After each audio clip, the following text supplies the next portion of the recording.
Hi, I'm Lynn Gray, Chair of the Hillsborough County School Board. I want to welcome you to Hillsborough County Public Schools. We serve more than 200,000 students. That includes children in preschool through our Adults in Our Workforce program. Hi, I'm Dr. Stacy Hahn, the Board Vice Chair. Our district is the 7th largest in America, and our team is made up of more than 24,000 people working at nearly 250 sites across the county. We are diverse and dedicated. Our board meetings are held in our board auditorium on select Tuesdays at 4 p.m. The best way to serve our students and our community is to involve you, the public, in what we do. You are welcome to email or meet with any of our board members and follow our district on social media. Board meetings are covered live by Hillsborough Schools TV on Spectrum Cable Channel 635 and Frontier Cable Channel 32. Meetings are streamed on our website at hillsboroughschools.org. Closed captioning is provided on all broadcasts, and past meetings are available in our online archives. We are interested in what the public has to say. We'll include time for audience comments before we address our business items. Our agenda and any supporting materials can be viewed online in advance. They're posted 7 days before each meeting on our website at hillsboroughschools.org. Our vision is preparing students for life, and that means all students, every day. Todos los estudiantes, todos los días. Thank you for your interest in education. With your help, we're making decisions that shape our community's future.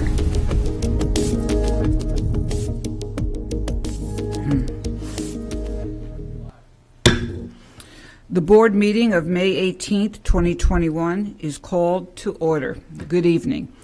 Member Hahn, will you now lead us in a moment of silence, followed by the Pledge of Allegiance?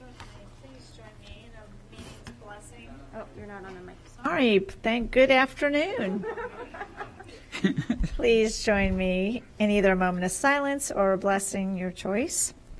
Lord, we are meeting today to conduct matters of business, guide our hearts and our minds in the spirit of fairness, right thought, and speech. Impart your supreme wisdom upon our activities so that our affairs may reach a successful conclusion. And thank you for being our source of guidance today. Amen. Amen. Please stand for the pledge. I pledge allegiance to the flag of the United States of America and to the republic for which it stands, one nation, under God, indivisible, with liberty and justice for all.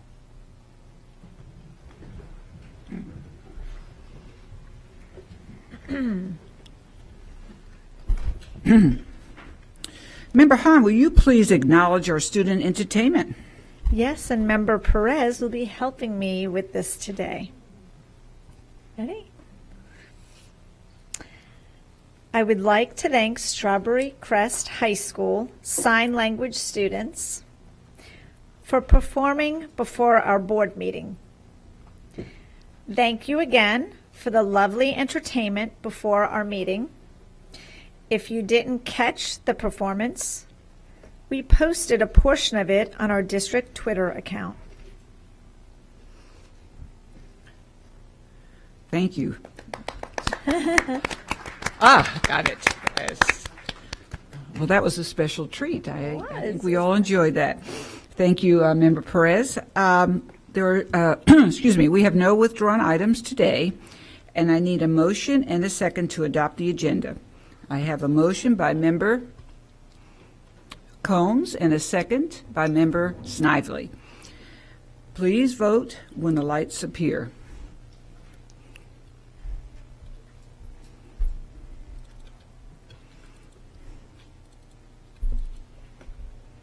And it is unanimous. Thank you, Board. Let the record reflect that all board members are present either in the boardroom or by remote. We have 7 sets of minutes to be approved today. Here we go. 2/23rd, March 3rd, March 8th, March 25th, April 13th, April 19th, April 23rd. I need a motion and a second to approve the minutes. I have a motion by Member Washington and a second by Member Vaughn. Please vote when the lights are on.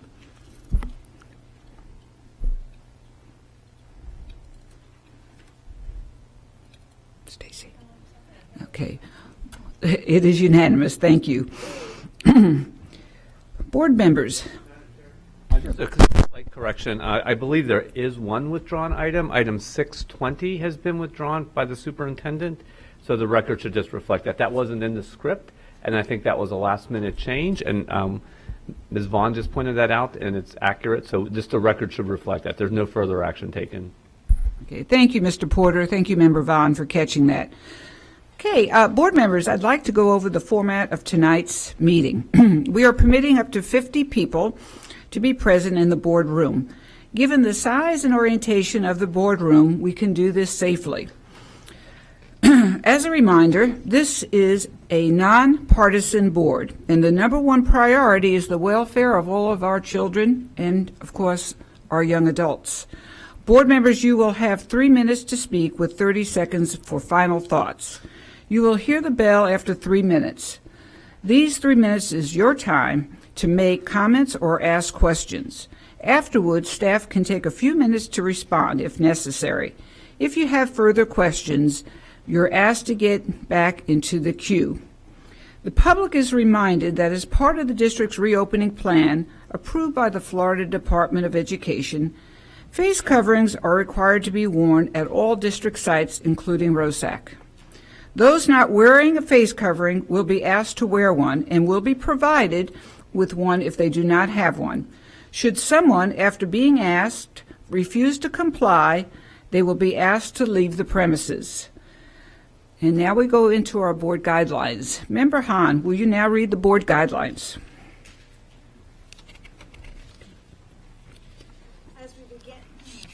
As we begin this afternoon's meeting, let me quickly review the format of our school board meetings.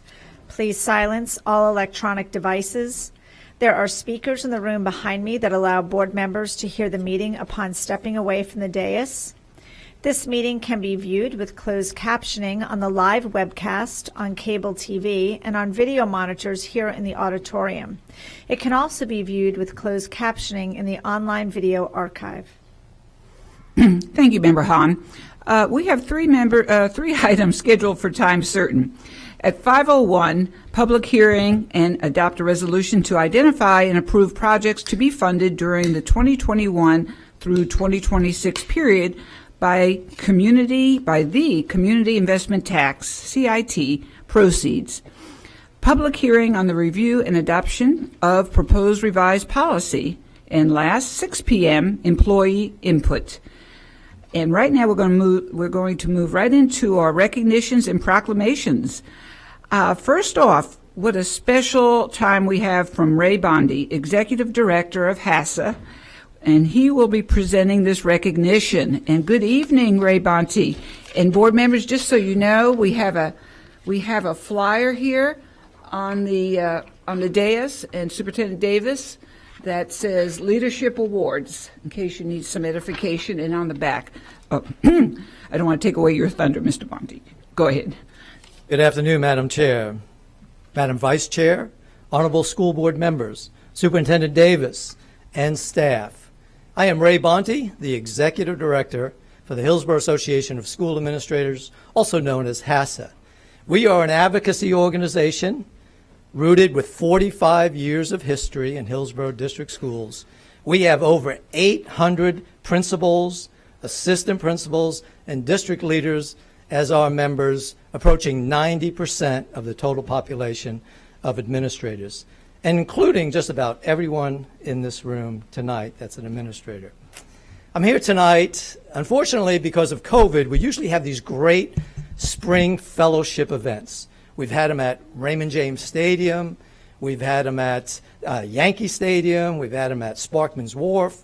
Tampa Theater, and we invite hundreds and hundreds of our administrators, their families, and certainly school board members to come out to these events. Because of COVID, I am here with you tonight to recognize three outstanding leaders in this district. But before I introduce the person who's going to recognize them, I want you to flip that flyer over and take a look at all the scholarships that HASA is giving out tonight. You're the first one that gets to see this. Since I've been executive director for the past 4 years, I have facilitated with partners and given out over $50,000 worth of scholarships. Those scholarships go to our principals and district leaders who are pursuing graduate programs, an EDD or an EDS or a PhD. We give out scholarships to current teacher leaders, future administrators. And we focus on African American future leaders and Hispanic future leaders. And their names are listed there. We also encourage paraprofessionals to leave the paraprofessional ranks and become teachers. And we recognize and give them scholarships to fulfill their dream. And each year, we've watched paraprofessionals become teachers in this district with the help of HASA. And my favorite is 5 scholarships to the class of 2021 seniors that tell us they want to become teachers and return to Hillsborough and teach. So there are 11 $1,000 scholarships that are being delivered to these people as we speak. So thank you, HASA, and thank you, our partners. The great thing about this is the HASA memberships don't pay for these things. We have business partners that do that. I'm going to introduce one tonight. But we're here for leadership awards. We have 3 leadership awards tonight. And those awards, they will receive a plaque from HASA tonight, plus your recognition, the recognition of all the administrators throughout this district. They will receive a $250 check from HASA so they can go out and celebrate as they like with their families, and their families are here with us tonight.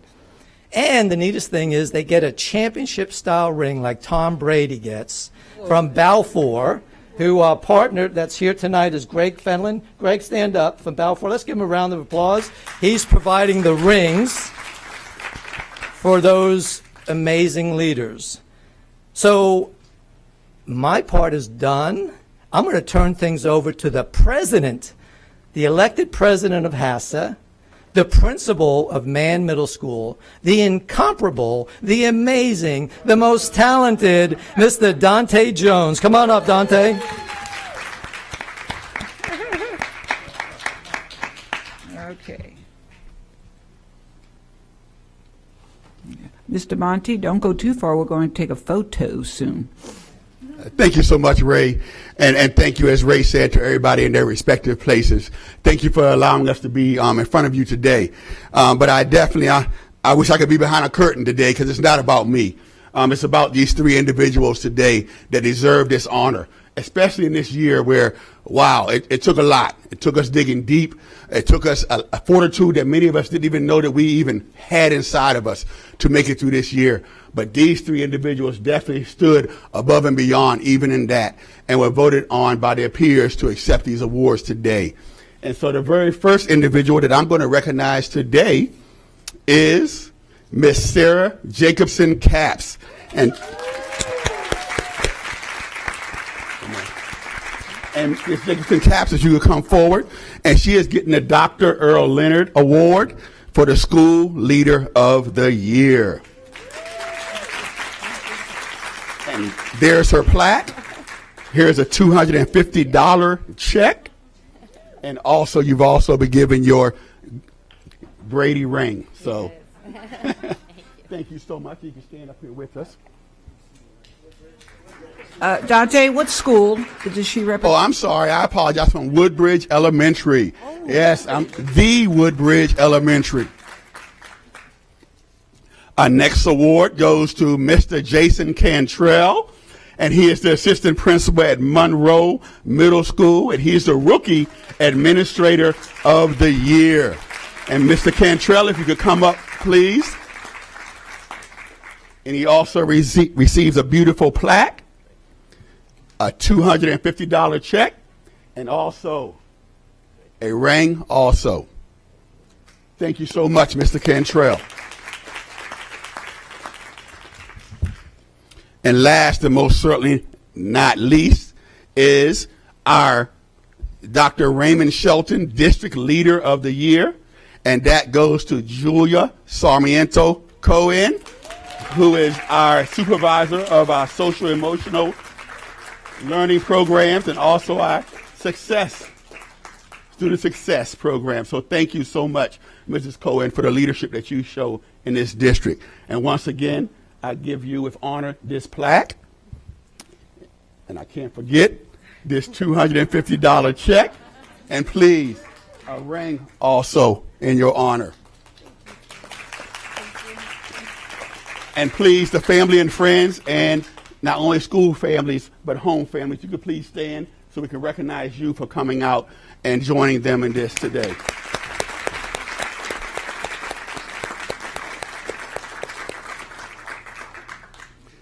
And I'll give the floor definitely to you, Ms. Gray.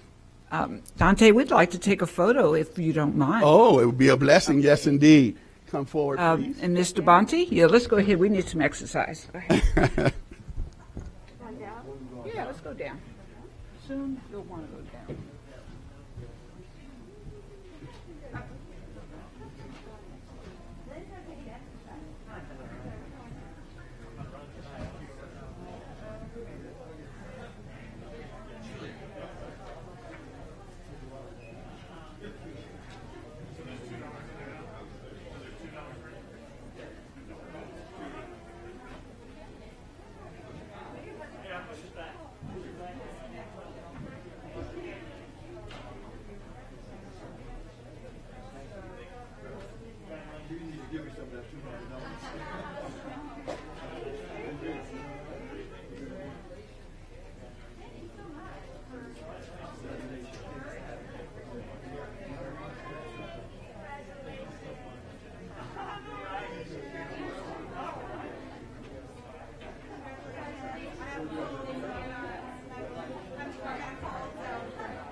Okay, we gotta sit down.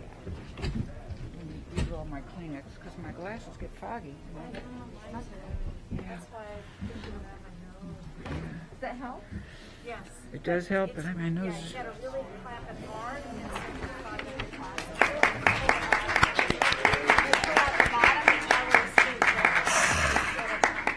I'm glad when we're done with this. Okay, let's see, we got member Perez. Thank you so much, and what a great honor, and thank you for including the board members and our superintendent. Certainly a great occasion. Right, so board members, we have a proclamation, and I'll let everyone leave the room. Have a nice evening. Okay, all right, shut up. Yeah. Okay, we're going to go ahead. Karen, you ready? Adoption of proclamation, the National Mental Health Awareness Month, May 2021. And Member Perez, would you present this? Yes, thank you. Each year, well, the proclamation. Yes, ma'am. Here you go.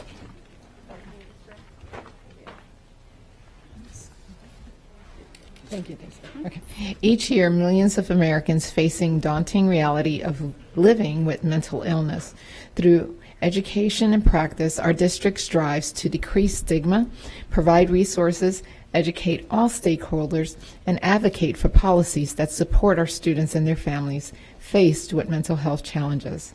Hillsborough County Public Schools is committed to serving our students and their families with mental health interventions provided by our school-based teams and through our collaborative community partnerships. May is recognized as Mental Health Awareness Month. Several activities will take place this month to promote resources around mental health and discuss ways to decrease the stigma associated with receiving mental health services.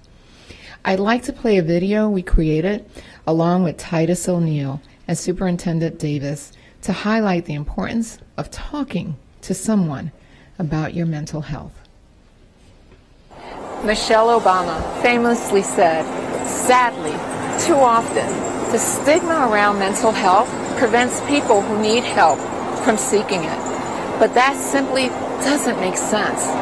Whether an illness affects your heart, your arm, or your brain, it's still an illness, and there shouldn't be any distinction. We should make it clear that getting help isn't a sign of weakness, it's a sign of strength. And we should ensure that people can get the treatment they need. Hi, my name is Karen Perez, school board member. I'm a practicing licensed clinical social worker, and I want to remind all of you how important it is to talk about mental health. We are all in this together. I'd like now to pass this mental health button to WWE superstar Titus O'Neill, who values our students' mental health as much as I do. Titus? Thanks so much, School Board Member Perez. I'm WWE superstar Titus O'Neill, and talking is one of our biggest outlets. So help us tackle stigma, and let's talk. During Mental Health Awareness Month, we want to convey to you that when you talk to others, you can overcome and persevere even during these uncertain times. We can best maximize our coping skills when we feel safe and secure. Schools can provide the structure and routine that is crucial to a student's success. And when we find a trusted person to talk to, we find the support we need. A listening ear, an advocate, a friend. I now hand off our mental health awareness button to Hillsborough County Schools Superintendent Addison Davis. Thank you, Titus, for your continued support of our students as we focus on the needs of the whole child. Our schools have an array of student service team members on hand, including school counselors, health service personnel, psychologists, and social workers. These individuals are trained mental health experts who are prepared to provide an environment where all students can thrive. We encourage our students to talk about their feelings, find a trusted adult, and always remember you don't have to struggle in silence. Speaking out is a sign of strength, and the most important thing for anyone struggling in mental health is to remember that you are not alone. You have people who truly care about you. So I encourage you to please take advantage of the adults on our campuses and truly talk to someone.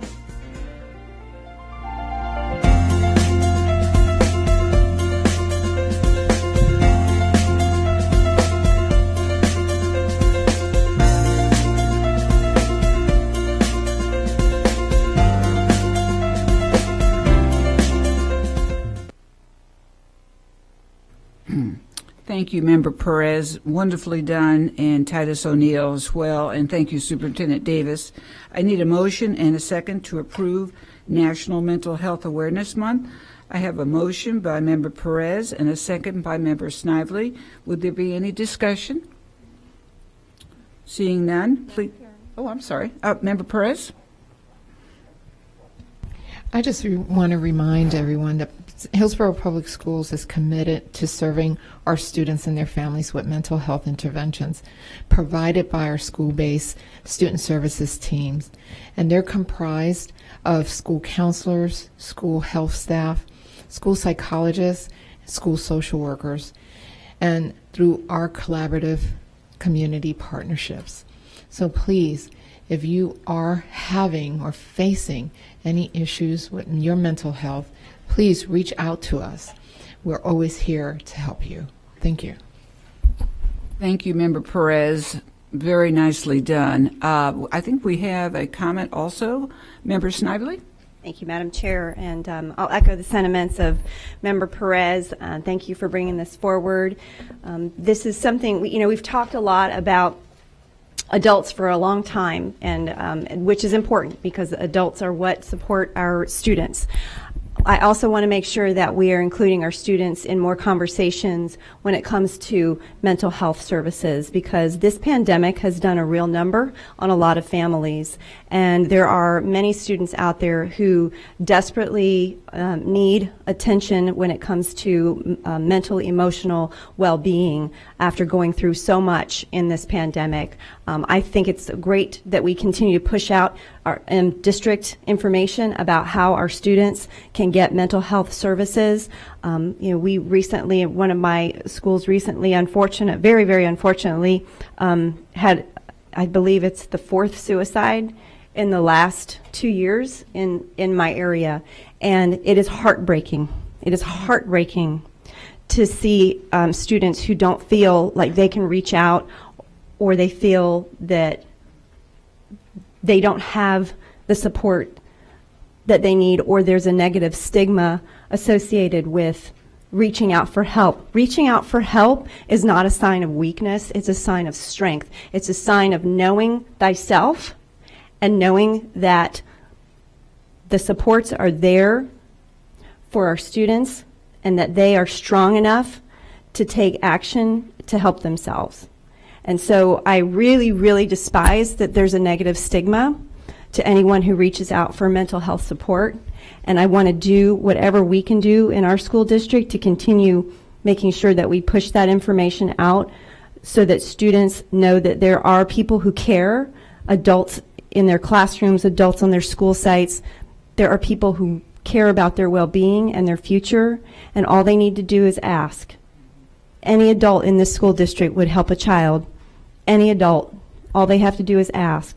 And so thank you for continuing to support that, and I hope that we have more discussions about how we are going to continue supporting our students' mental health, especially as we transition into the new school year, from now until the new school year and moving forward. Thank you. Thank you, Member Snively. I actually was thinking, too, the other day, and Member Perez, that maybe we're going to need at least a whole school year to get our students and our parents back to mental health. To that end, too, I was wondering if this board would entertain a workshop on mental health, period, the end, because we need to have an extensive deep dive into what we can do for our children and parents and our staff. Our teachers have gone through a form of trauma as our principals, and I think we're on the same page.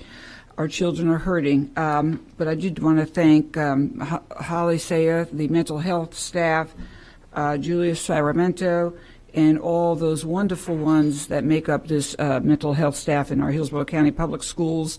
They do a lot. And thank you, Superintendent Davis, for putting a spotlight on this needed area of life. So we're going to move on. Let's see, we have our motion. Any discussion? We had that. Please vote when your lights are on. This is for the proclamation. Okay, it's unanimous. Thank you, Board. And it looks like we're going to move to public comment. So the Board welcomes comments from the citizens and values your input to the Board. In order to provide the most comprehensive response to your comments, our staff will follow up with you and will keep our Board informed about the responses. And I'm slowing down because I just want those folks out there to know we can follow up, and we will follow up if necessary. Our school board respects the public right to speak to the board, and we appreciate you taking time to be here. I extended the time from 45 minutes to an hour to facilitate possible additional speakers. However, it is requested that when you address the board, comments are not directed personally against a board member or staff member, but rather directed at the actual issues. Any behavior intended to interrupt the orderly conduct of this meeting will not be allowed. Our civility policy is in place. When addressing the board, please state your name and speak clearly into the microphone. We have extended the time for public comment, as I said, and each speaker will have 2 minutes. I will now call up the first speakers. And speakers, I think we're just about ready, and I believe they're in the room, so here we go. And pardon me if I don't have the name pronounced correctly. Ms. Fernandez, Ms. Legg, Ms. Rhodes, Candace, and then Ms. Mattasini, and that's Miss as an MS. Okay, here we go. We ready? Okay. All right. I don't see them here. Yeah, I just, okay, but I read 4 of them. Where are they? Okay, I'll cross them out. Okay, we are awaiting Ms. Fernandez, Ms. Legg, Amberlyn Rhodes, and Candace. Okay, we'll move right along. Dorothy Akasunis. Oh, Dorothy, come on up.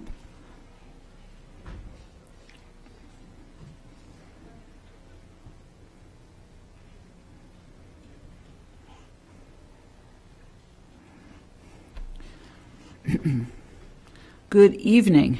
Hi. My name is Dorothy Oxkunis, and I'm a Tampa resident, a concerned citizen.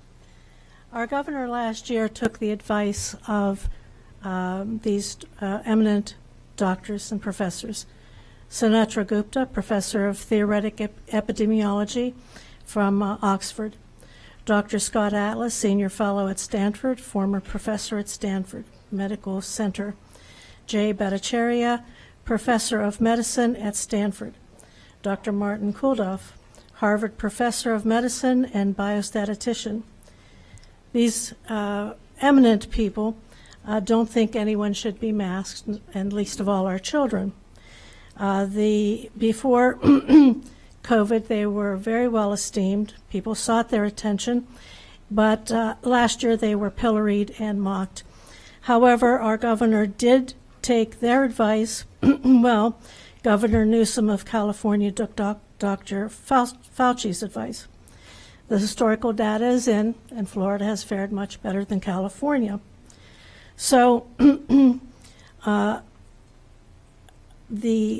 say this to make my point that their expert advice was much more efficacious than Dr. Fauci's for states and people in general.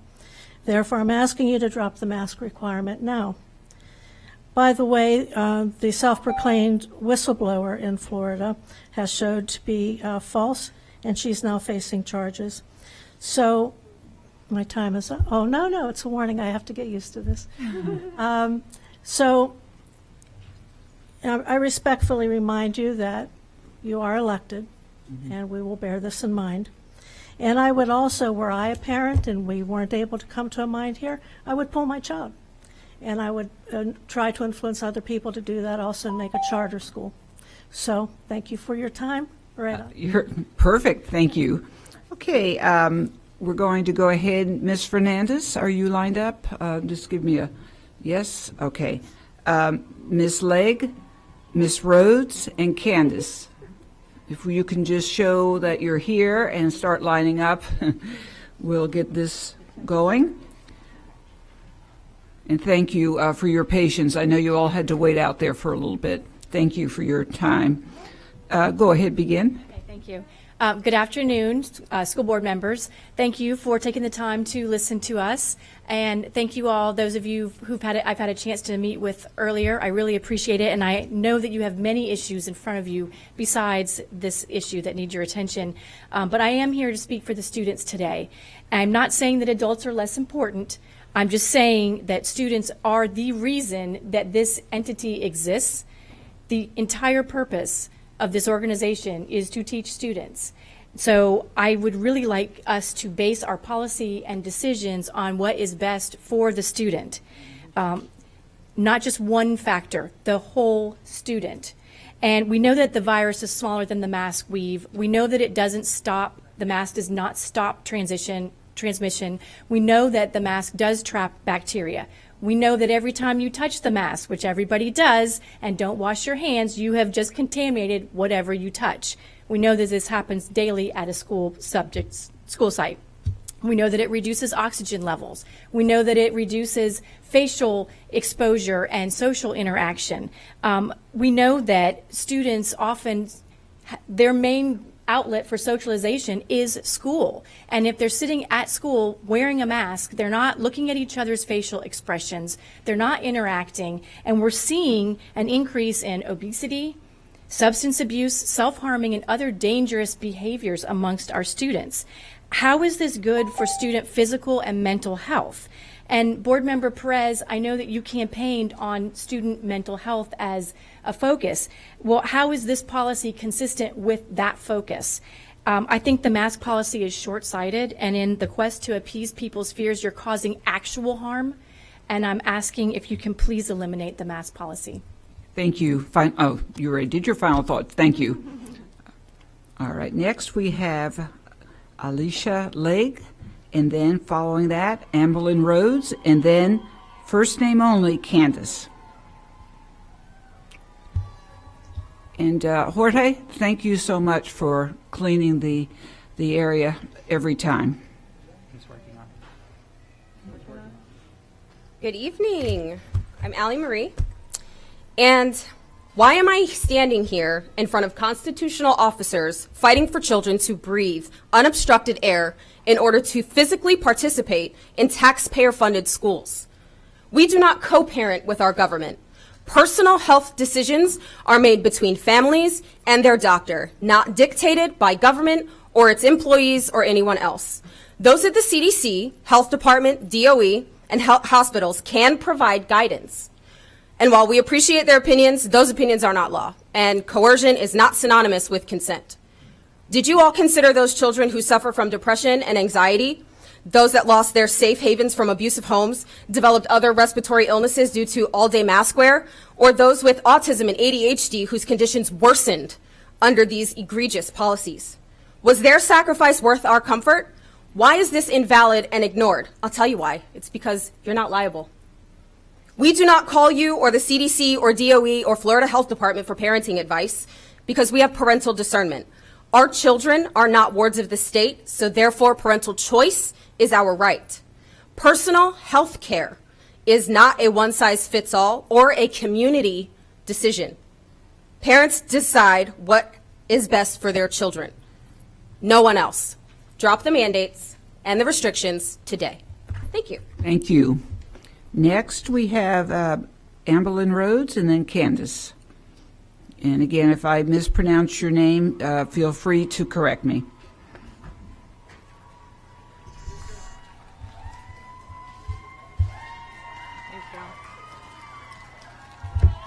Hello. Thank you so much for giving us this opportunity to speak. My name is Amberlyn Rhodes. I'm here representing the Hillsborough Public Schools Advocacy Group. And I just want to start by saying that a good public education should not be a partisan issue, okay? This is a nonpartisan issue. We need to focus on our kids. And one thing I want to say is I've been talking to all these moms, and we all just want the best for our kids, regardless of your political beliefs, your political spectrum. Let's do what's right for our kids. Just want to say that. I have a few suggestions that can help us shore up our budget and keep our public schools strong. You know, we got the CARES ESSERS fund, which is great, but we still haven't gotten all of it. and we still could have a shortfall next year in budget. So here's a few ideas that I want to recommend. First, we propose a citizens advocacy committee, and this is similar to what they have in Miami-Dade, to work with you, to work with the independent committee that oversees the budget. But we're coming at it from a different angle, right? We're parents. We're looking out for our kids, just having some additional oversight of the budget and being in the know as to what's going on and where the money's being spent. Secondly, this may be a small thing. I'm not sure the additional cost this might incur, but we don't really need a marketing campaign right now. I mean, our finances are in dire straits, and this is just kind of not the best time to be doing something such as that. Also, our cash reserves, I know, are at 5%. I know we can reduce that to 3%. That's commensurate with state law. And lastly, the capital funds is typically at a surplus, and those funds could be moved to the general account. I am almost out of time, so thank you so much for listening. Remember, public education is a nonpartisan issue. Let's all work together for our kids. Thank you. Thank you. Next, we're going to hear from Candace, and then Isabella will be after Candace. Yep.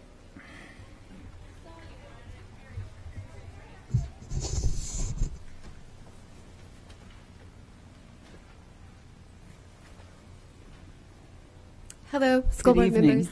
Thank you for being willing to hear our perspective. If you could walk a mile in somebody else's shoes, you would kind of get a feeling for why they think the way that they do and they behave the way they do. So I come at you with compassion, okay? I know we all have our different angle.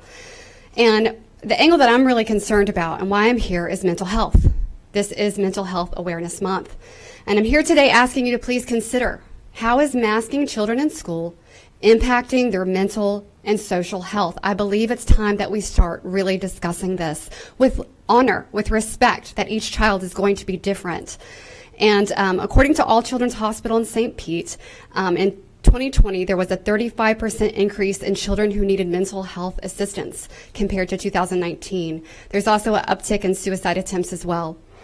So I know that the CDC and the TGH are main influencers for the decisions of the mask mandate for children in school. Yet, I feel like I need to call to your attention that these two groups do not specialize in child development or child psychology. As parents, it is our assumption that the school district is. Yet when I've called to ask if there was a group of child psychologists or child development specialists, experts, helping to make these decisions, I never got a direct answer. I think we owe it to our children to humbly begin having the conversation about the long-term implications of mask wearing and how it might inhibit social and mental wellness. Now that we're over a year into COVID, we must begin to take a risk versus benefit analysis of the situation for kids. The CDC's own website says that coronavirus transmission is far more likely to occur from staff member to staff member than from child to child or child to staff. Studies out of Germany also support this, concluding that it is rare that COVID goes from a child to an adult. A German-wide registry used by over 20,000 parents on data from 26,000 children found that the average wearing time of the mask was 270 minutes per day. Impairments by the wearing were by 68% of the parents. Thank you. Thank you so much. Next, we'll hear from Isabella Buscase. And after Isabella, I'm going to hear from, let's see, Ellie Bonanno. Hey, Isabella? And Isabella, what grade are you in? I am in 6th grade. Well, welcome. Thank you for coming. Thank you. Dear members of the Hillsborough County School Board, my name is Isabella and I am graduating the 6th grade at a school in Hillsborough County. I am here because I wanted to speak with you from my soul to your soul. Stop making masking mandatory for children, because wearing a mask for so many hours every day causes me immense suffering.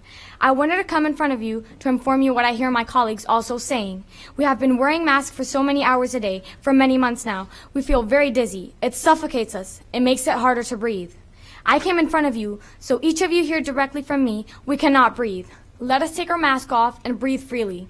With all due respect, why do you think the state of Florida health officer recommended Governor DeSantis to lift the mask mandate? He states it, wearing masks for long periods of time provoke health issues.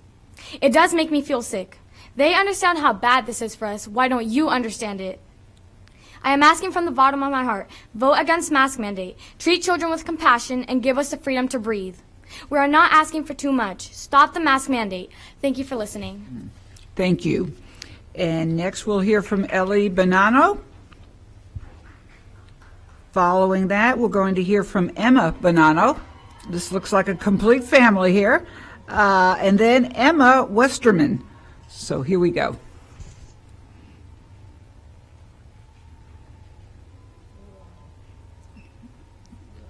Oh, Eli, I'm sorry. Oh. Good evening. Hello, my name is Eli, and I am 9 years old and in 3rd grade. I am here to talk about why masks should be optional at school. The first reason that I think masks should be optional is that masks are distracting. They distract me when I am doing my classwork and taking tests, especially like when I am taking the FSA. For example, when my teacher was preparing us for the FSA, I had to fix my mask because I couldn't breathe well. While I was rearranging my mask, I missed part of the grammar lesson that we were doing. I asked my teacher what she said, but she wouldn't repeat it. I had it and she told me that I would have to ask someone else in my class. Wearing a mask makes it difficult to breathe during school, and I miss important things that my teacher says. Another reason why masks should be optional in school is because some of the teachers don't wear masks, but they still make the kids do it. One example is that at the front desk at my school, the ladies sitting up there don't wear masks, but when the kids come into the front desk, the kids still wear masks. Another reason is that the principal will take her mask off for 10 to 15 minutes to do something, but the kids still have to wear masks all day long. I think it's unfair that the teachers don't wear masks all the time, but make the kids wear masks all the time. I want to go to school tomorrow without a mask, and I don't want anyone to tell me to put my mask on. If my parents want me to wear a mask, then I will wear a mask. But if my parents don't want me to wear a mask, then I won't, because my parents are in charge of me and you are not. Thank you. Thank you. Well said, Eli. That was a great job. Emma Bonanno, and then another Emma Westerman.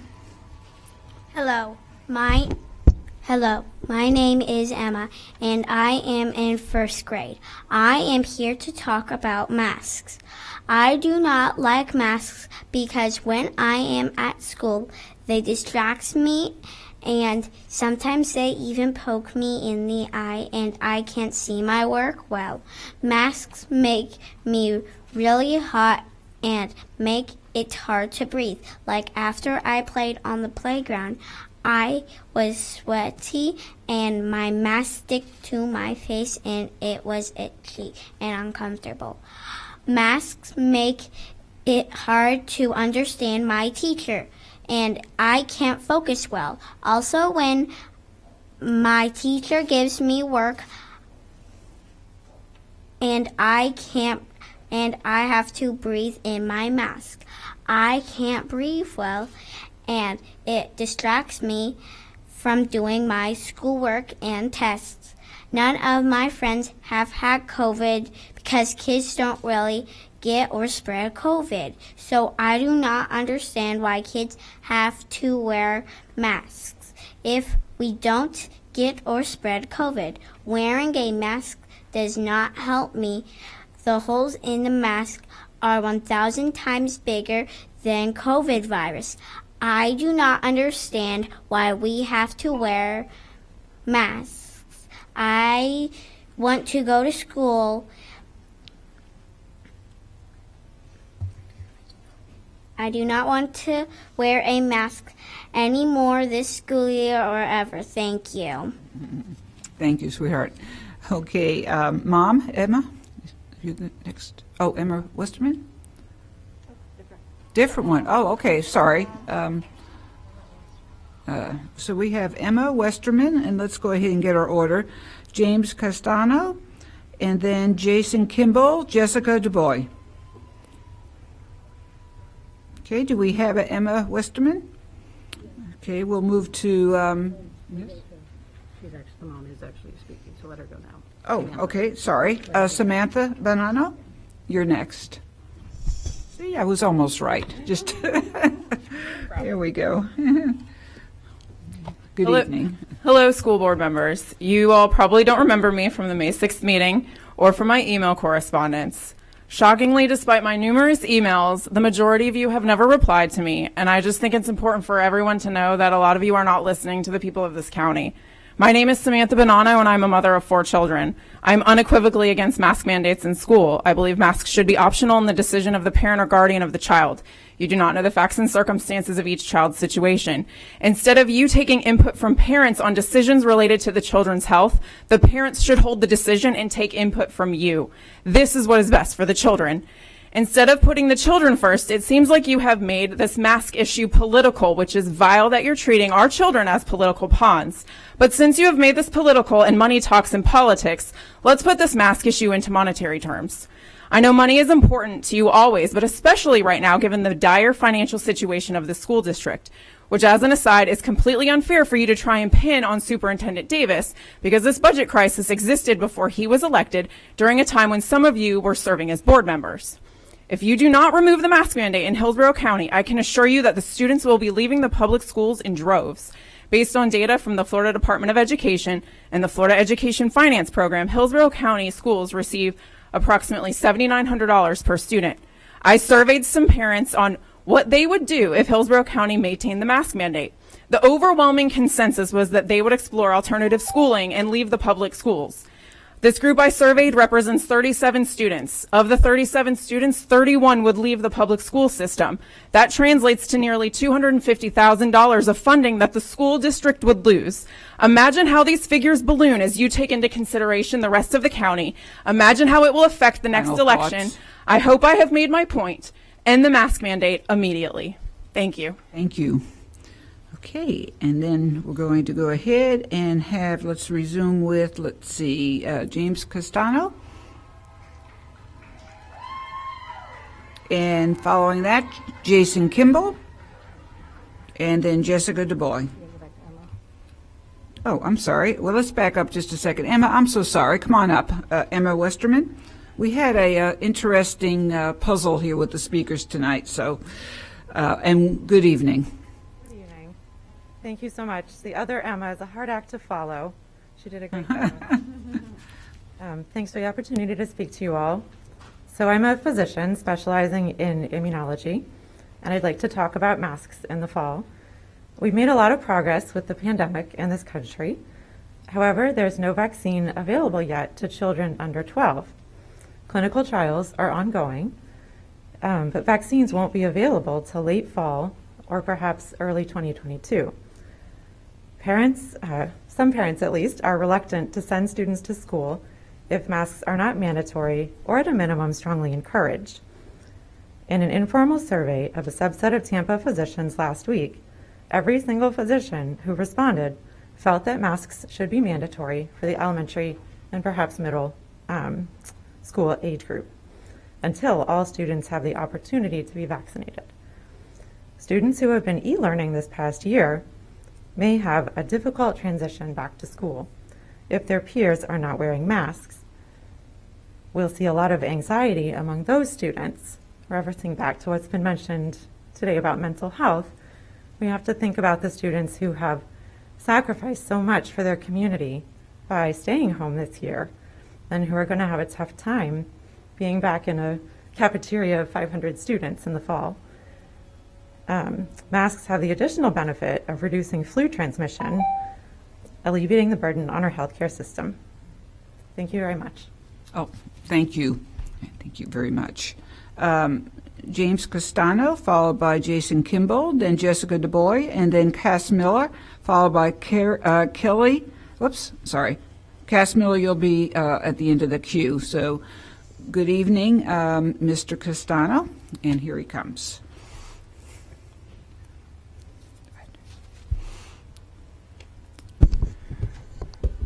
Hello, James Castano, representing Hillsborough Public School Advocates. 5 quick points, and then I'll summarize. 1, stop the job cuts. We do not support the district staffing model, allocation model. 2, we want to budget and audit CAC like Miami-Dade, and we want to put in policy. Eliminate all unessential contracts and vendors such as Chief 3000, Mion, iReady. They all must be scrutinized and eliminated if unnecessary. The budget reserves must be at a 3%, not at a 5%. This imposes an unnecessary fiscal constraint on our budget. Last point, we do not want a marketing campaign to attract students to Hillsborough County Schools. We should put the resources into fixing our schools, into resourcing them and funding them, and that will attract the students. Make our schools great, and it will attract the students. As a Korean American and a Hispanic, I'm very disappointed in how the district is underserving our minorities. Charter schools are not the answer. There are schools in our district now, charter schools in our district now, they don't follow Florida regulations, they don't follow the standards, and then the student eventually goes back to the public school unfunded. Tampa Bay is on the fast track to follow the failed privatization schools of cities like Newark, Camden, Detroit, and Philadelphia. I fought the war on terror as I spent 31 years in the FBI and the military. I'm here defending our public schools against the threat I see to dismantle them through the privatization of schools. Final thoughts. I challenge you to help our community and to support our public schools. Thank you. Thank you, James. Okay, then we're going to follow with Jason Kimball, Jessica DuBois, and Cass Miller. Then we'll have Kimberly Davis and Letty Escalante.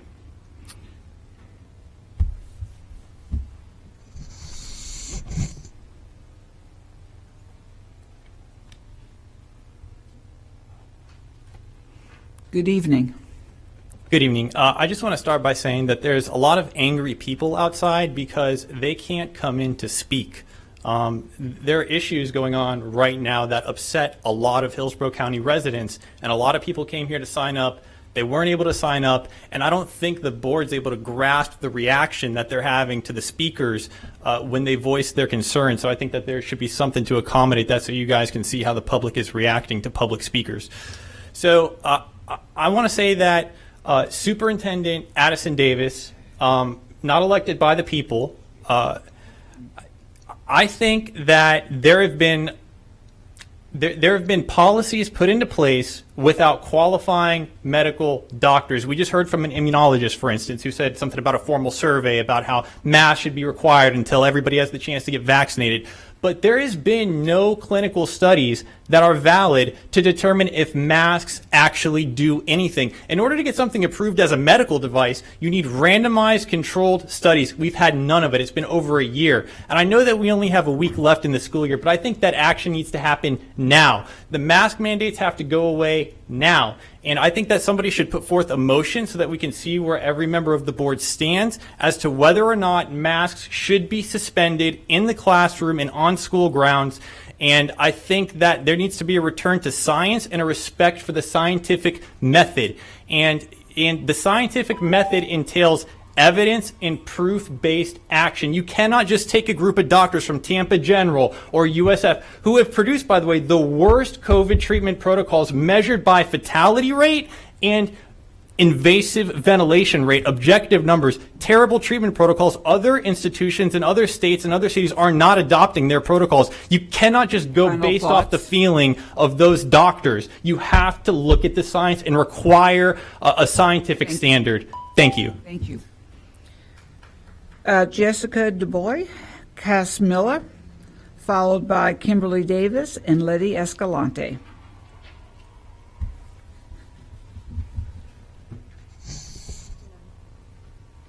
Can we go over?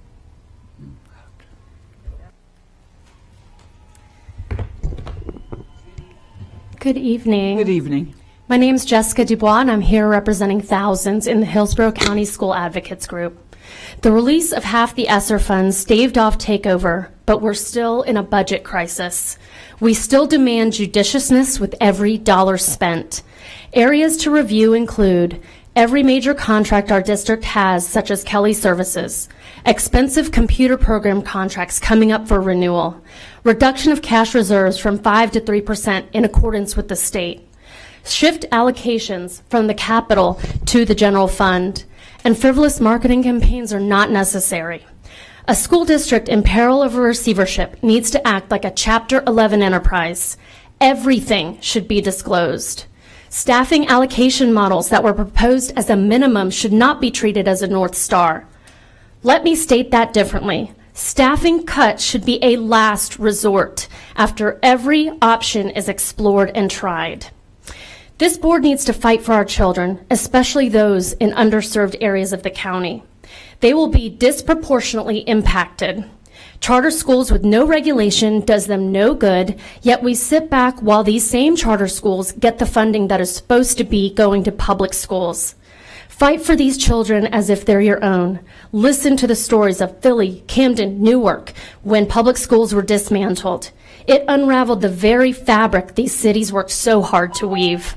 My call to action is similar to last month. A citizens advisory committee needs to be put into policy like Miami-Dade. This is different than the already formed financial committee.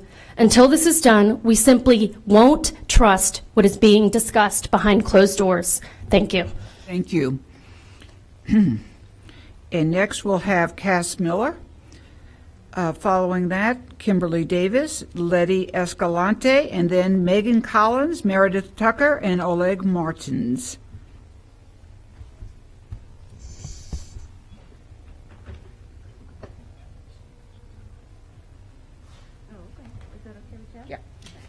Thank you so much, everybody, for hearing me today. My name is Kath Miller. As you know, I had a lot to say to you today. However, I think that it's really important that we hear from the kids. Unfortunately, we fought very hard to get her on the speaking list.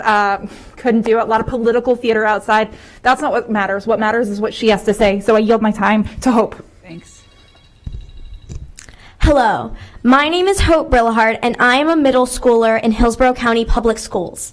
This year, I am enrolled in Hillsborough Virtual School, which has given me the opportunity to watch these meetings. And when I watch, it always stands out to me that students are never mentioned and the impacts of the decisions you are making are not discussed. And you would think at the meeting of a school board, yet the students would be your priority. But going based on decisions you are making, you are not thinking about the students. Opening 17 charter schools while cutting thousands of positions is not prioritizing students.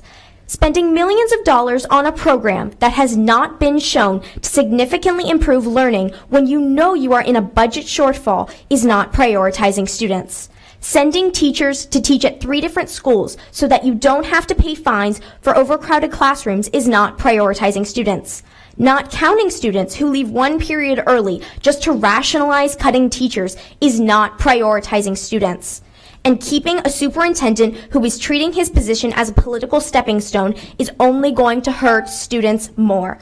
Administrators and teachers have spoken. Parents have spoken. And yet half of you won't even vote for Member Combs' improvement plan. Our school board needs to start working for the children they are supposed to be educating, not Addison Davis. Thank you. Thank you. Kimberly Davis, followed by Letty Escalante, then Megan Collins, Meredith Tucker, Oleg Martins, if you'll line up. Okay, and here we go with, Kimberly Davis. Good evening. Are we in evening already? Yes, it is. My speech says afternoon. So good afternoon, board members and Superintendent Davis. So I feel like this is deja vu all over again. In August of 2020, I stood at this very lectern to plead for parental choice in offering brick and mortar learning as an option to our back to school plan. I fought for every parent to have a choice, not just me, every parent. Some of the arguments against me having a choice included schools will be super spreaders. False. Kids will transmit COVID and kill teachers. False. Schools in our district will have to shut down again. False. We cannot continue to mandate masks based on supposition, faulty claims of science, and the guarantee of 100% safety. That simply does not exist. Please understand, as a friend once told me, I am not anti-mask, I am anti-mandate. If a parent wants to continue e-learning for their child in the fall, please do. I stood here and fought for you to have that choice to do that. If a parent wants to have their child wear a mask to school, go for it. Just please do not mandate what my child must do. Sorry, I get emotional. In August, we were able to choose in-person learning for my 8th grader. By January, she was transitioned back to e-learning. Not good. Basically because of the mask mandate. It has not been an ideal situation, but it was the only choice we had at the time. Times have changed. Choice in this country is a basic right. The choice of a fair, free, equitable, and unmasked education is a fundamental one. And that right is provided by this board, by this superintendent. Live up to your responsibility, remove this mandate, and unmask our children. Thank you. Thank you. Next, we'll have Letty Escalante, followed by Megan Collins, Meredith Tucker, Oleg Martins, and we're going to go down to Susan Lethold.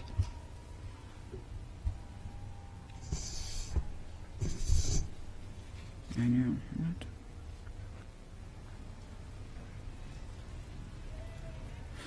Good evening.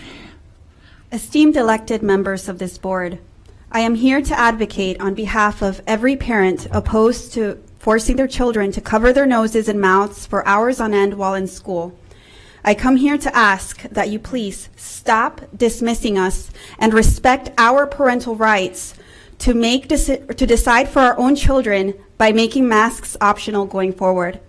We will not stand idly by as you continue to undermine and marginalize a sizable portion of those who elected you to make the best decisions for all of the children of this county.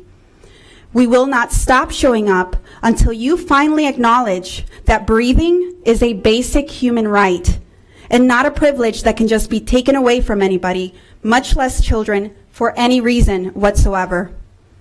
I'm against using this as a means to make others feel safer, and I'm more concerned for the physical and mental well-being of our children who rely on facial expressions as a means to learn and socialize.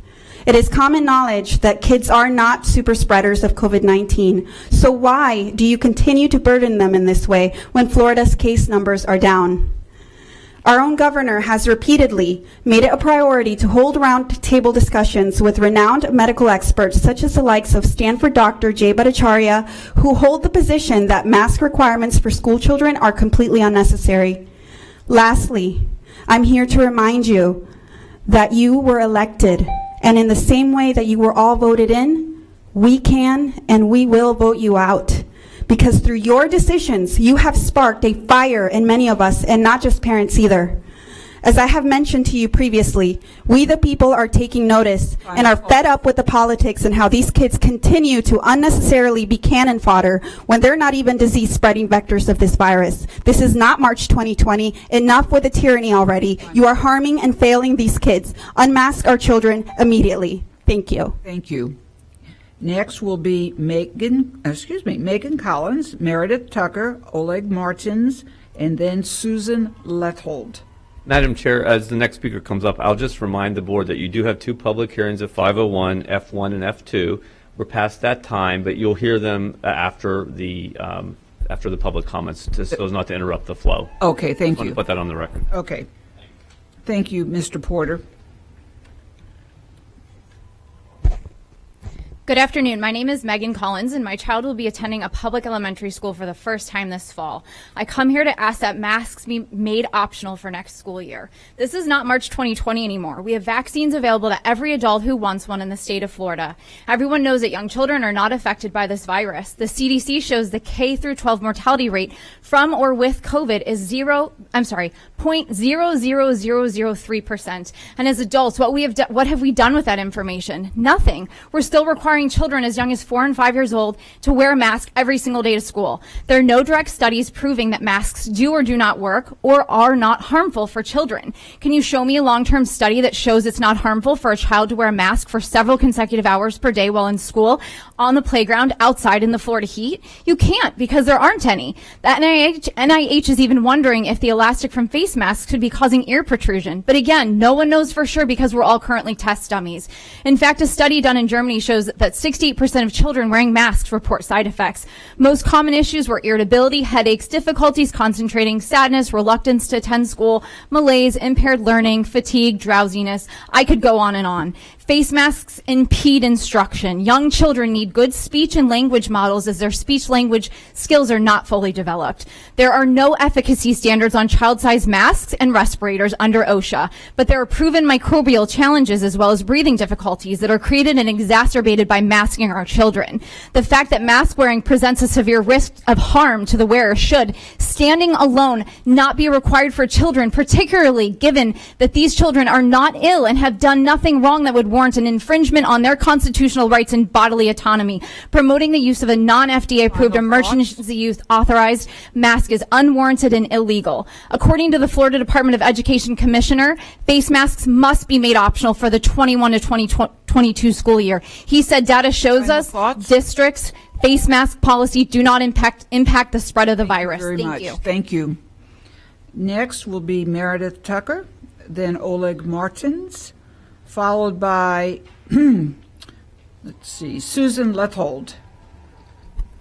While they're cleaning the lectern, Member Gray, is there a way to accommodate? I mean, we have a lot of people outside who want to talk about other issues other than masks. Is there a way to accommodate them, or is there maybe an explanation as to why we're limiting speakers? Let me go ahead and initiate. Go ahead. Make sure that, your lectern's on. Go ahead and speak. Thanks. Hello, my name is Meredith Tucker, and my husband and I both grew up in Hillsborough County Public Schools. Now we have the responsibility of raising our 2 daughters here as well. My 5-year-old started kindergarten this year, and she goes to school every day wearing a mask, covering her beautiful smile. She has struggled with social development skills and has never seen her teachers or her friends smile. Think about that for a moment. It's shameful. It's no coincidence to me that this meeting and important decision falls during Mental Health Awareness Month. Just yesterday, Hillsborough County Public Schools posted an image of mental health facts on Facebook. It stated 50% of mental illnesses start before the age of 14. You all have the power to impact this statistic in a positive way by removing the mask mandate. I value the education that Hillsborough County Public Schools provides, but I will not surrender another school year to forced mask mandates, and many other families feel the same way, as you can see here. I urge you to stop treating our children like political footballs and let them have a normal school year with a choice on mask wearing. Thank you. Thank you. And next we have Oleg Martins, who will speak on the budget. And then we have Susan Lethold, who will speak on mask, followed by Vicki Franklin. Okay. And good evening.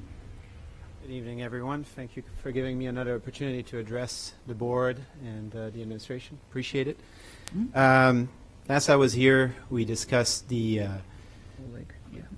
possibility that you would reach out to school administrators and ask about enrollment numbers, thinking that this COVID year wasn't necessarily representative of what enrollment would be in a regular year, and I understand that has happened, so that's awesome. That's really good. Thank you very much for doing that. What might be helpful when you get a chance, there's a bunch of teachers out there that were open hires and that proved themselves during COVID year as really exceptional educators. If you could give them a sense of a timeline by when they would hear from you. I know you have to fill in all the positions for teachers that have been here for some time, but that's normal and that's great. But if you can give them a timeline, I know that might give them hope and allow some of those great educators to stay with us. Last time I was here, I also mentioned the need to rebuild trust, right, with the community. And so these steps you've taken are great. I think the decision to go ahead with the Citizens Advisory Committee to oversee the budget is fantastic as well. I'm not sure what you discussed this morning during the workshop, but I think it would be a great initiative if the selection of the candidates for that committee was independent from the board or the administration. So you leave it to somebody else to choose the members of the committee, clear separation of powers there, and would let everybody know really there's been no influence in the selection of these individuals. I think there's also been discussion of moving the reserve from 5% to 3%. I think that could be considered if it helps us fulfill or pay for some of the costs we have now, but not for new initiatives. Last thing I'll say is about the marketing campaign. We'd love to learn a little bit more about it because Census Bureau tells us there's been 14% more people coming to Florida 2010 to 2020, and Tampa alone has had 22.5% increase in population during that time. It seems like we're getting more people. So do we really need to attract even more people or just get our message out there? Thank you very much for your attention. Appreciate it. Thank you. Next, we're going to hear from Susan Luthold. Following that, Vicki Franklin. And following that, we have Diana Klein. Let's see.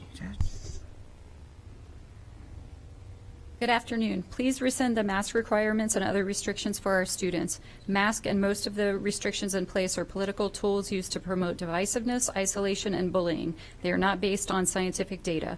Dr. Scott Rivkees, the State Surgeon General of Florida, stated on April 29th that continuing COVID-19 restrictions on individuals with no end in sight, including long-term use of face coverings and withdrawal from social and recreational gatherings, pose a risk of adverse and unintended consequences. On April 29th, he rightfully rescinded his advisories, and you should do the same. Stop moving the goalposts. The World Health Organization and UNICEF were both against widespread mandatory masking. Their advice to decision makers on the use of masks in children is to first do no harm, stating that the best interest and well-being of the child should be prioritized, always. Note that their distancing guidelines have always been 1 meter, not 6 feet. They are also against mask use during exercise, yet I see kids in PE outside in the Florida heat wearing masks. In this county, we had to fight hard for the rights of our children to return to school, even though there was always compelling data saying they need to be in school. The public spectacle of teachers on TV stating they were updating their wills and verbalizing other nonsense that sent a message to our children that the teachers and staff look at them as if they were super spreader Susies out to kill them is harmful. I sense that history will not be kind when we look back at how poorly this situation was handled. I personally do not believe that this board has been considering what is in the best interest of these kids. If you were, you would be promoting healthy lifestyles, including mental and emotional well-being, instead of promoting sensationalism and fear. Our state surgeon general is using scientific data and the data for our state when he makes decisions and recommendations. We are not New York City or California. The data does not support your efforts. Please consider your voters, the children, and the parents of these children when you make your vote on our behalf. Now we have kids Final who do thoughts? not want to attend school because they are forced to wear a mask all day. Kids who can't get lunch because the lines are so long and they're not permitted to enter their own lunch numbers. Now as we approach Thank you. graduation, our seniors Thank you. do not want to attend graduation. Appreciate it. Thank you. Next, we're going to have Vicki Franklin.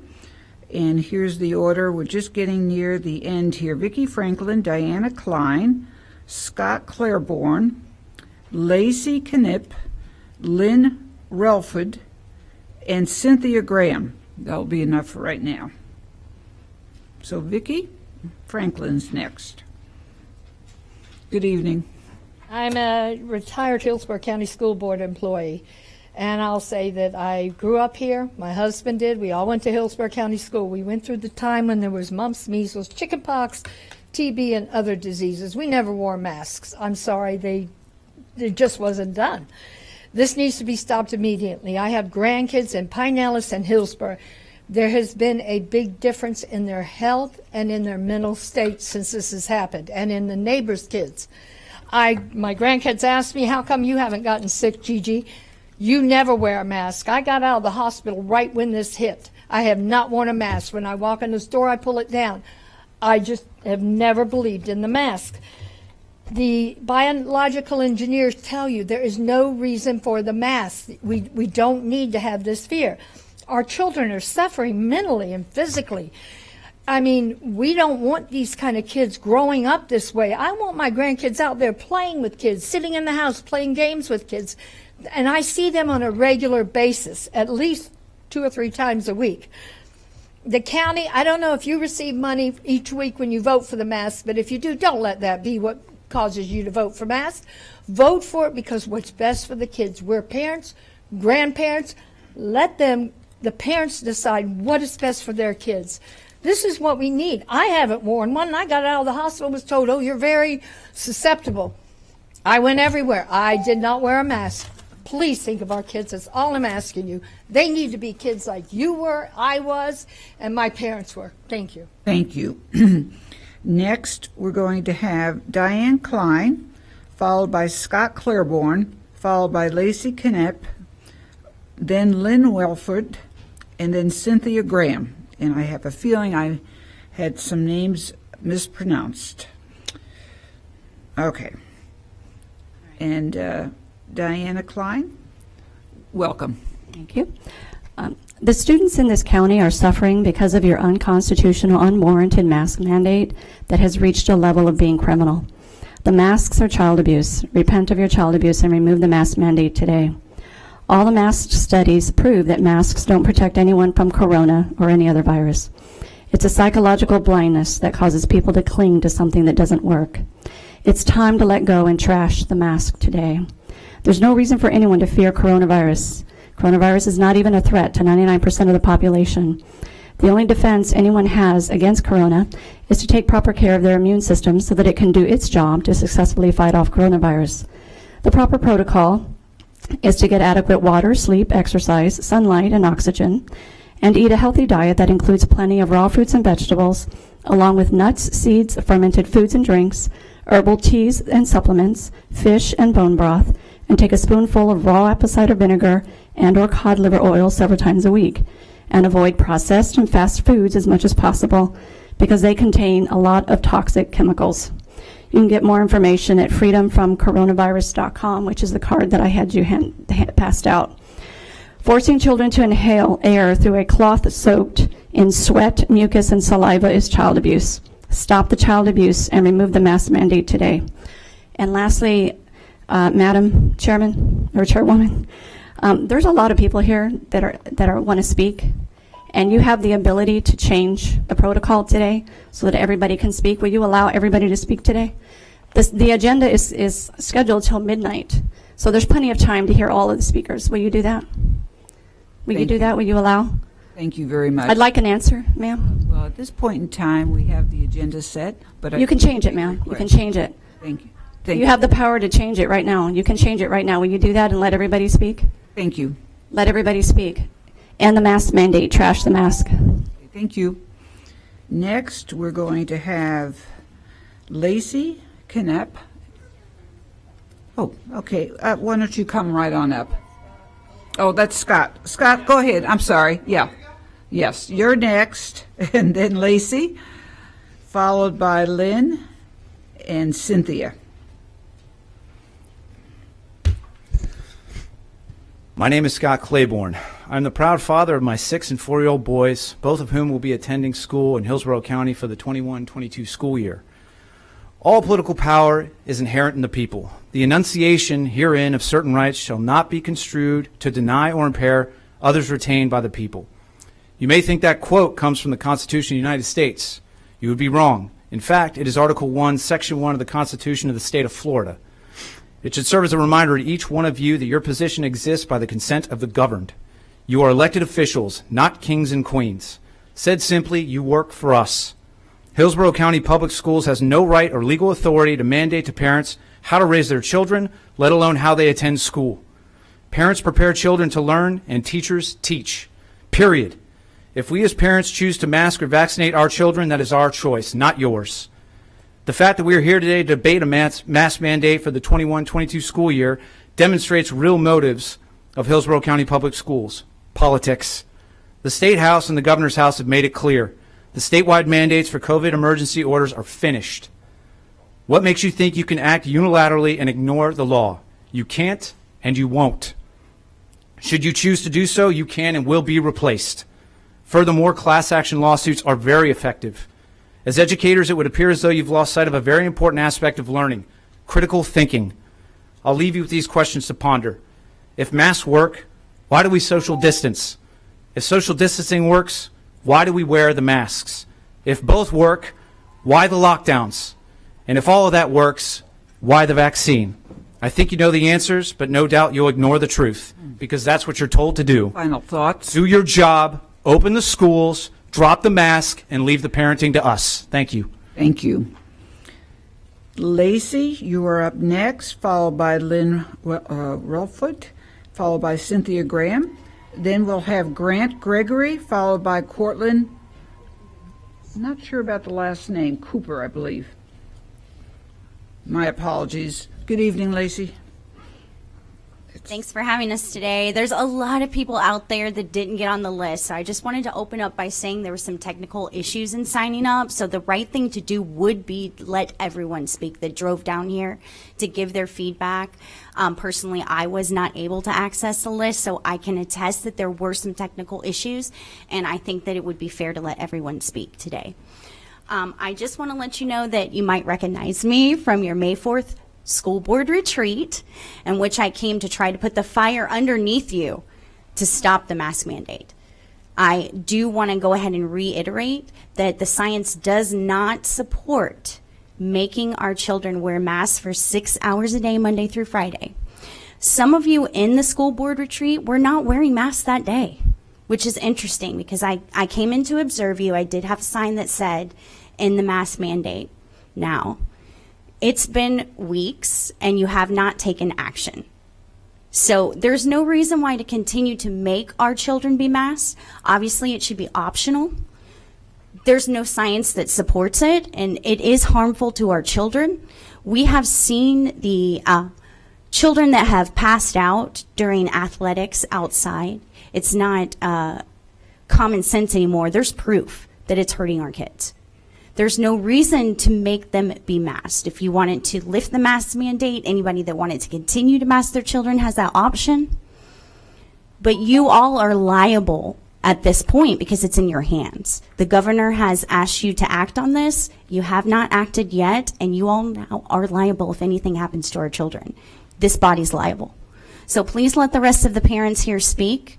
They took time out of their schedules to be here, and they should be allowed to come and speak with you all. Thank you. Next will be Lynn Relford, and then Cynthia Graham, Grant Gregory, and then Cortland Copper. And we got two more. Following that will be Mark Clutho and Sherry English. That's the very end. I'm here as a voice for our little people. At the very least, during the pandemic, you could go to a restaurant and sit down and take your mask off. So why haven't our children been able to sit down and take their mask off when they're at their desk?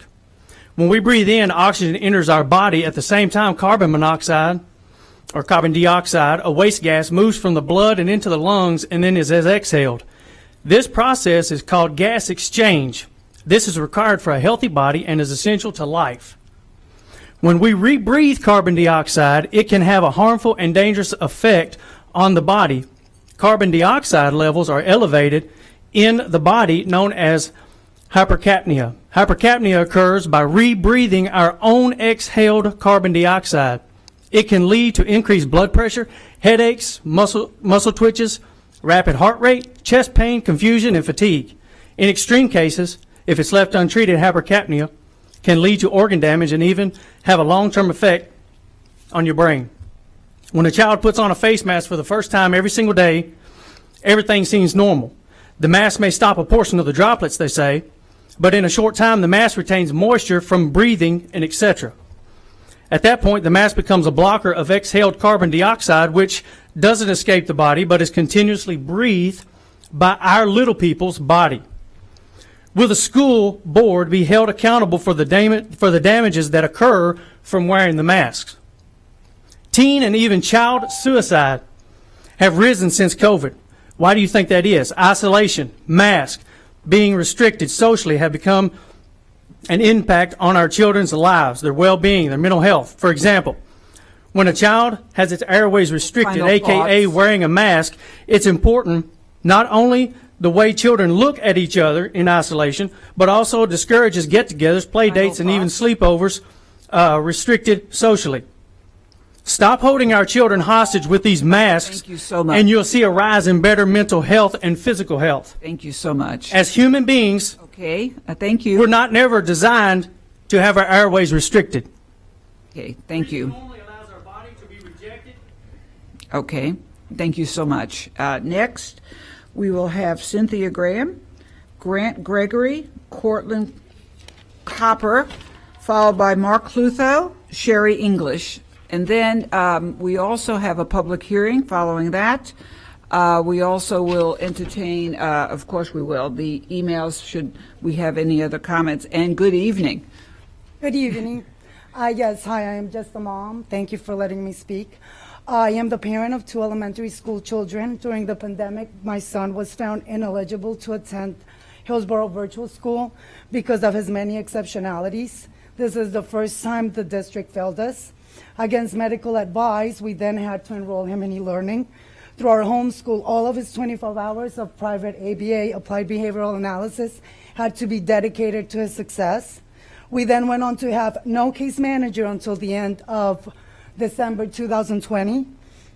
Being this the second time the district has failed us. ESE services were either interrupted or intermediate because there was no allocation of services from the district. We are a military family and supplement his needs with extensive private therapy. Both my kids already have more than 20 classmates in their classes. There should be only 18 students until 3rd grade under Chapter 2003-391, Senate Bill number 30. And classroom sizes are just going to increase with this cuts. ESE minutes are going to be less for students that desperately need them. My son's case manager was one of the units to be cut next year from Esrick Elementary. Esrick will be short 1 ESE unit. This will be the 3rd time the district has failed us. My son is in just 1 year.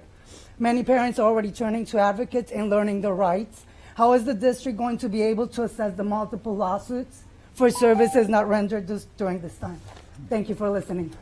Thank you. Next, we will have Grant Gregory, Cortland Copper, followed by Mark Clutho, and then Sherry English. Surface transmission is less than 1 in 10,000, so this is all just theater, but... Okay, and good evening, Grant. Thank you. I'm here to discuss science because for the last year we've been told to follow the science, but nobody's ever actually presented us the science. So, as Jason said earlier, randomized controlled trials are what the CDC calls the highest quality of evidence in RCTs. They won't do an RCT on COVID. Why? They've done 10 over the last 72 years on influenza-like illnesses, and they all showed the same things. In their systematic review of 10 RCTs reporting the effectiveness of face masks, they found no significant reduction in transmission. Proper use of face masks is essential because improper use might also increase the risk of transmission. We did not find any evidence that surgical type face masks are effective in reducing laboratory confirmed transmission, either when worn by infected persons or by the general community. The only RCT trial you can find on COVID was done by Stanford. The following is the conclusion of the Stanford mask study. The existing scientific evidences challenge the safety and efficacy of wearing a face mask as a preventative measure for COVID-19. The data suggests that both medical and non-medical face masks are ineffective to block human-to-human transmission of viral infectious diseases such as SARS and COVID-19. Final thoughts? Wearing face masks has been demonstrated to have substantial adverse psychological and physiological effects. They include hypoxia, hypercapnia, shortness of breath, increased acidity and toxicity, activation of fear and stress response, rise in hormones, immunosuppression, fatigue, headaches, declining cognitive performance, predisposition for viral and infectious diseases, chronic stress, anxiety, and depression. Okay. That's what the science says, not me. Thank you. Next, Cortland, you're next, followed by Mark Clutho, followed by Sherry English. And thank you, Jorge, again for doing what you need to be doing. Thank you. Hi, it's not Cortland Copper, it's Cortland Cooper. I am a former Hillsborough County student and graduate of Hillsborough County Public Schools, and I am an Apollo Beach native, and I also have a 14-year-old brother in the school district, and I'm requesting y'all to please revoke all mask mandates for the 21-22 school year. I don't think it's fair for these children to have to wear a mask. To communicate with the mask is not good, and you learn to communicate at school from pre-kindergarten and up. Also, one more thing I would like to add for the record. If y'all, let me see here. I tested positive for COVID-19 back in November of 2020. And the same day I got off of quarantine was the same day I ended up in the hospital with pulmonary embolism, and I still have the blood clots in my lung to this day.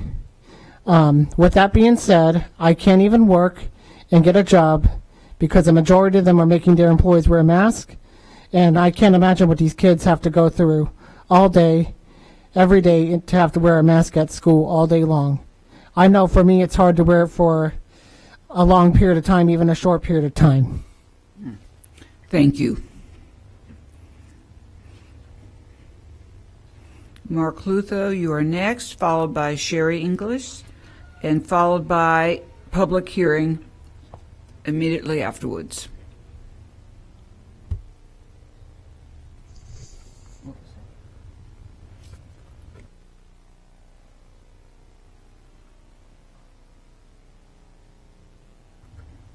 Good evening.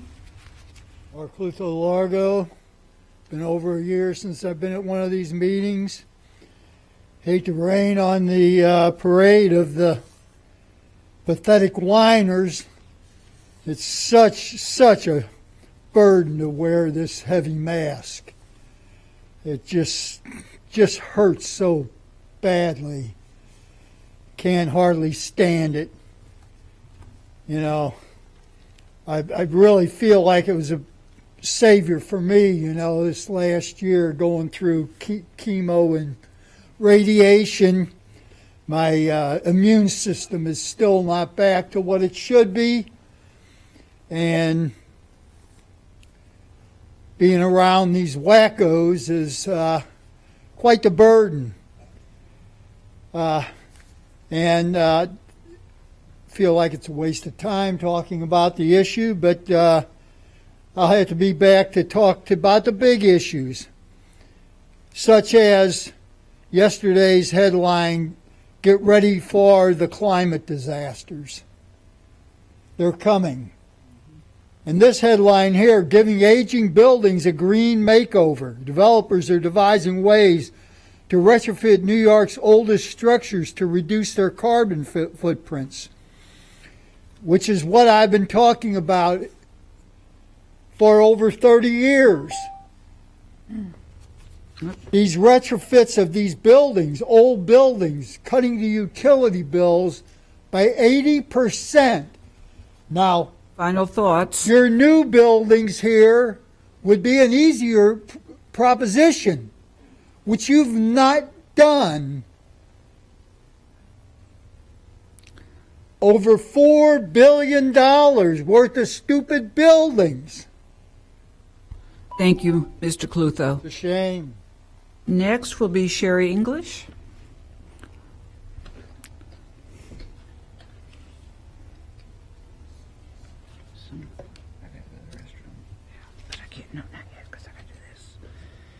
Okay. So, I gotta eat. I gotta do something. Oh, good evening.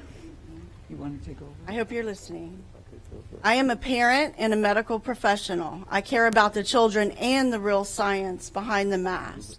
There are studies of mask efficacy that have been taken down by Google months ago. We are facing a war on our First Amendment, and what this does is not allow the real story to be heard.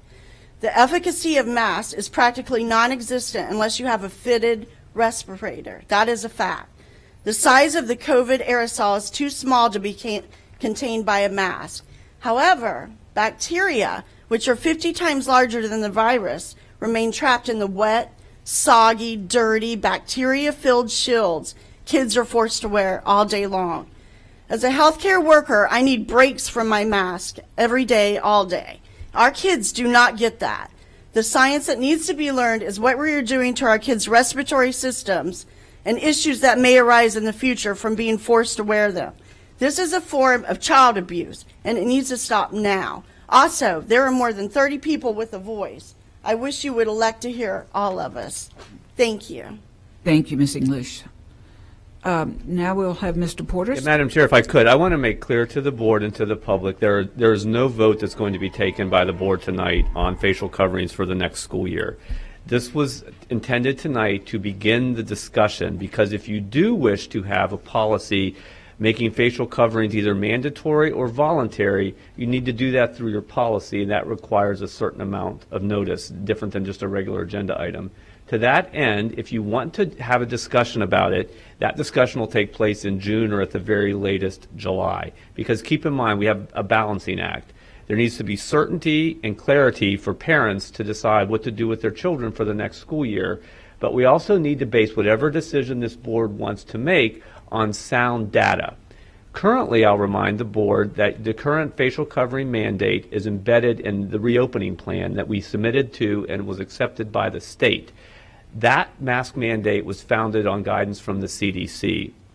We're monitoring the CDC daily. Currently, the recommendation is to consider or to continue the mask mandate, if you will, for the current school year, but they have not issued guidance for next year as of yet.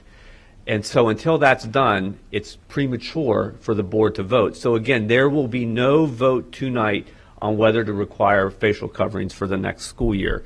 And if you do decide that you want to go down that path, it'll be a full-blown public hearing. I understand there's a lot of interest in this. Obviously there is, from the passion of the people that spoke, and I know the board all respects that passion.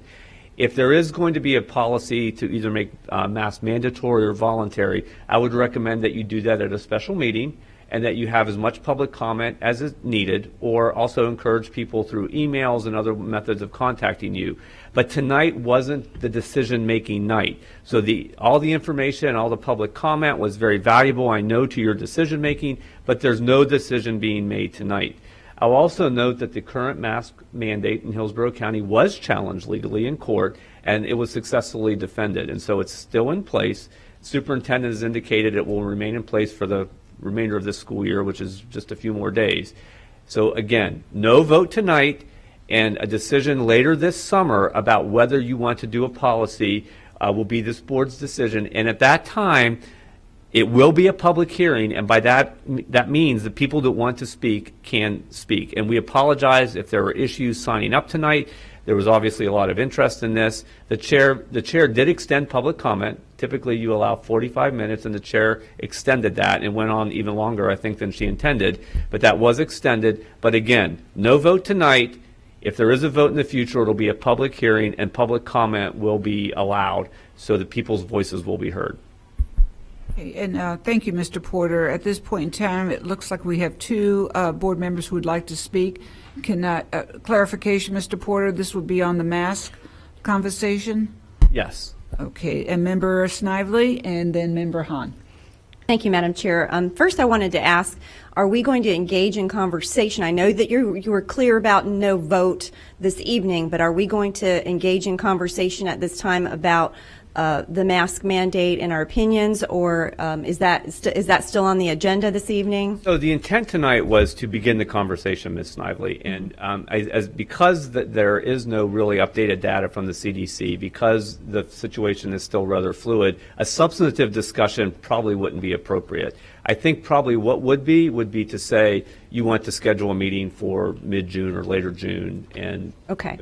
Thank you. I appreciate your response on that. And so to follow that then, I would like to say, one, I am a little bit disappointed that we limited, first thank you, Chair Gray, I know that you expanded time for public comment, but the fact that we stopped having sign-ups at a certain point, I am disappointed that not everyone who made their way out to the school district this evening had an opportunity to speak, especially when I stand there at the beginning video of every school board meeting and say how important public comment is to the school board. And so I know that there are other ways that people can hear us. They can contact us via email and meetings and so forth, but public speaking, public comment it's very difficult to get sometimes the level of understanding and communication and compassion in an email versus someone who's spending their time here at the lectern or have taken the time, their personal time out of their day to come and share with us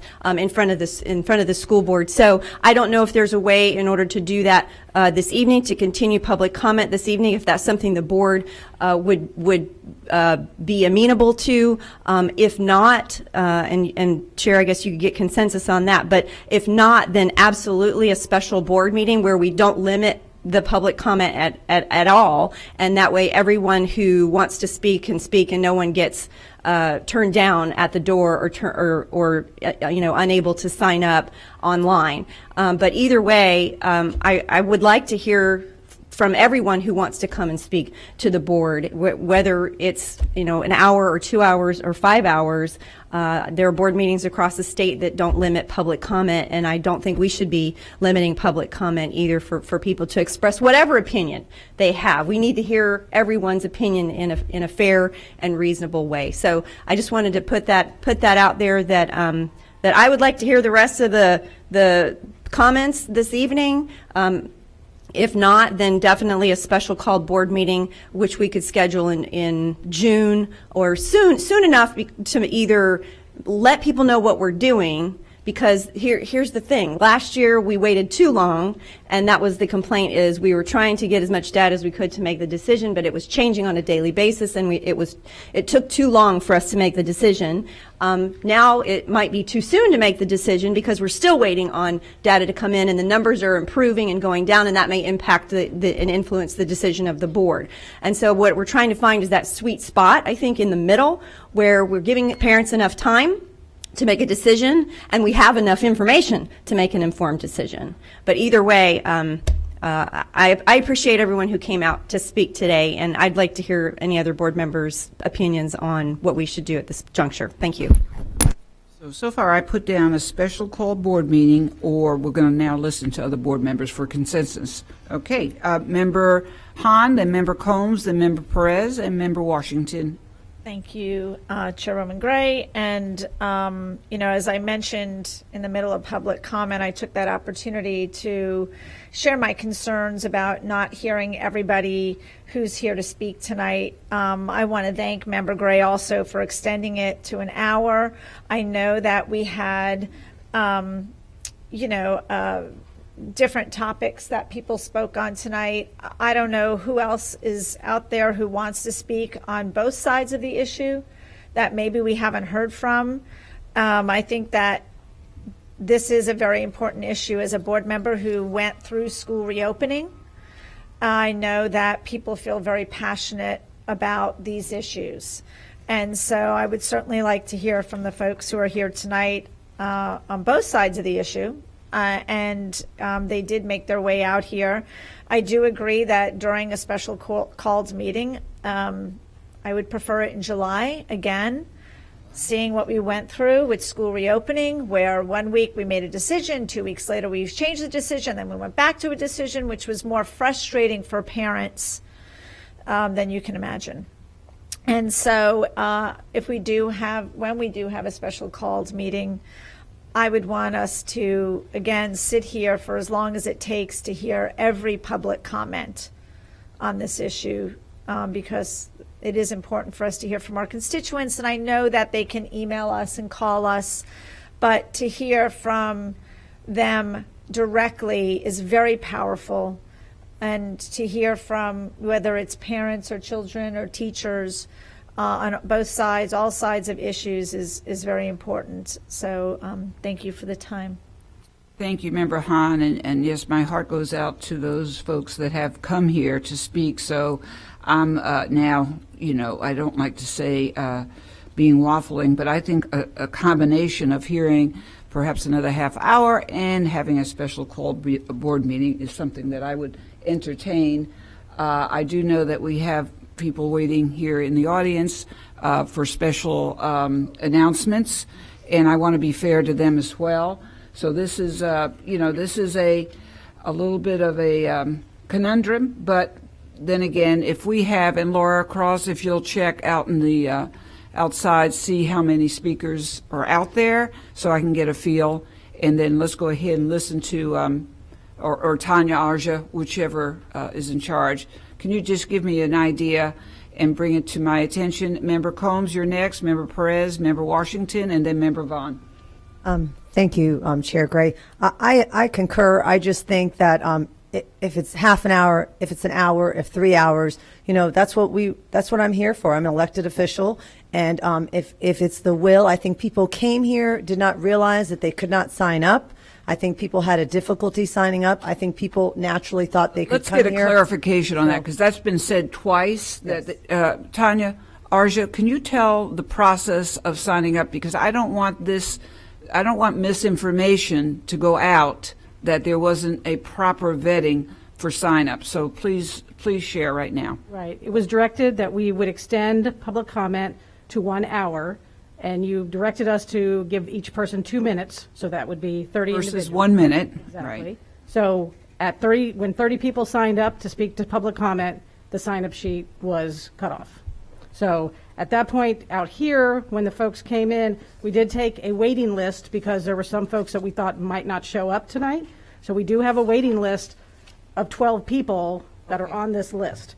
I don't know how many more people are out there, but we do have a waiting list of 12 people that we have on our list. Okay, and so now, and I apologize for breaking in, Member Combs. I just wanted to make sure that you knew there was a process, it was done correctly, but now we're looking at 12 people, and we're looking at an audience that is waiting for their own time to be shown in terms of possible appointments. So, Member Combs, go ahead and finish. And I guess the big question is, as people were signing up, did they know it was limited to 30? As people were coming here, did they know it was limited to 30? I think it's really important, regardless of where people stand, if they're here and they want to speak to us this evening, for me, I'll be here till midnight or however long it takes. I just think it's really important to hear people who have taken the time to come downtown, who would like to speak to the board. I personally think it's very important we extend that time, not for half an hour, for as long as it may take. Thank you, Member Combs. Member Perez, followed by Member Washington, and then Member Vaughn. When we have parents who take the time out of their schedules to come down here, they're our constituents. They want us to hear how they're feeling. But also, in light of the concerns that they have for their students and the mental health of our students, I want to hear what they have to say. And it's important to hear their voice. They're representing the students that we have in this district. So for me, it's important for them to have their voice tonight. Okay, and I'm thinking we're getting consensus here. So, but let's go ahead and listen on. Thank you, Member Perez, Member Washington, Member Vaughn, and then let's go ahead, Tanya, get them all on the list that's up there. I was about to make a motion. I'd like to make a motion that we hear the 12 speakers. Absolutely. Yes, that is agreed, but we're going to, okay, a motion's on the table. Second? Okay. All in favor at this point in time, we can go ahead and vote. I think we're all going to vote yes. And Jessica, did you want to discuss the motion? Go ahead and discuss first, and then we'll make the vote official. Thank you very much, Madam Chair. I agree that we are elected officials and are here to hear as many constituents as want to come out. I will say I've watched these meetings for years, and I've seen people come out for years wanting to speak on issues, and comment be limited. So I'm surprised to see that now this is the time that some people are going to bat to hear all of the speakers, although I'm glad to see it. My concern is I'm wondering how many people were not able to sign up or who didn't come down because they thought we were limited, and whether or not people left because they didn't realize we were going to hear more speakers. So I'd like just for us to revisit this policy going forward and maybe have something a little more formal, so it's not at the will of each board member, each board meeting to kind of make those decisions. And that's my only thought process. Thanks for allowing me to speak on that. Thank you, Member Vaughn. Mr. Porter, can you get us back on track? So there is a motion on the floor to allow, Tanya identified that there were 12 people on the waiting list, and Mr. Washington made a motion to allow those 12 people to speak, and so the time will be extended. If you want to dispose of the appointments, you might want to do that first, and then go back into public comment. Okay, so at this point in time, do we not need to vote on the motion? You need to vote, I'm sorry, yes. So let's go ahead and vote on the motion. Did you want more discussion? there were people that left that are coming back. So if we finished with that 12 and there were 6 more people out there, I would like to hear them. So that just goes to the intent of the board. You have the power to have as much public comment as you like. So if you, Mr. Tanya identified 12 people, if you wanted to open it up for another, instead of just 12 people, if you wanted to open it up for another hour or another hour and a half, whatever the board wants, but you just need to provide some certainty. Okay, well, let's go ahead. Right now we have 12. That's finite. And then we'll go ahead and reconsider or reevaluate should more people come, if that's okay. But we have a motion on the floor. If you all will press your button. Okay, it is unanimous. We'll have those speakers, but I believe first, do we have some announcements? Superintendent Davis, did you want to go ahead? I know we have some folks waiting. Yes, ma'am. Thank you. I'd like to take a minute to acknowledge some of our new leaders within our organization related to principalships. If we can get this PowerPoint up real fast, we'll jump through some slides. And thank you, all those individuals coming today. We see some family out there, but I want to recognize some individuals who've worked tremendously hard. And I'm going to go through this slide to be able to be acknowledged as a leader, a new leader within our school district. And I'm going to go by alpha with by school. So new principal, the current assistant principal at Foster Elementary School. This is Miss Brooke Quillen. She will now become the new principal at Burney Elementary School. Brooke, will you please stand up?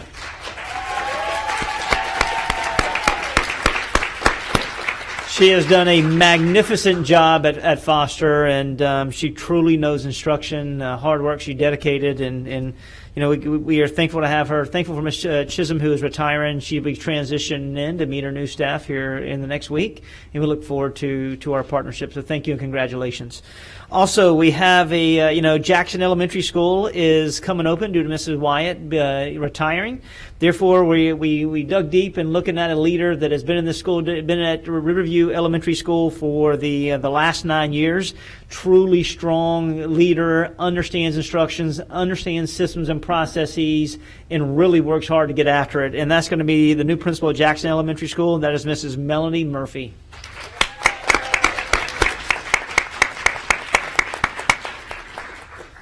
Excited for her leadership. Also, we have the opportunity to acknowledge a young lady who continues to dedicate herself to children, especially in underperforming schools. She was also recently acknowledged as the Department of Education, the State of Florida Assistant Principal of the Year, and that is Mrs. Harris. Ms. Harris, please stand up.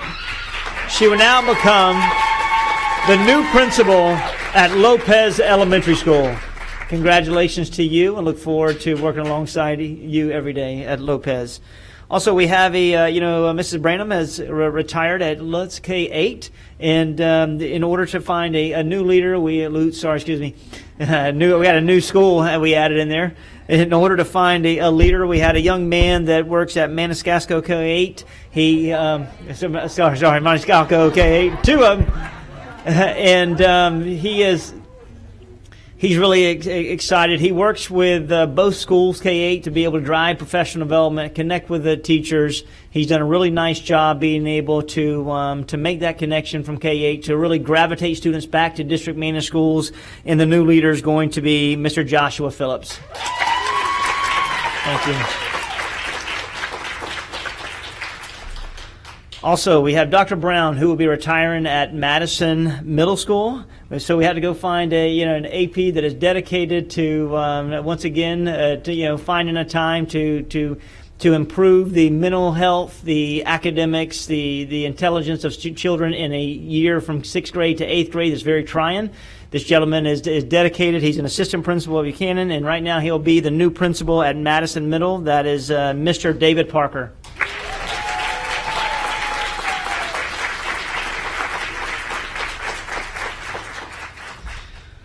Also, we had a leader that retired mid-year at Roosevelt, and we had an assistant principal that was there dedicated, that understood the environment, understood the community, understood children. She has been the interim for the second half of the year. She's done a really nice job, and this is the new new principal at Roosevelt Elementary School, and that is Mrs. Denise Wheatley.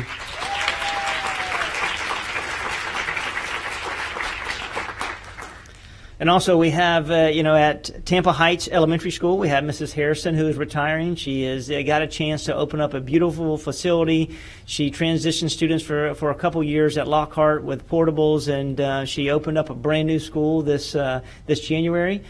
She will be retiring. We thank her for her efforts, but had to go find a leader that will continue to carry the torch and really celebrate the great things within Tampa Heights Elementary School. And that is the new principal is Mrs. Jennifer West, who is the supervisor of Gifted K-12. She's unable to attend tonight, but please know that we will lean on her to really find a replacement for our school district as she leads the work for Gifted K-12 within our school district. Once again, thank you all. Congratulations. Really appreciate your efforts and look forward to being a partner in this work. So thank you for allowing me to do this. Those are great promotions. Thank you, Superintendent Davis. And at this point in time, I believe we're going to have the speakers come in. And it would be probably advantageous to have a list of the individuals.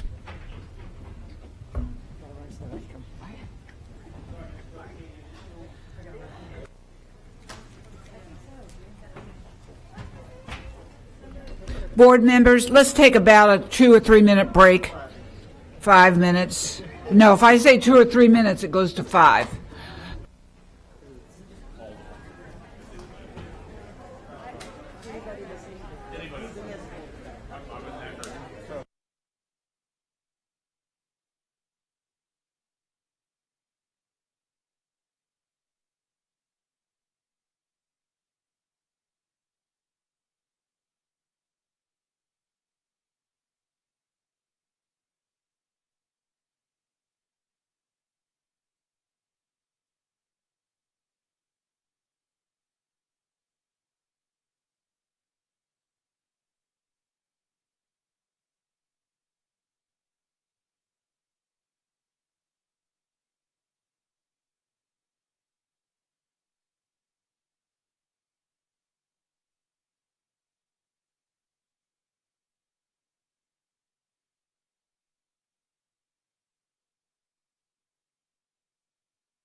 And you're all ready?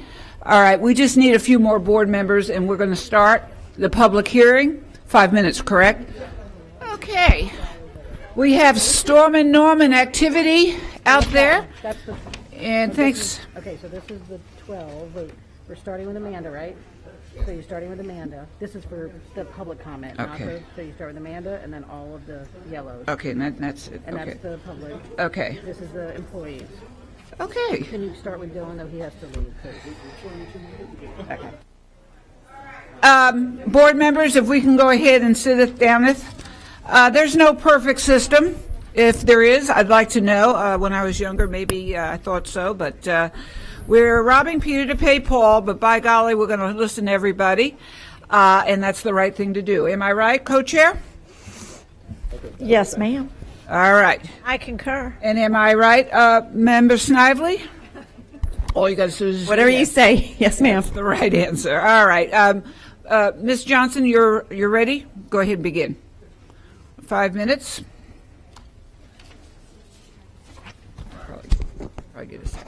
Good evening, board members. I'm going to introduce Rick Cobb. He's going to do the public hearing on community investment tax.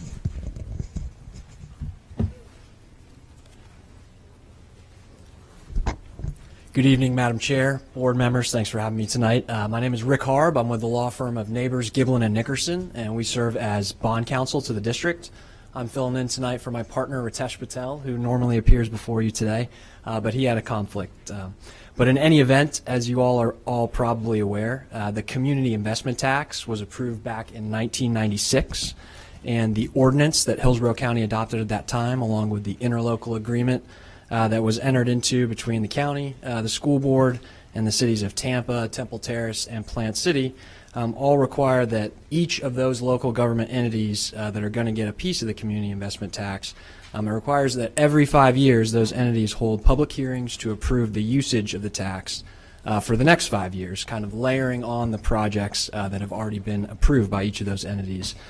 So the last resolution was approved in 2016. The 5 years is up, and it is time for you to adopt a resolution, again, approving an additional list of projects that can be funded with the CIT for the next 5 years. So the resolution before you today does contain an exhibit that lists those projects that have been approved, and the only action needed by y'all today is to adjourn the regular school board meeting, open up a public hearing, receive any public comments, close the public hearing, reopen the school board meeting, and a motion to approve the resolution. So thank you very much.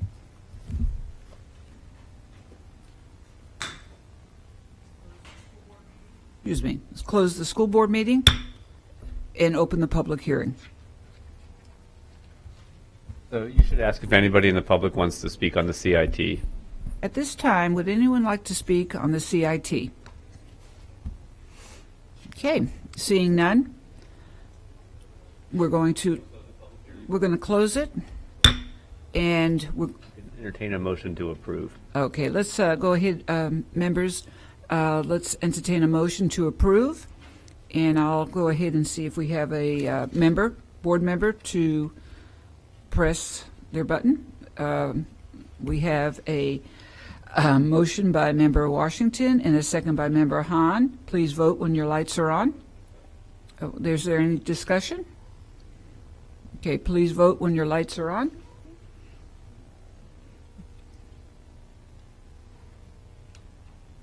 Okay, it's unanimous.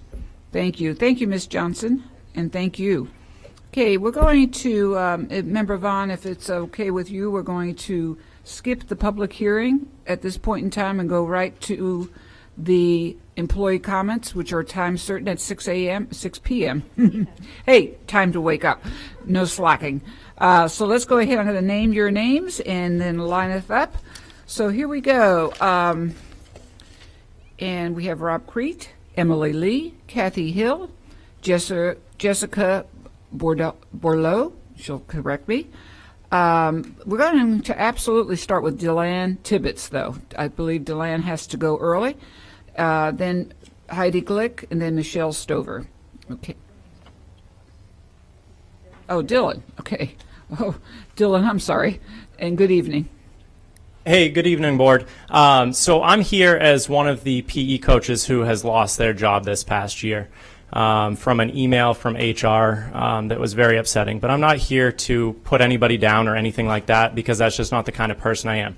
This is the first time I've ever actually participated in a protest, to be honest with you, going out there and holding up a sign. But my biggest concern is not for me, but those kids that I teach every single day. I work at a transformational school, not because I have to, because I want to. Those kids don't have positive role models in their lives, and they're used to men walking out on them every single day. I'm there. I'm that person who greets them at the door first thing in the morning. I'm that person who started a sports league at our school and has continued that after school so they have extracurricular opportunities available to them. And I have not been doing a bad job in my position, but I'm being removed. So I'm another person that these kids have as a trusted adult that is being asked to leave their lives, which just isn't fair to them. They come up to me, they give me a hug every day. PE is their favorite thing of the day. They love having me there. I love seeing those kids and brightening their day every single day. And all I can ask from you, from the board, is to please find me a spot in the district where I can make a difference in the lives of the people here in Tampa Bay, because that's what I'm here for. I spent 7 years teaching and as an assistant principal up in Maine before I chose to move down here, because I loved it down here and I want to impact as many lives as I can. And right now, unfortunately, I'm having to walk out on 700 kids, a staff that I love working with, and a school that I love working for.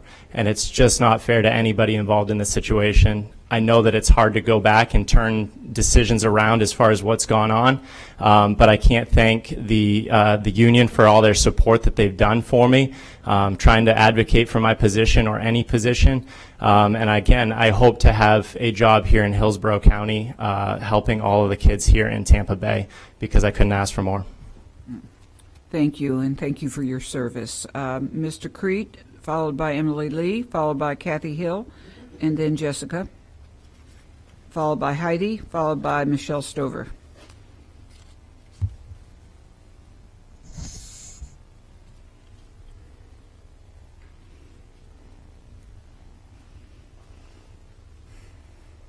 Good evening. Hey, good afternoon, everyone. I'm emotional after hearing Dylan. I mean, I don't even know. I got a speech here, but that's exactly the type of people that we need to keep, and that's what I've been talking about every single week we get up here. So just give me your word that we're going to work with people like Dylan and all of those folks to make sure that we crosswalk them into different jobs and make sure they have employment, because our kids deserve that. That's so important to me, and it should be for all of us in this room. But hey, I'm here to talk about that. 2 weeks ago, I requested and was even granted a meeting with the Florida Commissioner of Education, Richard Corcoran.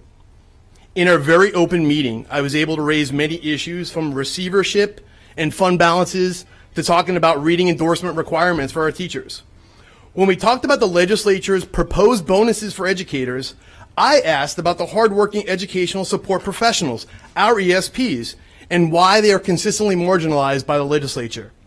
Our ESPs, as well as our media specialists, school counselors, custodians, bus drivers, lunchroom workers, psychologists, school nurses, social workers, and all of the adults that are working with these kids, they're never included in most iterations of financial rewards or incentives in this state. In essence, in order to recognize the great work of all of our employees, we have to agree and we agree it takes a village. This challenge falls on us in the district to do that. It's these unfunded mandates that are unfair and unequal allocations of funding from our state, like I just spoke to, that are the biggest issues in public schools in Florida. Now, our education and support professionals, our ESPs, have been working without a settled contract all school year, despite heeding the call to return to work during the most dismal days of the pandemic. Madam Chair, I ask that you schedule an executive session with the board to discuss this issue and invite us back to the table to discuss our diligent yet lowest paid employees, our ESPs of Hillsborough County. Thank you, guys. Appreciate everything you're doing. Thank you, Mr. Crete. I'm writing that down. Next, we'll have Emily Lee, Kathy Hill, Jessica Below, and I stand to be corrected on that one, and Ms. Glick, and then Michelle Stover. And good evening, Ms. Lee. Good evening. The actions being enabled, endorsed, and allowed by the majority of the board have residual effects that can be observed daily in almost every single Hillsborough County school. It's glaringly obvious in our neediest transformation schools. This morning, I was able to catch bits of the workshop during my duty-free lunch and was sickened to hear that the blame for some of these problems are being placed on the fact that people are talking openly about these issues to bring light and solutions to the problems. We also heard how heavy our personnel expenditures are. They should be. Our job is to educate students. What we don't seem to be hearing is a separation between the people that are vital to working with students every day versus the people who work for other adults in offices and administrative buildings around town. Many people have asked for details about cuts to the superintendent's cabinet and other high-paid employees. The only answer is they took a 4-day furlough and still get to enjoy their high salary while cuts from the bottom happen. Cuts to units have huge impacts no matter what the semantic spin is.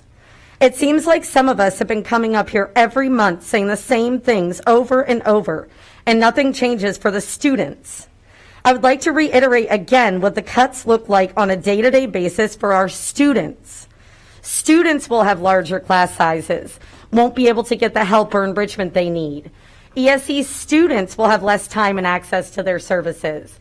ESOL students will have less ESOL resource teachers to help them, and they're learning in a second language. Students will not have performances and concerts if their music, art, and theater teachers aren't there full-time. High school students will be lost on their journey to the real world. Middle school students will have a lot less things to choose from for electives. Students will have a hard time accessing their counselor that's serving 500 students at a time. None of this sounds world premiere to me. It's not. The members, employees, and public speaking out are not what make the district look bad. The district looks bad because of mismanaged money and lack of regard for your teachers and students. Thank you, Ms. Lee. Kathy Hill will be next, then Jessica, Heidi Glick, and then Michelle Stover.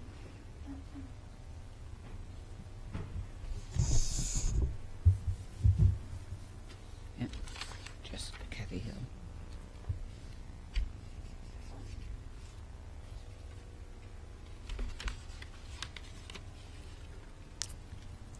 Good evening. Good evening. My name is Kathy Hill, and I'm a 5th grade teacher at Mitchell Elementary. Throughout my career, I've been an advocate and champion for my students, school, and this district. I love being a teacher more than anything else in the world. Yet after 22 years of teaching, I've decided to take a leave. I can no longer work in a district that's lost sight of its vision and purpose. We no longer share the same philosophy for what's best for students. This could not be more evident than in the district's current plan for elementary reading and writing. As the writing contact of my school, you can imagine my surprise in July to learn that you cleaned house. When you replaced our leaders, you took away my voice, our voice as teachers. Tamisha Creed and Kimberly Keenan made it their life's work to improve literacy in this district. They took the time to build relationships, listen to teachers, and they recognized the individual needs of schools and students.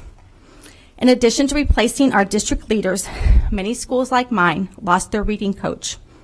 Did anyone stop and think about, in a year when teachers needed consistency more than ever, you took away our support. I don't know anything about the new leadership team other than the decisions that have been made in regards to curriculum. And truthfully, I find these decisions alarming.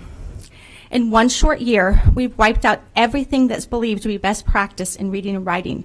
We've reverted to the old days when teachers are given a workbook and told to start on page 1. We've now using class time to do yet another computer program, Achieve 3000, which on its best days is a glorified worksheet.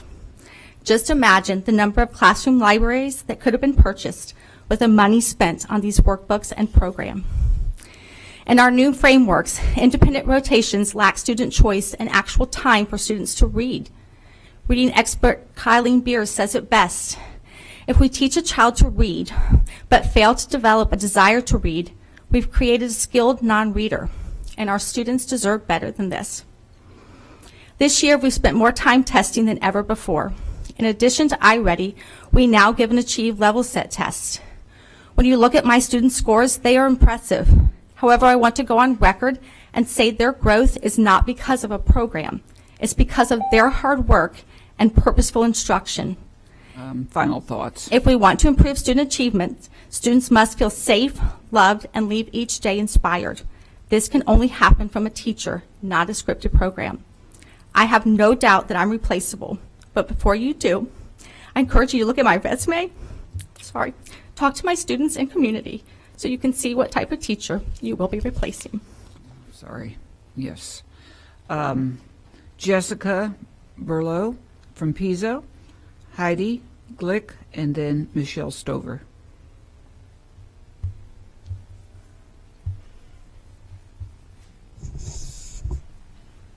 Have her pronounce the name. Berlow is French. Jessica, good evening. Can you pronounce your last name? And I believe it's French, isn't it? It is, yes. It's Bolo. Bolo. Thank you. Thank you. Good evening. My name is Jessica Bolo, and I am one of the elementary music specialists at Pizzo K-8. Although working at Transformation School during the global pandemic has presented me with many challenges to overcome, a good teacher knows to put the needs of their students as a priority and to come up with creative solutions to those challenges. After all of the extra time, work, and emotional labor I have put into teaching this year, I never would have thought that my school district would thank me by terminating my contract through a mass email. The actions by some of our leaders in this district have proved that the decisions being made are not in the best interest of our students and their academic achievement. Students in every school should have the opportunities to work with teachers that are not only highly qualified, but also passionate about the work they do. By laying off teachers who have built strong relationships with students in schools that need the highest level of support simply to fix a budget, not only stuns students at social emotional growth, but is also a completely unprofessional and disrespectful way to show appreciation for the people who kept schools afloat during a pandemic. Hillsborough County cannot provide a safe and equitable learning environment to students when the decisions they continue to make have a direct negative impact on their growth and development. At the end of the day, the teachers who have been affected by these decisions will adapt and provide a high-quality education within other school districts, because as educators, overcoming challenges and embracing change is what we do on a daily basis. However, the students, parents, and employees in this district deserve better. They deserve leaders who put the needs of students above all else, because investing in a child's development means investing in a better community. All eyes are on the leadership of Hillsborough County Public Schools and the decisions they make going forward. So I hope that those decisions are not as detrimental as the previous decisions that were made. The students, their families, and staff in this district deserve so much better treatment than what they have received. As our leaders, we expect more. You must do better. Thank you. Thank you. Next, we'll hear from Heidi Glick and then Michelle Stover. And Heidi is from Alonzo High School. Michelle Stover is from Lato.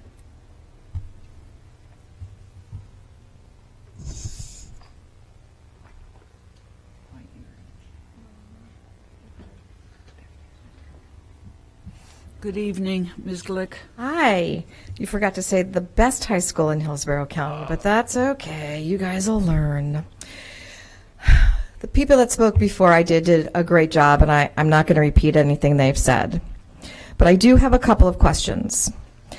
One is, I was here a couple of months ago, and I made some suggestions about how to save money.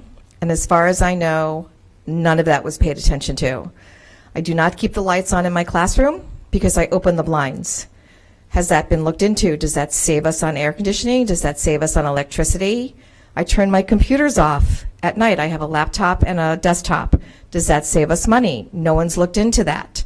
Why hasn't anyone looked into that? If you're looking, I was able to hear part of the meeting this morning, not all of it, and we need to find, and someone needs to look into, I thought it was a great idea, turn the signs off. Okay, well, what else can we do? We need to be able to do something. Does every light need to be on? Can we do every other light? Look into things that people have been doing for years to save money in their personal homes. I would also like to know what other funding sources have been secured. I have not seen a GoFundMe for Hillsborough County, and I hope I never do, but we do have a grant office. What grants have they obtained? What have they secured? What are you guys doing about this? What instructions are they getting? And last month I asked how many of our new Clay County people that replaced Hillsborough people would not be returning next year. I have not received an answer to that. I would like an answer, Superintendent, and I would like it on the record. And I would also like to suggest that any of the district level employees that make more than $150,000 a year, as a thank you to us for our teachers, take a symbolic 15%, not a symbolic, to take a 15% pay cut to show your support and perhaps get back some of these educators that we should not be losing. That is all I have to say. Thank you for your time. Thank you, Ms. Glick. Next will be Michelle. How many Clay County employees that were former Clay County employees are not coming back next year, Superintendent? Can I get an answer? Ms. Glick, I don't think he needs to answer right in front. Well, I would like it as part of the record, Ms. Gray, sorry, but I would. Part of the record. Okay, we'll keep it part of the record. Thanks, Heidi. Okay, next will be Michelle Stover.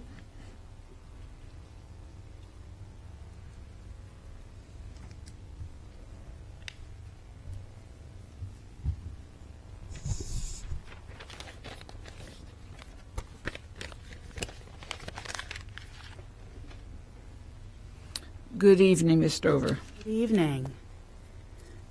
I'm here to speak regarding our responsibility to our community when it comes to continuing the use of masks in schools.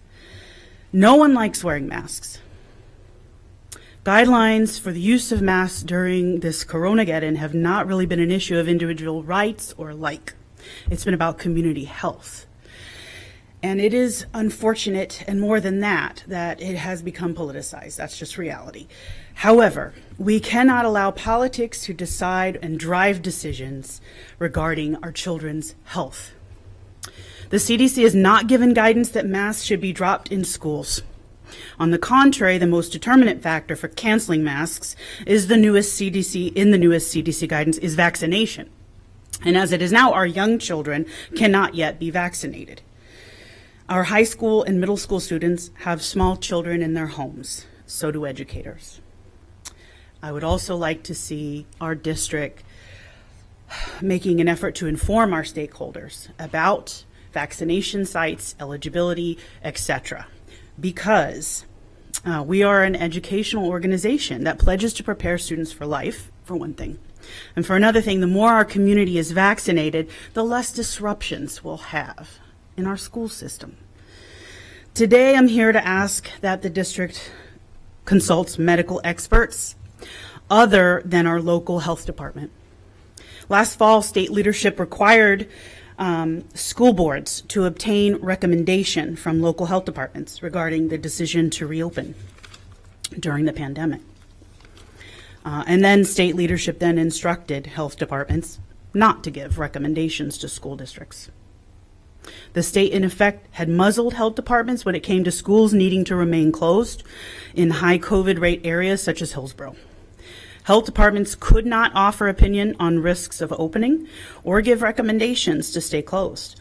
They could only offer information specific to opening schools. And I would refer you to, I think the article was in the Palm Beach Post in the beginning of August that broke that story.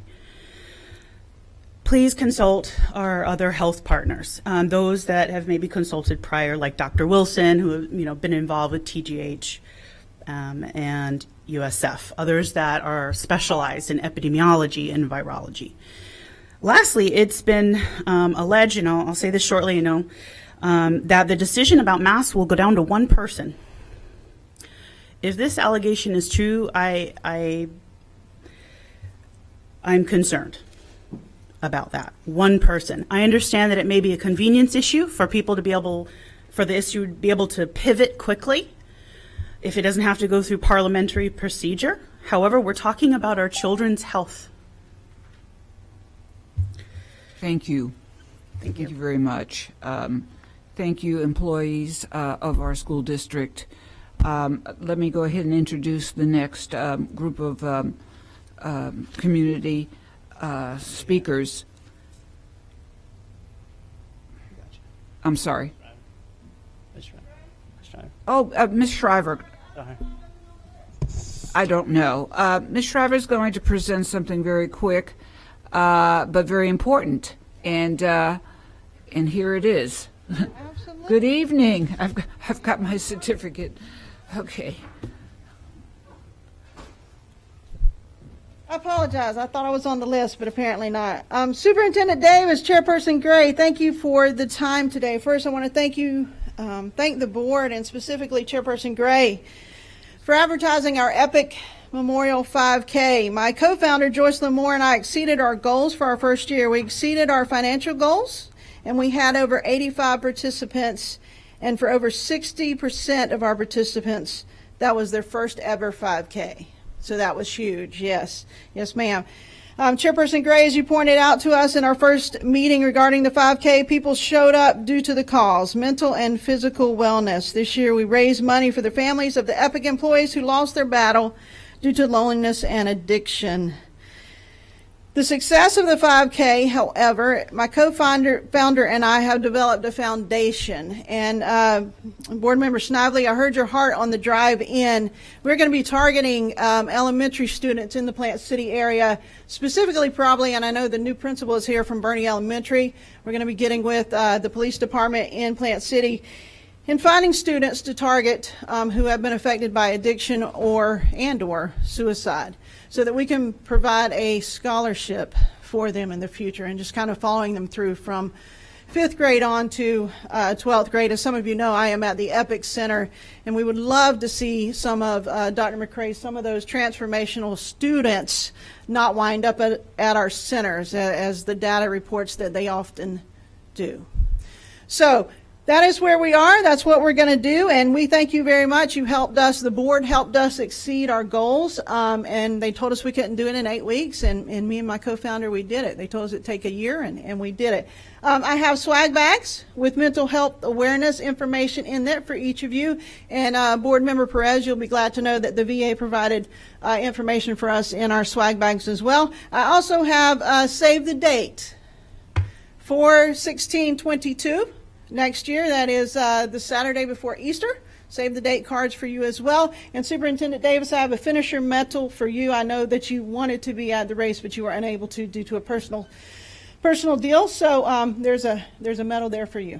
So thank you, guys. I appreciate you so much. And thank you, Ms. Shiver. And I want to say that you are a pathfinder, and you have broke the barriers of not only lickety-split putting on a 5K race, but your heart and soul goes out to the children, and also being a mental health therapist. My, you have such value to our district and who you are. So we will get these board members in shape, and they will run that 5K. Thank you. And Board Member Snively, I just want you to know that in the Plant City area, I will be doing my bench counseling for free this summer too. So yes, Jennifer, too, we wanted to thank Mayor Rick Lott. I think he gave you the whole park. Yeah, I thought that was quite generous too. Thanks. Okay, thank you. Now we're going to listen to the community people. Excuse me. I wanted to give you a better title, but right now I'm going to say this: we do value your comments, and right now we're going to have. I'm going to list about 5 of you so you can get in the queue. I want to say also, it does take courage for each of you to present what your heart and your mind says to board members. And when they say that expression, you're speaking to power, good for you. We are listening, and here we go. So with 2 minutes each, we're going to start out with Amanda Carranza, and then we have Mark Linden. You can go ahead and line up.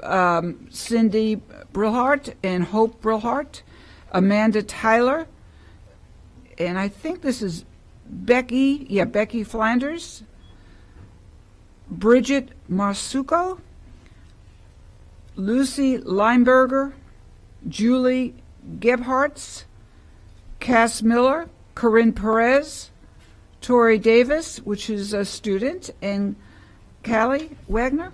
And I think that would be it. So go ahead, and at this point in time, Amanda?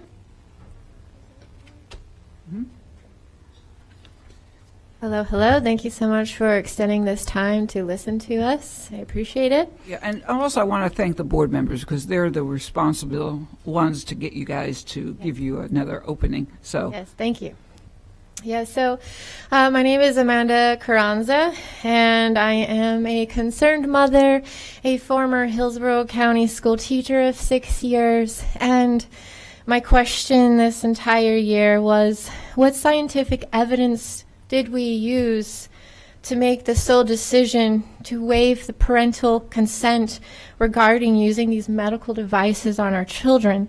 What evidence did we have that showed it helped to make this decision? What evidence is there, if any, that shows any harm? And what is the psychosocial effects of masks? And I still ask to this day, and there's so much information now that is available, and I understand we're all in it together and went through it, but new information is here now. We can always make a change. And the first thing that I did was just do a simple research. I just went to the physical body of a child and looked up when does their lungs officially develop, and just basic research will show you their lungs are still developing through age 12. So that was a really big red flag.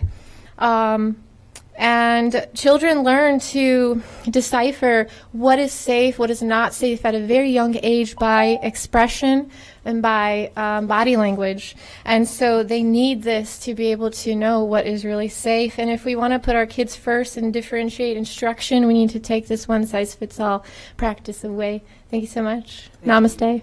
thank you. And now we're going to hear from Mark Linden, and then Cindy and Hope Brilhot, followed by Amanda Tyler.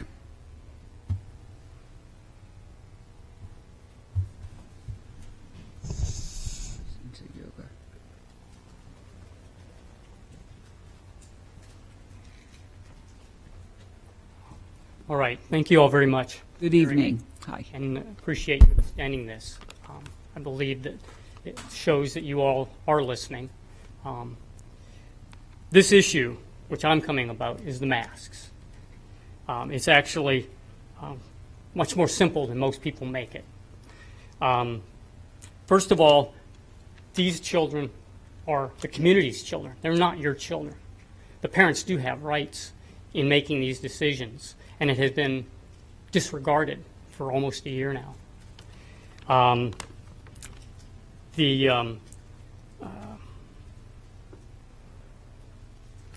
The masks themselves, on the boxes that the masks come in, it's printed right on there that the mask does nothing to protect from viruses, and it specifically mentions COVID-19. So why you got to go beyond that? The manufacturer have studied this. They actually made them. They know all about them.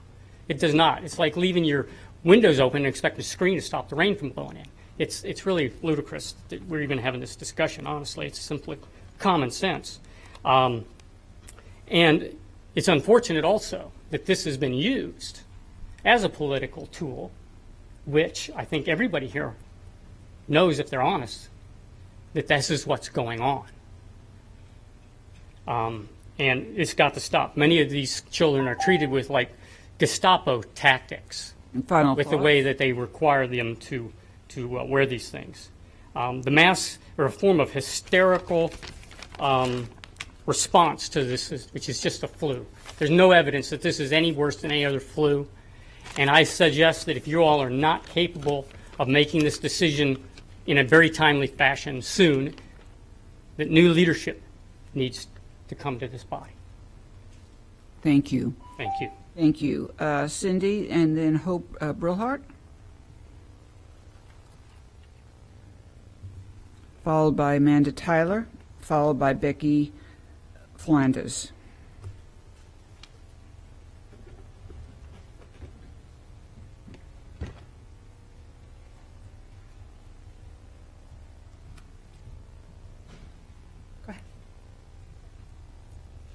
Good evening. 2 or 3 minutes is not nearly enough to provide context for our current situation. But I want to stress, context matters. When a few of us showed up here to protest peacefully, moms, teachers, my middle schooler, we were met with security who would not allow us to hold our signs up, who actively forced us to remove our paper signs from the premises. Why was this different from today? Why was this different from the fall when dozens more people protested in this same space? Well, a movement, a petition had begun to oust our superintendent, Addison Davis, with over 4,300 signatures calling for his resignation. What else happened? Our school board suddenly received a letter from Education Commissioner Richard Corcoran, who is financially and ideologically invested in charter schools. He threatened our district with state takeover. Context matters because they could have sent the letter earlier. Sending it at that time, it looked an awful lot like a strong-arm attempt to control our local board and to save Addison Davis's job. Now, it's true the board had several meetings to address the superintendent's shortcomings, which include an 85% disapproval rating from Hillsborough County administrators. But last week, the board voted not to do anything with the document created from these meetings. 4 board members voted to not hold him accountable, so nothing has changed. We did get some of the ESSER funds, and a new budget was adopted to help address the financial problems that have plagued our district. But how do we have faith that these funds will be well used to help our children when our questions about the budget were shut down by the chair? When past budgets have been our downfall, shouldn't time be made to address every line of the budget, and shouldn't every line be fleshed out with specifics and not riddled with vague language? Thank you. Thank you. Hope Brillhart, followed by Amanda Tyler. Oh, okay. Amanda Tyler, then Becky Flanders, then Bridget Masuko, followed by Lucy Lineberger.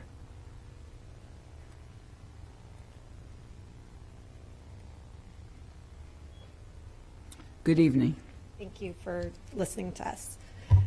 As I speak to you today, no, I have had friends and family affected by COVID, some minor and some severe. E-learning was not going to be an option for us for the school year, as my vibrant child that loves school did a 180 with e-learning. So I made the choice to send her to in-person school for her mental health. She said yes, even if she had to wear a mask. After the first day of school, I picked her up and she was in tears. She said, I can't do this. I can't wear this all day. It's so hot. I can't breathe. I have 2 very healthy kids, and I have been called to the nurse more times this year than ever before for headaches and nausea due to the mask. You can't guarantee my child's safety ever. You can't guarantee their school won't get shut up. You can't guarantee she'll get the flu. You can't guarantee she won't be bullied. Yet I, as her parent, make the choice to send her to school. Masks should be a parental choice, as we each weigh the pros and cons. All we ask is that you make it optional. From what I could find, already 34 counties have made it optional. It's not too early. Each family's story will be different, some better, some worse. But that's why there's not a one-size-fits-all, which is why I urge you to do the right thing and make masks optional for the next year. We cannot wait till July. That is way too soon. Parents need to have time to make the choice if they need to remove their child from the public school. The CDC death rate of COVID in children is 0.002%. Evidence shows that kids are buffers and they are not spreading the disease. But there are a large number of negative physical and psychological side effects with masks, and they are clinically dangerous. From the AAP, Florida has the smallest cumulative percent of COVID-19 cases in children. Please make them optional and make the decision early. Thank you. Thank you. Becky Flanders, next. Bridget Masuko, followed by Lucy Lineberger, and then Julie Gebhardt.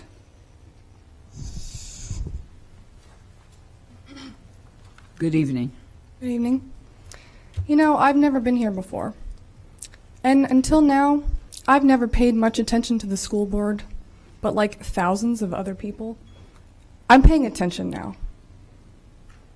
one of the things I noticed about this room is that you guys can't hear the hundreds of people outside cheering for everyone that's standing up here and asking you to unmask the children.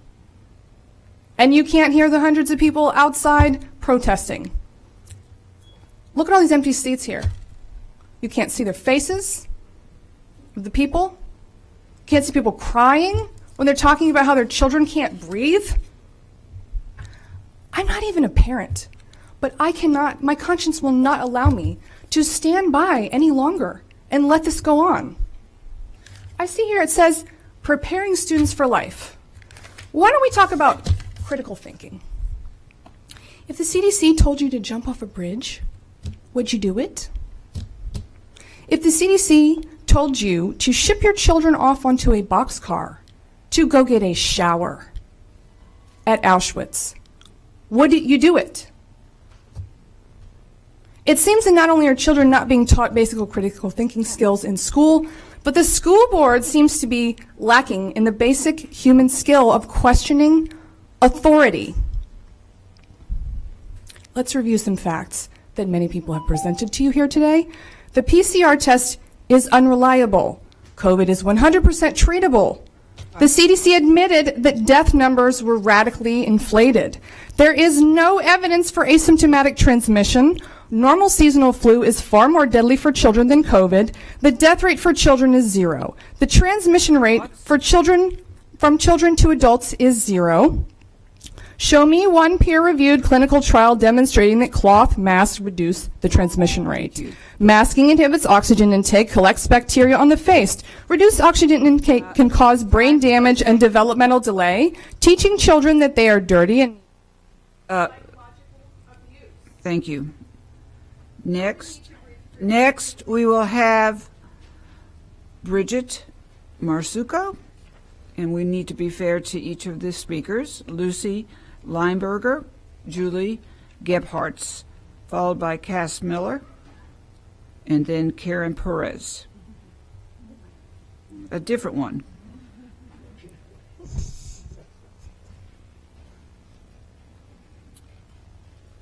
Good evening. My name is Bridget Mizuko. I'm a cardiovascular technologist in the area, but more importantly, I'm a mom of 2 children in the Hillsborough County School District. I actually came here today because at the end of that survey, it said you guys were going to be making a decision on these masks. Find out when I'm here that now we're not. On July 7th, we got an email saying that our kids were going to be forced to wear masks. In the same token, why can't we get that email today saying that they're going to be taken off of our children? Mr. Porter says that there has to be policy and there has to be a vote, but that's not how we got into this mask issue. So why do we have to do that to take them off of our children? I'm here to be an advocate for my child because the people that were elected to be advocates for my children are not doing their job. Like I said, you guys sent out that survey. And while I appreciate getting it and you're finally asking us our opinions, that should have been done a very, very, very long time ago. It's been over a year since we've had our children masks, and it's long overdue to take the masks off. We have known 3 to 4 months into the pandemic that the children were at little to no risk of catching the virus and dying from it. The CDC's own numbers say that the chance of a child between the ages of 0 and 19 catching the virus and dying is 0.003%. That is a 99.997 survival rate for these children. But yet, for an entire school year, my daughters have had to wear their masks. Even while playing outside and running around, my daughter, that is in elementary school, tells me daily she doesn't even want to be outside for gym or recess because she can't breathe. That is unacceptable, and that has to change immediately. That's pretty much the effect that I wanted to say. Please take these masks off of our children. We're placing a burden on children that is not theirs to bear. Thank you. Lucy Lineberger will be next, followed by Julie Gebhardt. Julie, get ready too, because I don't know whether Lucy Lineberger is still here. Followed by Cass Miller, and it's Karen Perez. Sorry about that, Ms. Perez. Member Perez. Tori Davis, who is a student, who I think I see, and Kayla Wagner. Okay, thank you. Good evening. Now for something completely different than I think anything we've heard tonight. I'm a parent of 4 Hillsborough County students, and I am baffled by the book, The Bluest Eye, and that it has made it through so many checkpoints and has still managed to land in the hands of our children. My daughter, 15 years old. And I would ask if any parents are in the room, I would love to warn you to shield your ears because it is very graphic. So I went and researched the book, and here's part of the review. Quote, graphic details given about incestuous rape. The book graphically discusses many sexual topics, including orgasms, prostitution, incest, rape, nudity, pornography, molestation, pedophilia, masturbation, sexual dreams, homosexuality, bestiality, and sodomy, unquote. I'm not interested in sheltering my kids from awful realities that exist in life. We aren't afraid to talk to them about rape, pornography, and violence. But I'm also not interested in spewing the graphic, explicit cesspools of sexual perversity in front of them. These students deserve our protection from this. There is no innocence, is there no innocence to safeguard anymore? If this is reasonable material to put in front of our kids, where is your line? And at what point is this too much? And to what end are we exposing them to the sexual fantasies of a pedophile? I ask you to bear with me, as I have never in my life said words like this out loud. And as a mother of 4 daughters, this sickens me. And I quote from page 178 to 180 from a letter to God from the pedophile called Soaphead. Final thoughts? Let me tell you now about the breasts of little girls, the buds, mean little buds resisting touch, springing like rubber, but aggressive, daring me to touch, commanding me to touch. I couldn't, as you must recall, keep my hands, my mouth off them. Salt, sweet. Someday I will die. The little girls are the only things I'll miss. Do you know when I touched their sturdy little tits and bit them? Okay. Just a little. I felt I was being friendly, playful. And this, we have a young, that's hypocrisy. My children have been asked to read this. Thank you. Thank you. Ms. Bays? School. Cass Miller, Karen Perez, Tori Davis, and Kayla Wagner.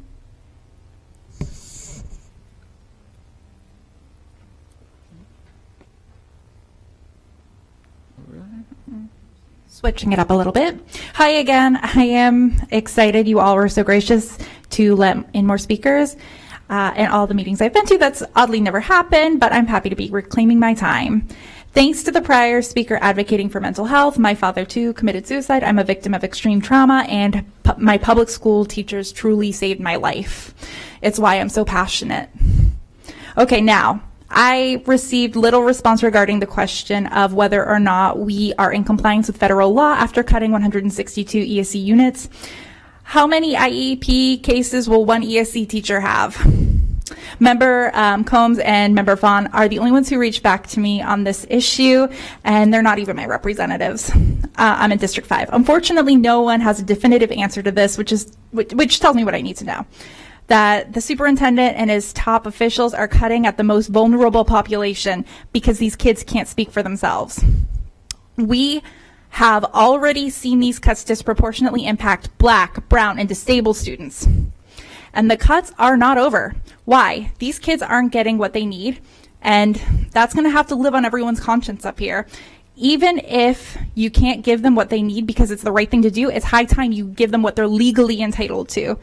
Or we'll continue to call for your resignation. You say you're listening, hear me.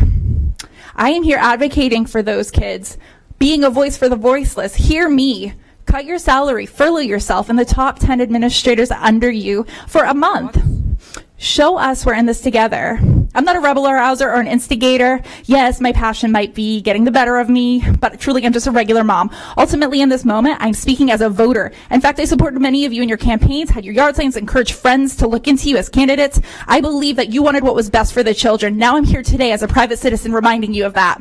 Enough is enough. Mr. Davis, you want to stay in Hillsborough County? Prove that. Not to me, but to our kids. Otherwise, we recommend you resign. Thank you. Have a great rest of your evening. Okay, next will be Karen Perez, Tori Davis, and Kayla Wagner. And following that, I believe the public hearing will be the next on the agenda. No, we have another one here. Good evening. Is it Karen Perez? It's Corinne. Corinne, yeah. Perez, no relation. Corinne, that's a beautiful name. Thank you. My name's Corinne Perez, thank you. And as a resident of Hillsborough County and citizen of the United States, I'm very concerned with the general trend of how we're treating our children, the very same children that will determine our country's future prosperity. For how can they become strong leaders when they're subjected to hiding their faces, relegated to lowly position of being given periodic breathing breaks, and charged with the demeaning task of policing their fellow classmates that don't have their masks on? How can they feel confident enough to lead when they're being taught to be sheep, not the strong, beautiful lions that they are? When I look back on my childhood, it's filled with memories of laughter, play, and sharing smiles with my friends and teachers in school. It consisted of being given the freedom to ask questions, express myself, and learn through social and academic exploration. I'm sure the board can relate. It saddens me that so many children who are innocent bystanders in the wake of these COVID restrictions will not have such memories to reflect on in 2020 and 2021.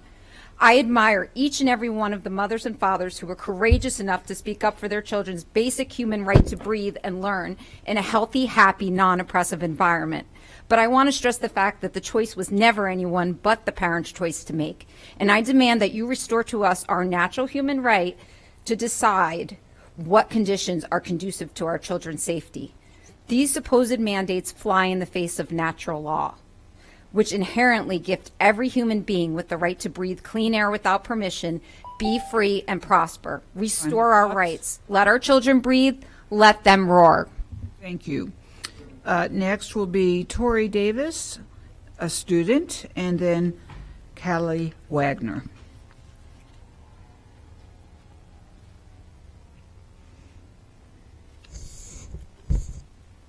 Okay. Oh, sorry. Are we missing? Here we are. There we are. Oh, let's go ahead and facilitate that. Thank you, Jorge. Well, she's growing up. All right, go ahead. Hi. I just want to say I think it's really sad how kids in the classroom don't even know what their teachers look like. Can you imagine going through an entire school year not even knowing what your teachers and classmates look like? Please unmask the children. Thank you. And time for you to go to bed, young lady. It's getting late there. Callie Wagner.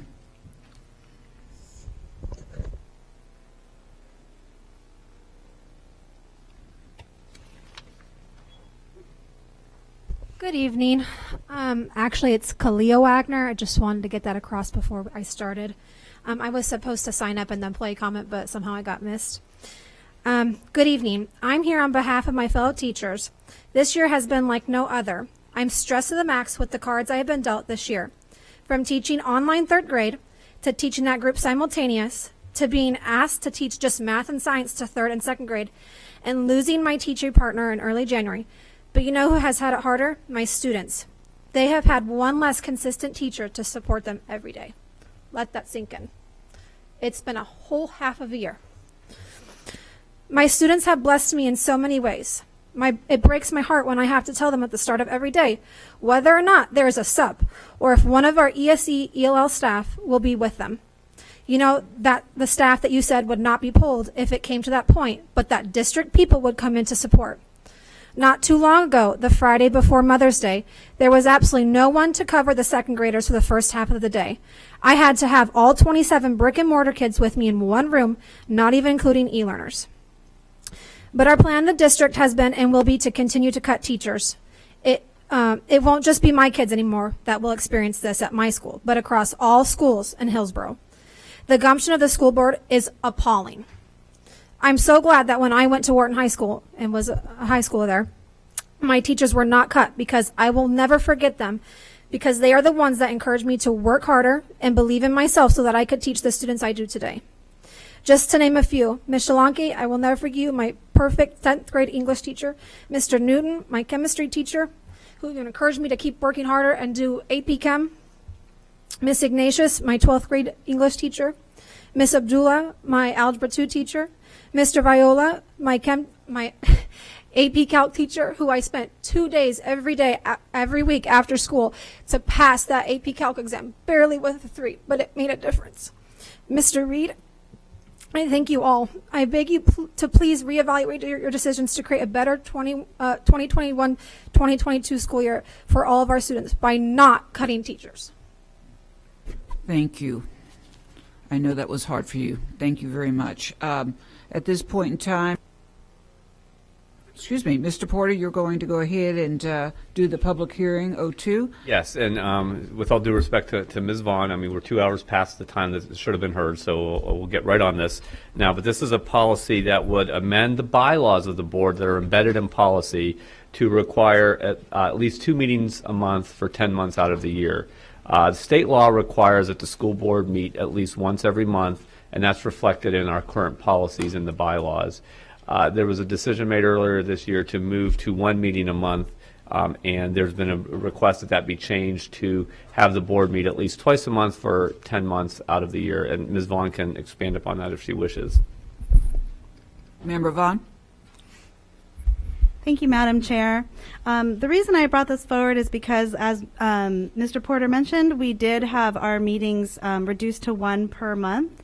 And I did ask the superintendent to make an exception and to have more meetings a month, especially once I listened to public outcry and from other board members that we were not having enough meetings during crucial time. And as we can see now, I know that you've said that generally every meeting is a long meeting, but when we have so many items on one agenda, I think it does a disservice to being able to have conversation about it. So since previously the superintendent was not open to the idea of having more board meetings, I felt it was fair to revisit our policies and go ahead and amend them so that we have the decision whether we want to do those 2 board meetings a month. I know that we like to take maybe December or another month off, so that's why we did 10 meetings as opposed to 12. So that's the thought process behind that, and we'll see how the vote goes. Thank you. Yes, I think in the way that we have this is the month of December, spring break, and beginning of the school year. Those were the exempt months. So at this point in time, Mr. Porter, go ahead and lead. Yeah, so you should see if there's anybody, it's a public hearing, so you should see if anybody in the public wants to speak only on this policy, and then you'll need a motion. Okay, is there anyone in the public at this point in time who would like to speak on this policy? And then at this point in time, I see none in the audience. Would you like to make a motion? Member Vaughn? Member Vaughn, would you like to make a motion? Oh, she did? Okay, we have a second from Member Perez. Any discussion? Okay, Member Snively? Sure. Thank you, Madam Chair. I guess I'm just a little concerned about putting a policy in place that is above our statutory obligation as outlined in our statute, Florida Statute 1001.372. I don't think that this is a best practice for board policy because we've done this in previous policies like our fiscal planning policy 6210, and we've broken our own policy. That is the most recent example, but there might be even more examples from the past. And so I'm afraid we could back ourselves into a corner if there are some uncontrolled circumstances which prevent us from following our own policy like 6210. So I guess my question is, do we really need to change a policy? Can we just discuss this issue as a board? We've had 18 meetings this year since January where anyone could bring this up for discussion, and perhaps we could have had that discussion and maybe come to consensus as to what the board desires. Personally, I don't mind 2 meetings per month because, hey, we're already averaging like 3+ per month between special meetings and workshops and board meetings and recognition meetings, but I just don't know that we need to change the policy over it, and I was hoping maybe we could just have a discussion and come together and get some consensus on what board members would like to do. If transparency is a concern, let's talk about that and work together to come up with some ideas about how we can be more open for stakeholders to better understand our operations. Over the years, the board has struggled with public expectations, but continue to develop strategies to improve transparency and public consumption of information. And so I believe with 7 board members and our attorney and superintendent and his team that we have enough people with, great ideas. So maybe we don't need to change the policy, but maybe we can just work together to improve what we're doing and how we do it, and always keeping in mind that the better we perform as a team, the more it will benefit our students. So those are my thoughts. Thank you. Thank you, Member Snively. Member Combs?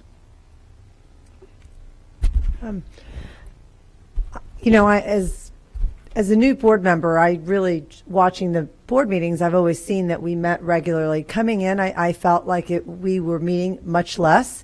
And so when the agenda items came, I felt like it was a large number of agenda items. I spent a lot of time looking at that, and I was really feeling frustrated that we were not meeting regularly enough. I think there's nothing wrong with setting a policy where it's 2, where we have some type of clause where maybe it's not necessary if we don't need those 2 meetings, but to start with having 2 meetings, and if we don't need those, that's fine. But once, meeting one time a month when so many things are going on, when there's a financial crisis, when there's COVID, when there's masks, when there's changing curriculum, there are too many things happening right now in our district to only have 1 meeting a month. So I would like to support this, and I think it's really important that we do have 2 meetings a month. Thank you.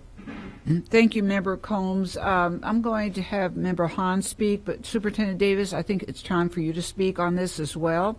So, and before we take a vote, I want to go ahead and listen to Member Hahn. Thank you, Member Hahn, for your patience. Thank you, Chairwoman Gray. So, we've had 2 meetings a month since I was on the board, and you're right. My colleagues are correct, and Ms. Combs saying that, we do get a lot of items that come when we have 1 board meeting a month. And so it makes for some very long meetings. And not that, that should be the reason, but we have requested 2 meetings a month. I guess my question is, why is this happening outside of our normal way of work around creating policy? We have a workshop coming up to discuss policy as a board, and then we typically decide what's going to move forward. So, hello, my friend. So if you could just explain why this was brought in this process was brought to the board. Okay, so we're going to go in order of the speakers, but Member Vaughn, I will allow you to be recognized so you can answer the question as posed by Member Hahn. Thank you. I appreciate the question and the chance to speak to it. Essentially, I brought this before the board now because I felt like because the public outcry was asking for more meetings at a time where we were having a lot of challenges to face, and the fact that I had repeatedly asked if we could, since months when the first email went out, that we could have more than 2 meetings, and was told no, and that it was not our place to make that decision. It was up to the superintendent.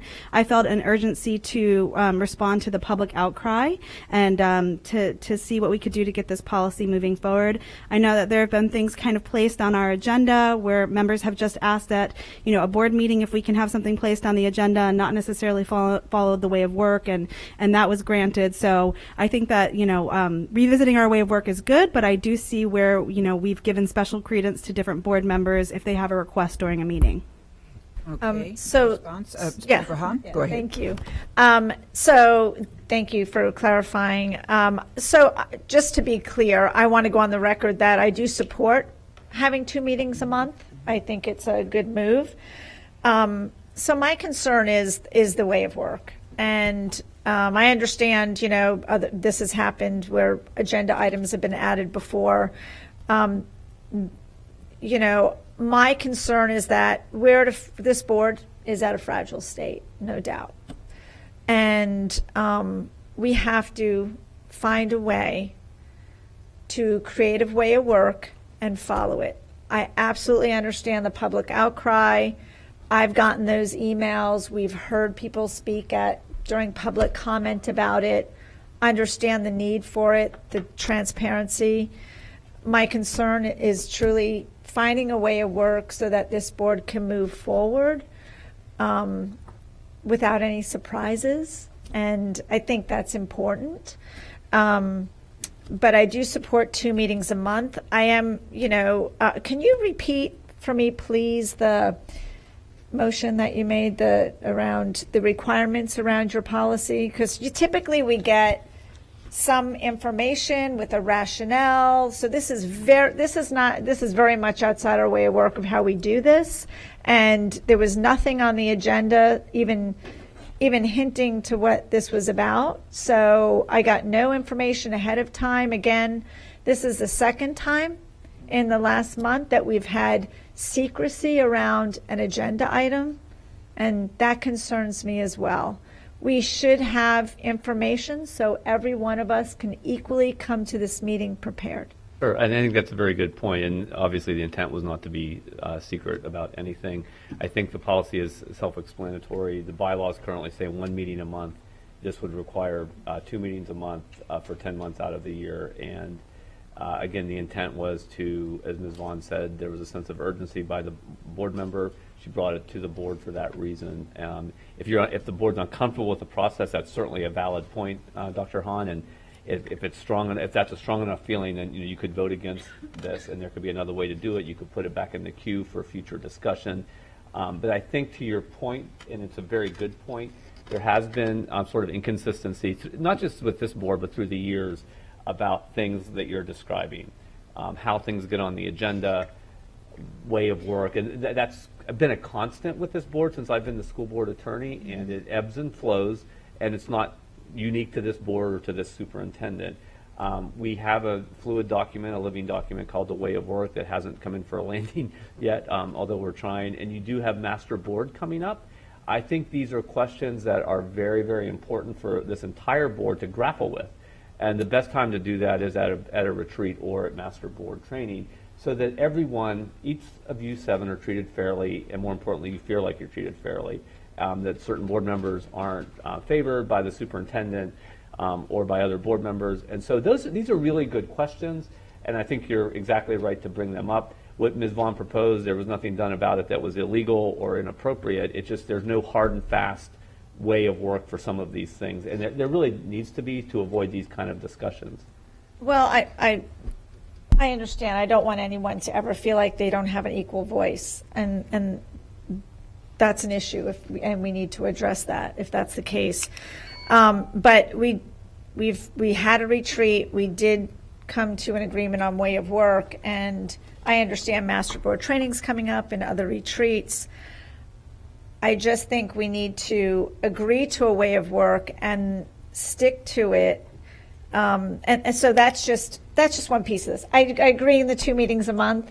I just am concerned that we keep deviating from our way of work, and we've done so quite a bit in the past month. And so that is a concern. And I know also Superintendent Davis, and he's probably going to speak about this, sent out an email evening before yesterday, proposing a new schedule of 2 meetings a month.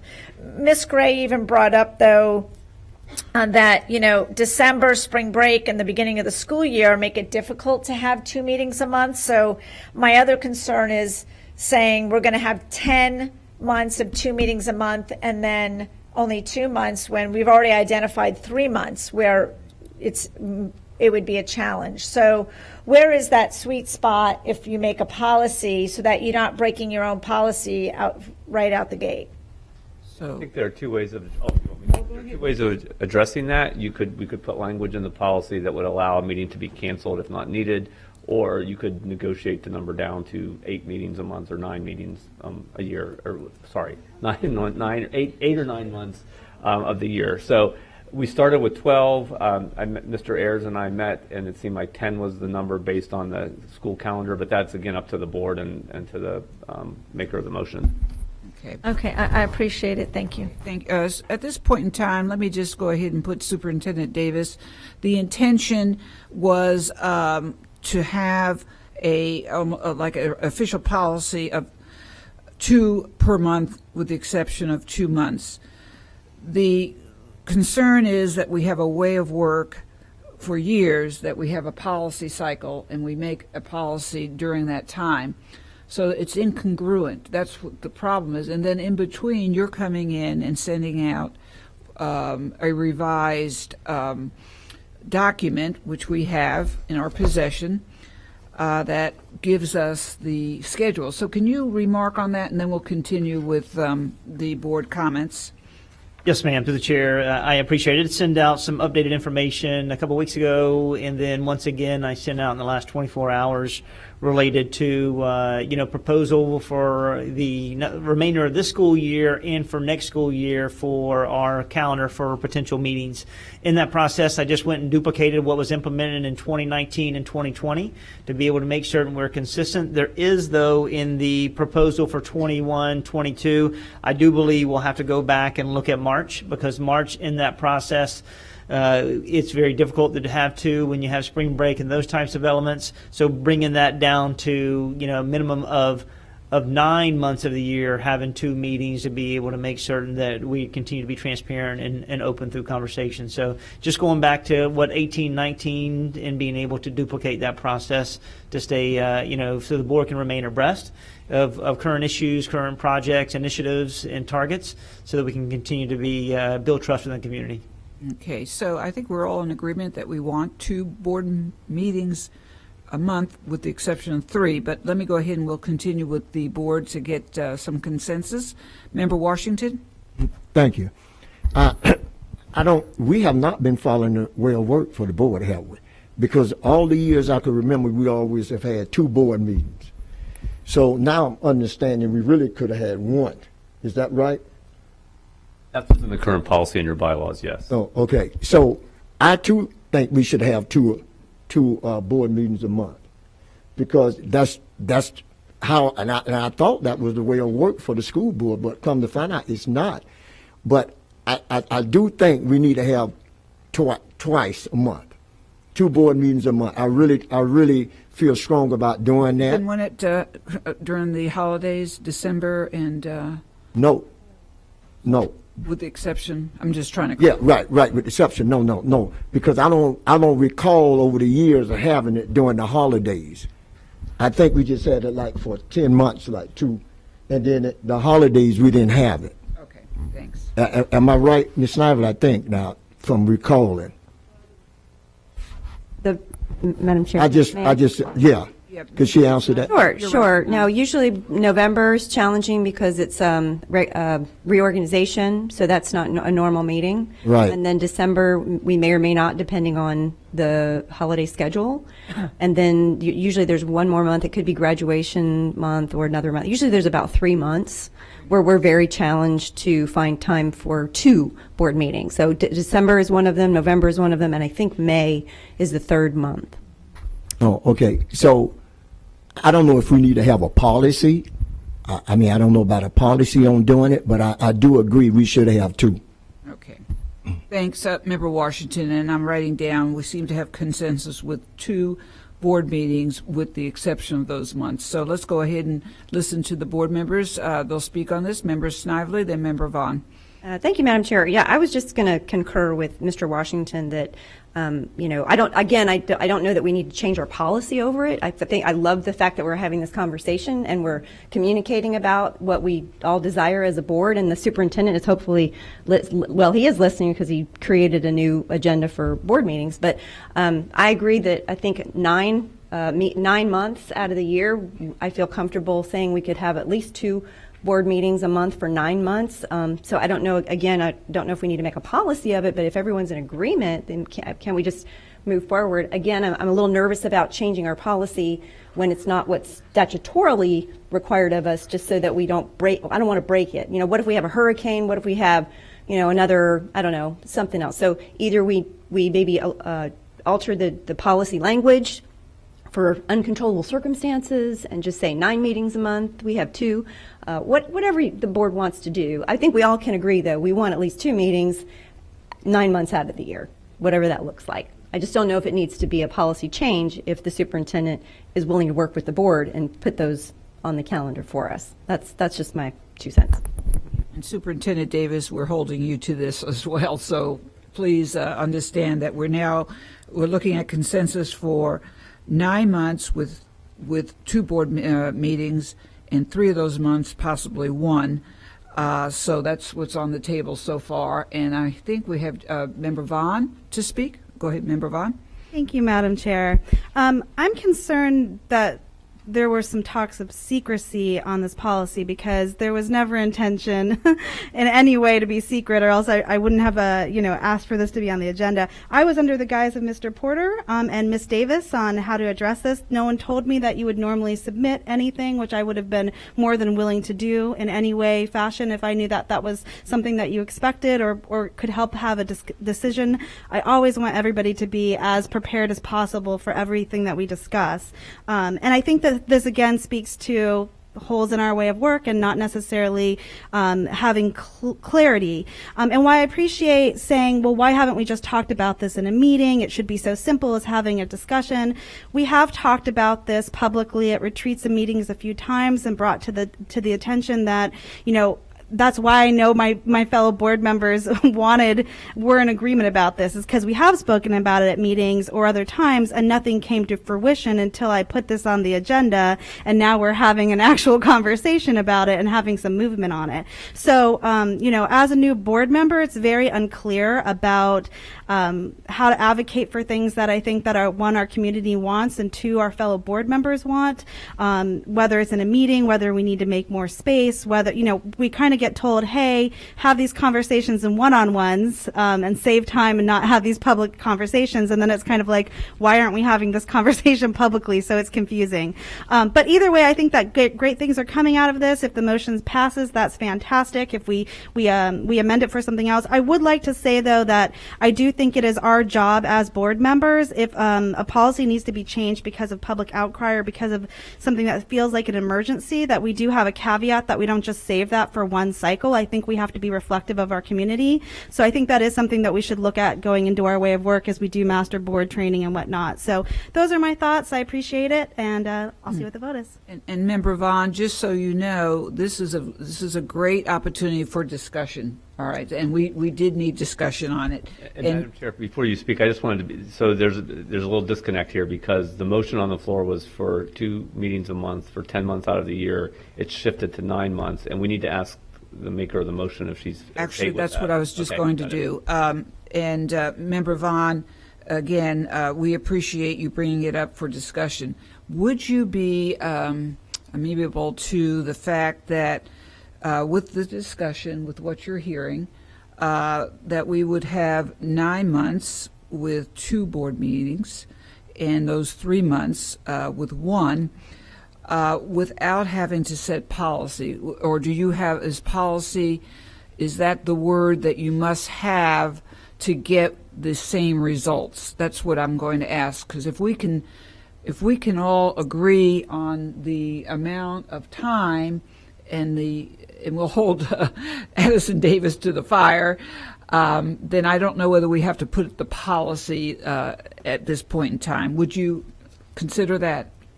Thank you for asking, Chairwoman Gray. I would be totally amicable to changing the amount of times. I would prefer to keep it as a policy, just because that's our main job here, is to set policy, aside from, holding the superintendent accountable and managing the budget. So I would prefer it to be our policy, but I'm at the will of the board and whatever we decide. And you're being very generous with all of us, and we appreciate it. If we give you our word and you have mine, would you mind if we just had this as 9 months? With this is the discussion which you brought on very nicely, without having a policy set. Would that be okay in your mind? Well, what I would be open to, Chairwoman Gray, is to move this to our policy cycle and revisit again when we're having a policy cycle, as long as we are in agreement as a board that we will have nine meetings, even if we're not changing it, a month, and that will be agreeable with the superintendent, and we have the amount of meetings that we need to be reflective to the community.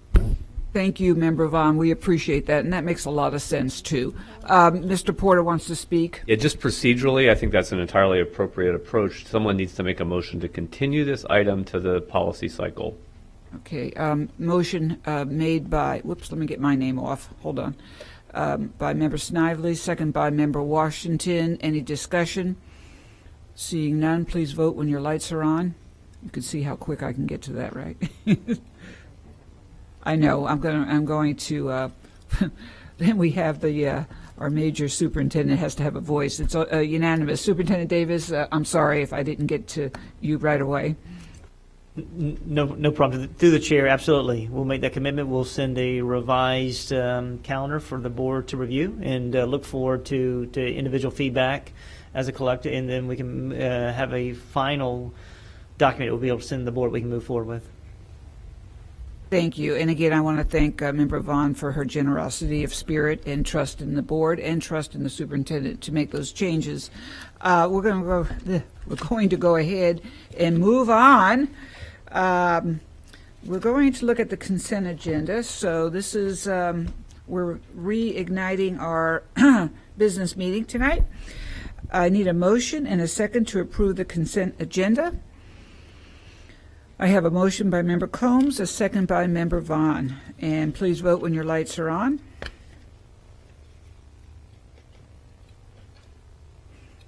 And it's unanimous. Thank you, board members. We're going to go now into, and the consent agenda has been officially approved.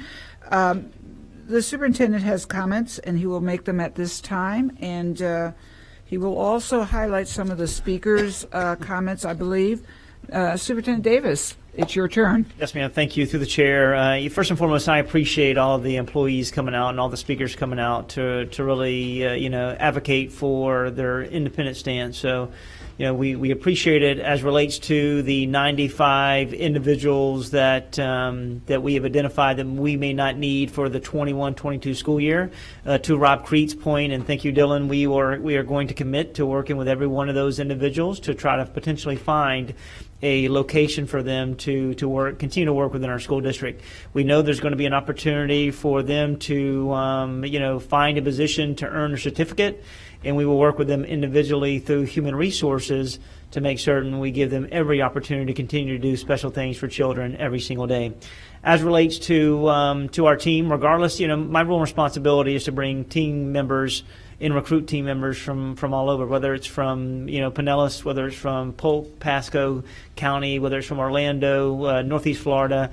We are going to continue as superintendent to hire individuals we believe continue to be champions for children.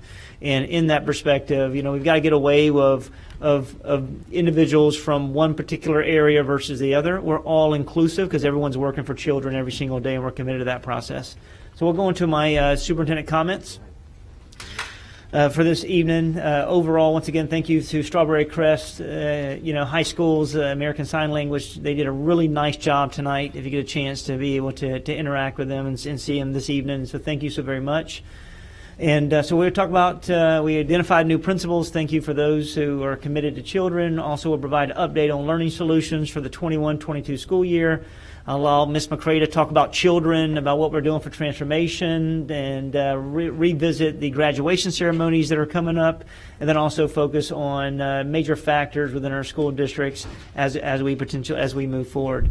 So we talk about new principals. We've got to highlight learning solutions. We did a survey. One of the biggest things that I was able to learn from our HASA survey was about engaging our leaders, making certain that we're moving in a collaborative manner and really allowing them to have a voice as we move forward. So I sent a survey out to our principals along with all our staff members to ask them what their aspirations were for the learning solutions for next school year.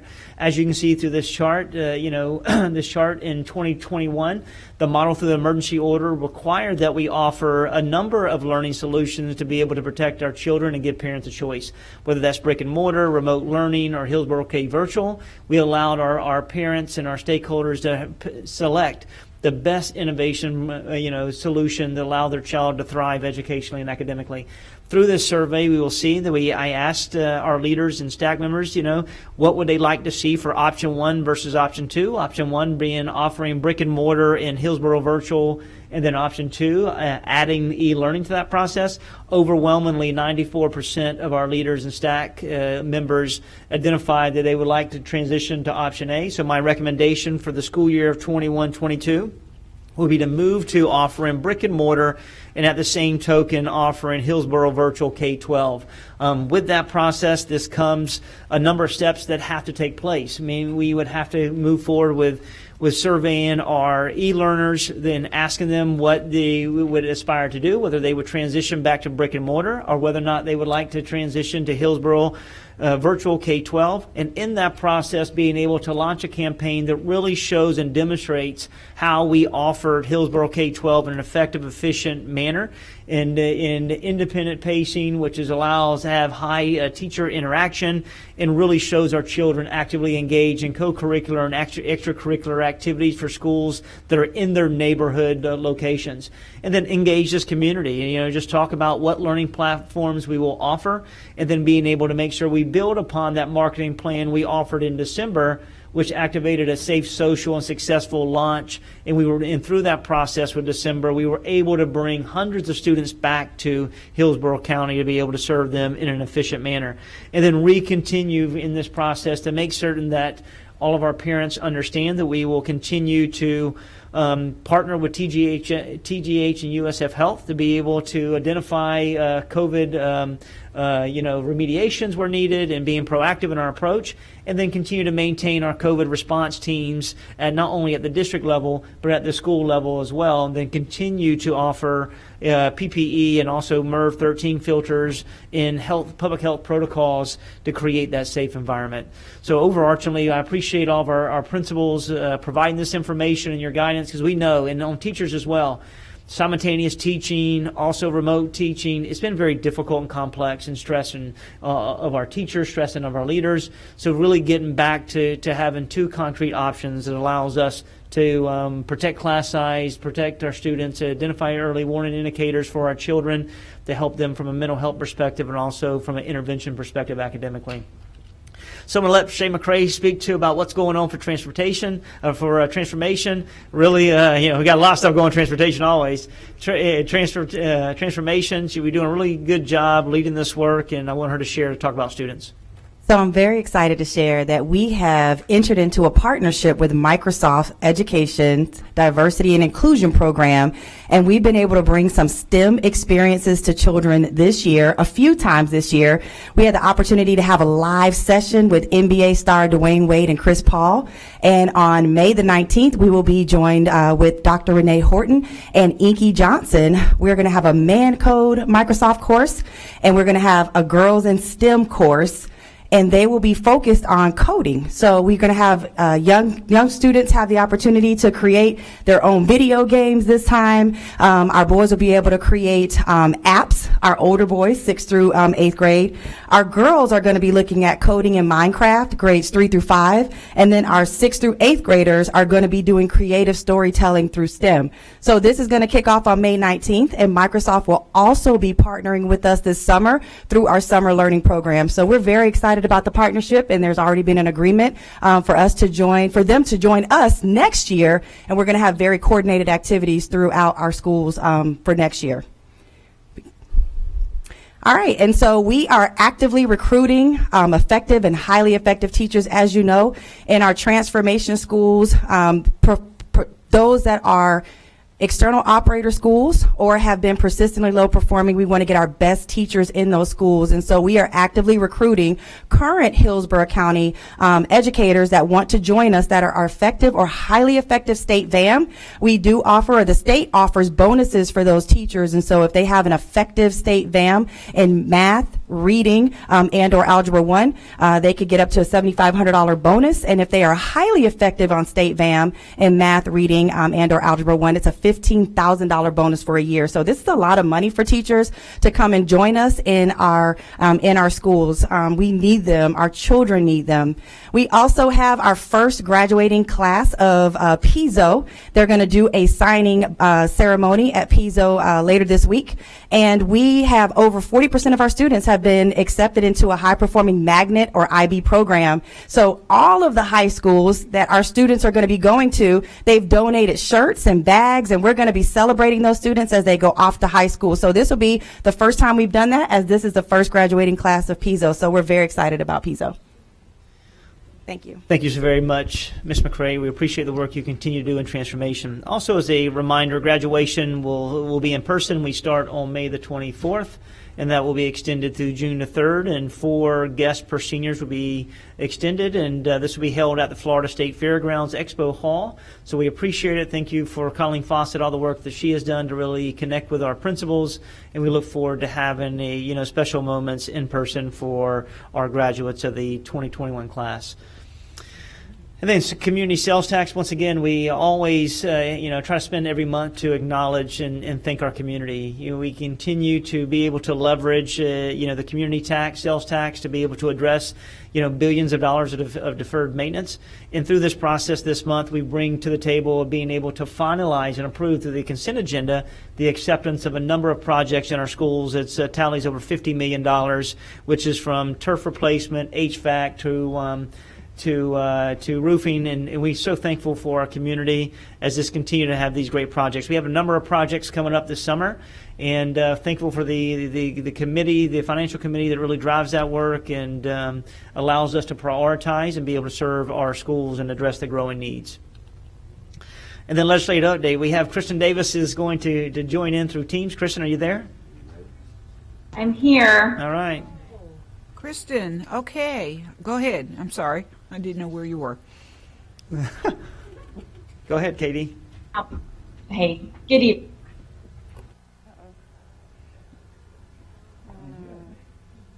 Uh-oh. Kristen, can you hear me? Because we can't hear you.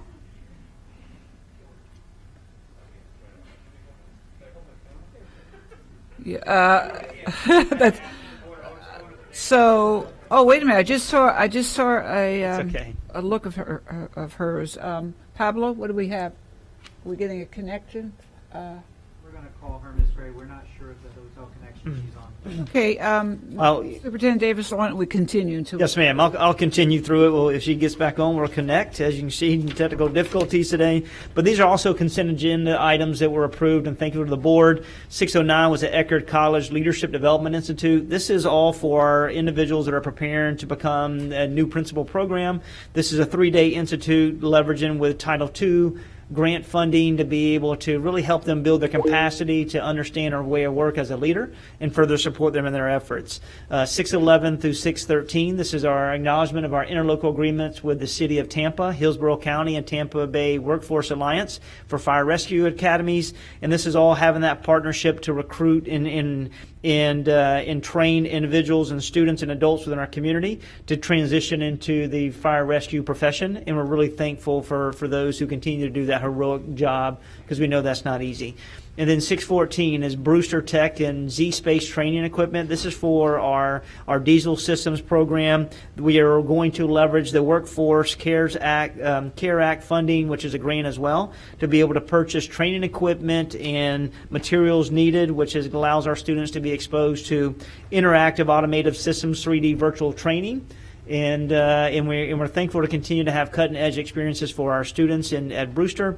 And then 616, this goes back to our STEM initiative. Larry Plank continues to drive this work in our school district. So happy what he does. And this brings back additional Lego training for our teachers, robotics in K-12.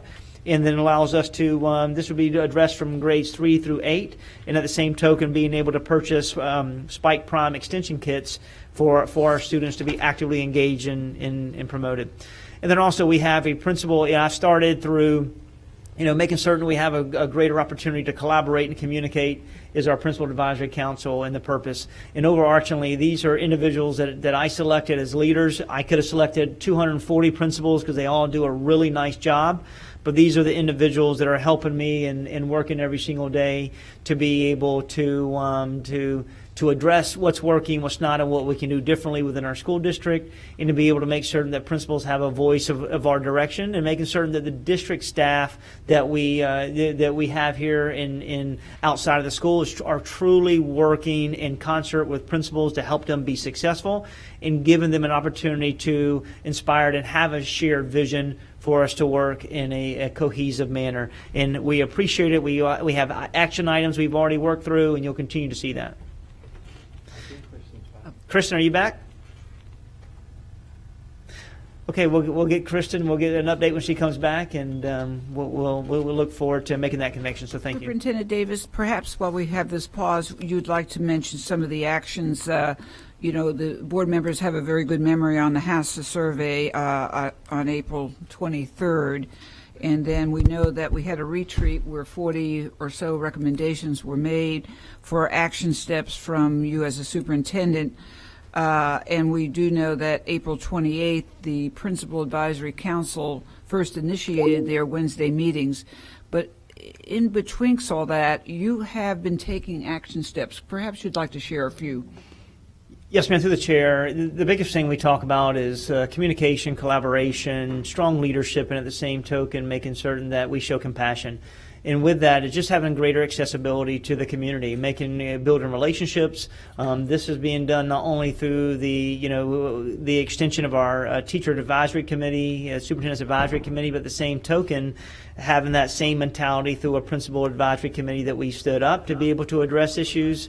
And then at the same token, I've created and partnered with our PTSA leader, Frank Reyes, to be able to identify leaders in everyone's district and bring them to the table and meet on a bi-monthly basis. We've already had our first meeting. We met for over 2.5 hours. It was a really nice meeting to be able to better understand where we are and where we are projecting to go and the vision for the work. And then you'll start to see, I launched yesterday called Open Forums. So, leaders can attend if they want to attend, to be able to talk about how we strengthen our work together, and that's through assistant principals and principals. And at the same token, you'll start to see we'll leverage the CEO for the day list to have brown bag lunches with leaders, and this is a power hour lunch to be able to just talk about leadership styles and what we are interacting with every single day with our community. And then this Thursday, I'll go to a faith-based partner opportunity and get in our community to talk about transformation. So me and Shay are going to go, and some of our team members and Monica and Kim, to really talk about the vision for transformation and how we'll continue to serve our children. And board members, I'm encouraged by those action steps, and I think that we all need to know that your voices were heard, and we will expect it to be continued, Addison Davis, Superintendent Davis. But before I say anything more, board members, wait a minute, Kristen Davis, is she? Kristen, are you there? Okay, board members, did you want to have a comment before we move into our agenda items? Member Snively? Thank you, Member Gray. Just a couple of things based on your presentation, Mr. Superintendent.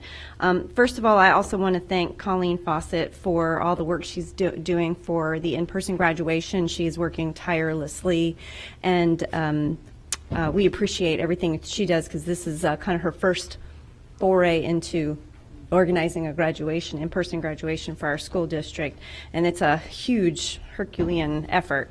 And I just want to say thank you again for allowing 4 tickets per graduate, listening to our constituents and our families who feel it's very important that they have as many family members as is safe to be in a graduation ceremony. I think it's important to also, for those of parents and families who've been to a graduation, I don't know if this has been done yet, but I think it's important to give them an expectation of what it's going to look like, because it's going to look very different from our previous graduations. So when you think of a traditional graduation and you think of it in the expo hall, if you've ever been to one of the graduations, you'll know that all of the seating is on the left and the right, and then the students sit on the on chairs on the main floor of the expo hall. But because of social distancing, the students are going to be 6 feet apart from each other. Is that correct? On the floor of the expo hall, they're going to be social distanced, and therefore the first whole section that's near the floor is going to be gone, right? Yes, ma'am. And we, through the chair, we have. Get a visual on that. Yeah, go ahead. Yes, thank you through the chair. So we're going to be putting the students 3 to 6 feet apart depending upon the size of the school. Some of our larger schools are going to be a little bit more compact.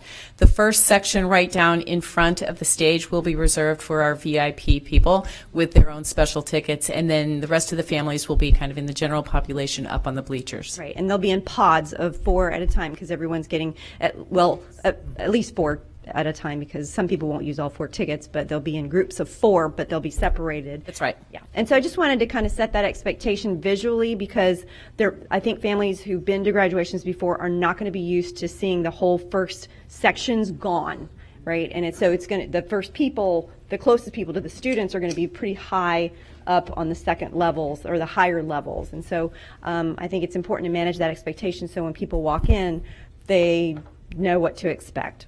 That's correct, and it's an excellent point to bring up because they will also have their own little packet of tickets that has assigned seats in them, and they will be spaced apart accordingly. And Ms. Bays, we also put out guides for schools, and we have information for parents as well. Every student will receive an envelope with their tickets with a sheet in it that has information from everything from parking to social distancing to masks. Everything that they'll need to know will be in their packet of tickets. Thank you. I appreciate that. The only thing that's not quite in your presentation, and I don't know if we want to talk about this at board comments, but I'm getting some feedback from parents regarding some inconsistency, I should say, in graduation ceremonies and what some schools are doing and what some schools are not doing.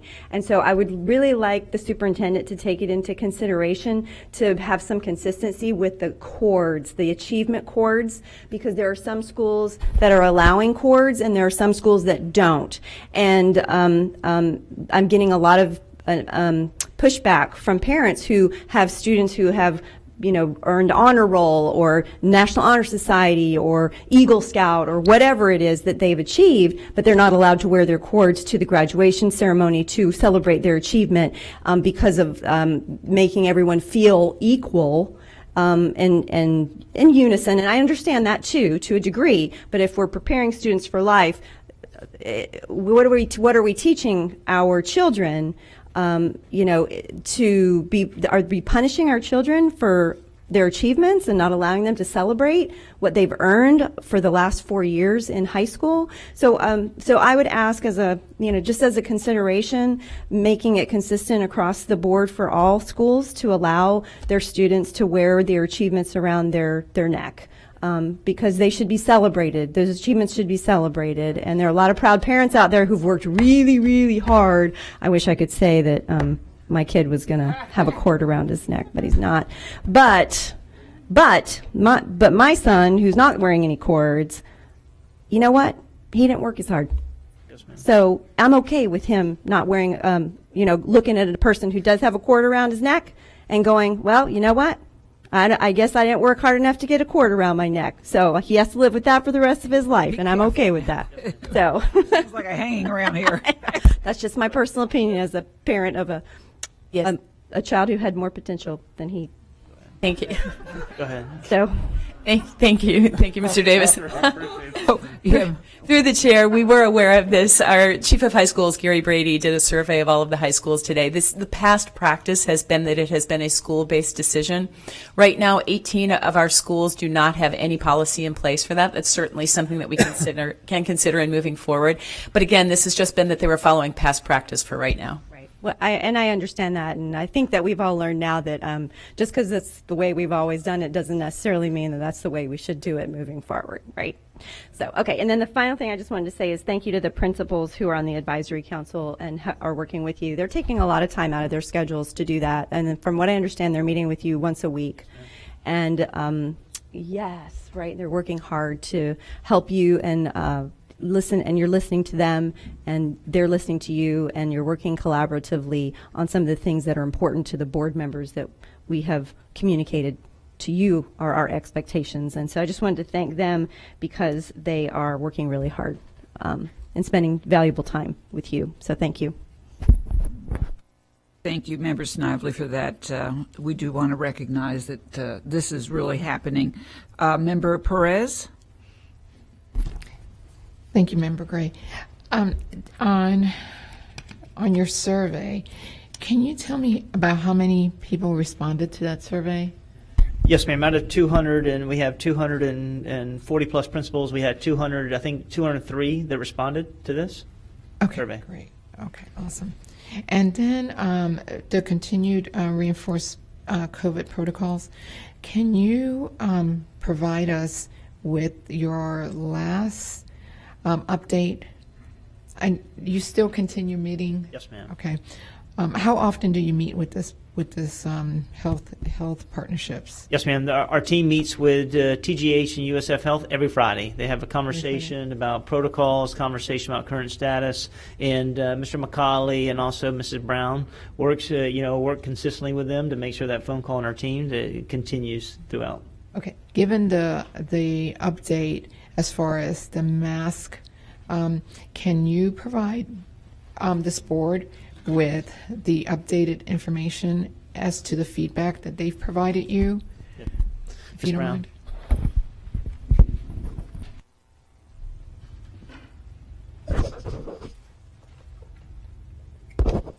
Thank you. Through the chair. Ms. Perez, on last Friday, we met with TGH, and we also have representation there with the Department of Health as well.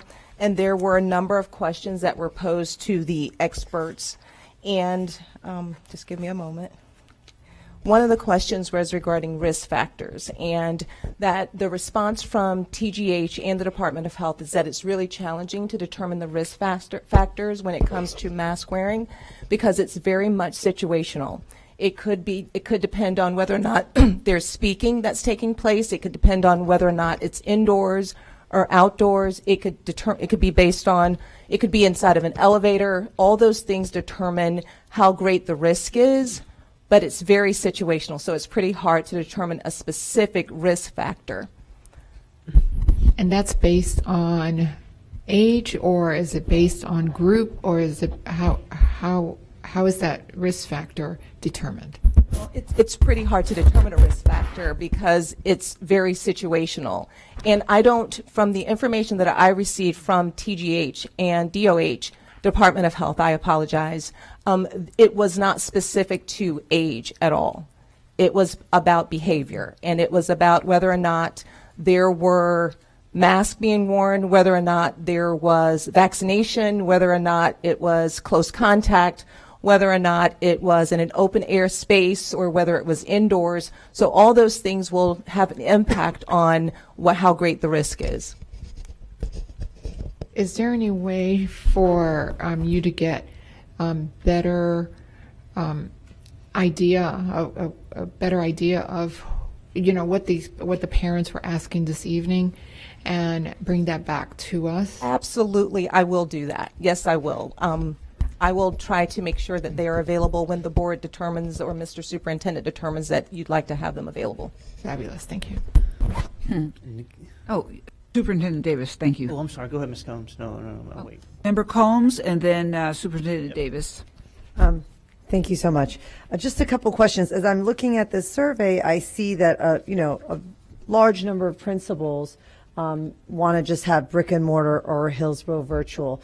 When do you think that decision will be made, that final decision?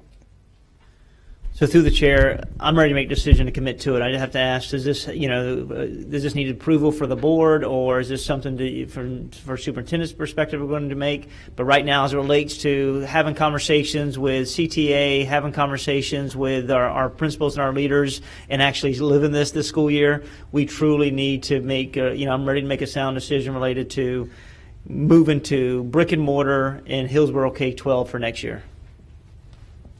Okay. And then I have another question. Looking at the summer programs, and we're talking about waiting to find out information regarding the masks. And looking at this summer, and we have summer school coming up around the corner, what is that going to look like for children, and when will we make that decision? So I think that's a very good point. And the superintendent brought that up to me privately during one of the breaks. And excuse me for interrupting, but I think it's important that I jump in on this.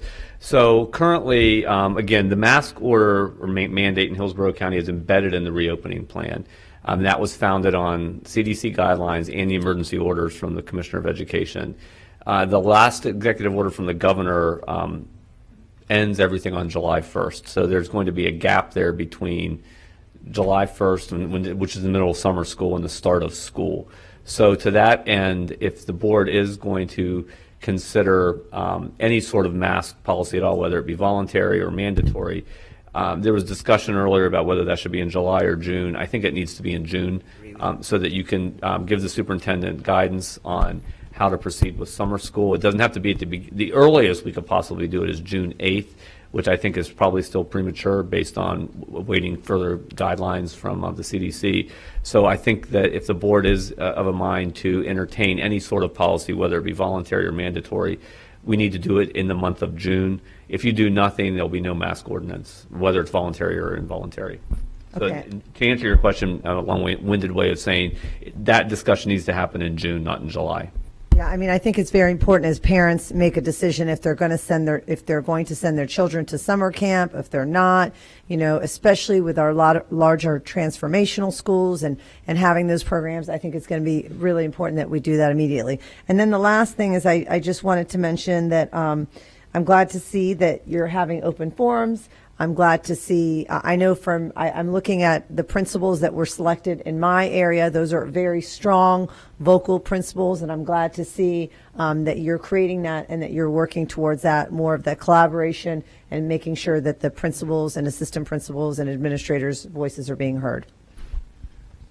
Thank you, Member Combs. Superintendent Davis? Yes, ma'am, and I appreciate it. As we move forward, I agree with Mr. Porter. A meeting sooner than later will help us and provide guidance related to summer school. That is one of the concerns that I have.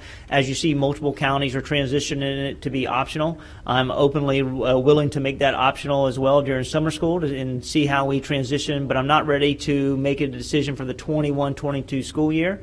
But as we see from Hillsborough County, the numbers are going down related to the positive rate, and being able to potentially transition to optional in the summer and then making a decision as we get closer in July for the 21-22 school year. Yeah, and actually, Member Combs and Superintendent Davis, if we're thinking as a board, having a special call board meeting to honor those mask comments, we may perhaps make a decision before the actual board meeting, and I think Superintendent Davis is ready to land there, and I know the board members are.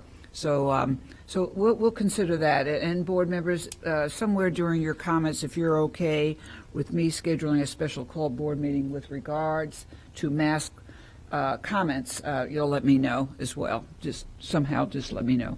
Okay, we're going to go ahead now. The following items will now be heard. And now we're back into the business meeting. And thank you, Superintendent Davis, for sharing all the developments going on in our district. A lot to be hopeful for, and a new beginning as the new school year will soon begin. We're going to go ahead and hear C501, C603, C604, C605, C607, C608, C615, C617, C618, C621, C706. And first we're going to start out with C501, approve the naming of the gymnasium. Superintendent Davis will highlight this item. Member Vaughn, you did pull this item, so I'll have you also make a comment or a question. Superintendent Davis? Yes, Mr. Through the Chair. This is approval of the naming of the gymnasium of Morenon Middle School, and I'm going to transition to Mrs. Snively. Oh, sorry. Member Snively? Thank you, Superintendent, and thank you, Madam Chair. So this is, for anyone watching, this is supposed to be a surprise. Oh.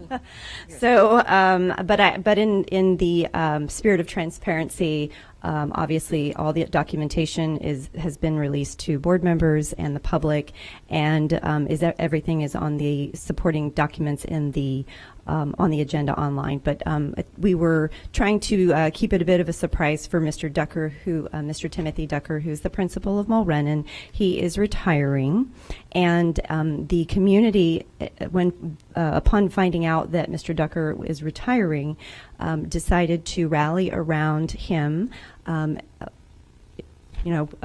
Just to honor him because he has given so much to the middle school, and he has been at Mulrennan since 2003, shortly after it opened. He has been in our district as an employee and a leader for 36 years. Yes, 15 of those years as principal, and he's not only served as an instructional leader, but quite the role model and mentor to staff and students. And he is very committed to ensuring that each and every student has a safe, secure learning environment and such a positive atmosphere. If you ever get to go on campus and walk around with Mr. Ducker, you'll understand the culture and the positive atmosphere that you feel at his middle school. And so to honor him, the district received a letter of recommendation from one of our administrators, and as well as about 7 other letters from employees and community members and parents, and a petition with over 100 signatures on it asking that we name the gymnasium at the school after him. And so we're bringing it forward. It's a little, I won't say it's unorthodox, because we've never really had a very strong set process on naming things in the school district. We do have a policy, and we try to stick to it, but sometimes things like this happen where we have someone we want to honor, and we do the best that we can do to back into that policy and check off as many boxes as we can to do it right. And the main thing is that the community is the one who brought this to the board. The community is the one who wants to honor him, and so we appreciate the board, and I appreciate you all as board members supporting this particular item in honor of his service to our students and our school district for so many years. So thank you very much. Thank you, Member Snively. And yes, indeed, he has such a positive culture. I visited the school not long ago. Member Vaughn, you pulled this item. Do you have a question or a comment? I do. Thank you very much, and thank you for that explanation, Member Snively. I was not aware of our policy, so if you could get me that policy, I would appreciate it. As a new board member, I was conflicted about this because I do appreciate that it's been a very challenging year, and Member Snively wanted to do something nice and surprising, but I think that it's a big responsibility to name an entire building after someone, and personally, if it's something that I'm going to approve, I like the supporting documentation to see the letters of recommendation, to understand how many years somebody has served, and to see it kind of on the agenda, the consent agenda, was concerning to me, much to Member Hahn's point earlier when we were talking about secrecy or not having documentation. I know that the documentation is given. I got it at 3 p.m. I asked for it earlier. I thought it was attached to the agenda item, but it wasn't, because I know we wanted to do a surprise. So I just wanted to make clear that, I pulled it because for me to approve naming a building after someone, I want to know, as you mentioned, what drove that, who signed on for it, how long they've been in our district. I couldn't just approve anything without knowing the history of someone. So thank you so much for allowing this to go on the discussion agenda, and that's why I had it pulled. Thank you. And thank you, Member Vaughn, for being understanding and appreciating what Member Snively was trying to do. We're going to take a vote. Member Washington, you want to make a comment? Yes, just a comment, because I've been knowing Tim for a long time, Ducker. He's really an outstanding administrator. And also his sister, Carla Buhner, used to be the principal at King High School, and I think she later on became the principal at Newsom. So that's an educational family. And I remember Tim, I think, when he worked for Lewis Brinson at one time. He did work for Lewis Brinson, who was the former assistant superintendent for administration for Hillsborough County. And as I looked through the packet, you really did a good job with the packet. This packet almost as good as mine when they named the auditorium for me. But this is really good. Y'all did a good job. We got to have some fun in here a little bit, don't we? we'll have Okay. some fun as the night goes on. Yeah, that's you got to have some fun now a little bit. Washington, while you're on the speaking situation here, I need a motion and a second. Would you like to make a motion? Yes. Okay, and Member Snively, would you like to second? Sure. Okay. I did want to say something before. Well, you have time. Go ahead and for just You like that? You we're like going to let you say what you want to say. I yield the floor. The only thing I wanted to say was anyone who's watching, please do not say anything to Mr. Decker. Yes. Okay? Because he doesn't know. We have They've tried already- to keep him away from the computer and the television. They've already texted him. There's 3 committees already texted him. We haven't voted yet. But there's also a reception, and I don't even know if he knows about it. It might be a surprise reception, but there's a reception on Friday at Mulrennan Middle School. I think it's at 5 o'clock, and that's where we're going to surprise him with this. And I think we're going to be able to do, once approved, a rendering of the signage on the building so that he can kind of see what it would look like once it's actually completed, since he'll be probably, on an island with a umbrella drink in his hand at that point in time. So. Thank you, Member Snively. Thank you. Please vote when your lights are on. And it's unanimous. Thank you, board members. We'll go to 603, budget amendments and monthly financial statements. Superintendent Davis, can you highlight this item? Yes, Mr. the Chair. 603 is our monthly financial statements, and in the period of April 30th, 2021, I'm going to transition to Mrs. Johnson. Good evening, board members, chair, and superintendent. As you know, we require by state to do a monthly amendment of our budget, and we're going to just be focused tonight on the general fund. And we have highlighted all the other fund reports also, but we're just going to focus tonight on general fund. And the variance by function report is showing. In an effort to be more transparent, I kind of changed up the reporting. The first column showed the adopted budget as was adopted by the board. The next column is the March budget amendment that happened in March, and we're now in April, and we're going to amend this April budget. We're amending budget. We're not changing or reducing expenditures or anything. We're amending budget only. And as you see in the next column, we have an adjustment of revenue of 5.6. We're amending it based on the change that happened in the month of April to the revenue, so we have to adjust expenditures by the same amount of $5.6 million. In the next column, you will see the year-to-date actuals. Far as for April, we have revenue. We receive a 1.3 million. We have expenditures of 1.3 million. We have our overall surplus of 49,000. With a beginning fund balance of 118 million, we have an overall fund balance projection for April of 167 million. What happened? Oh. Well, the next. Oh, go ahead. Okay. The next slide is showing.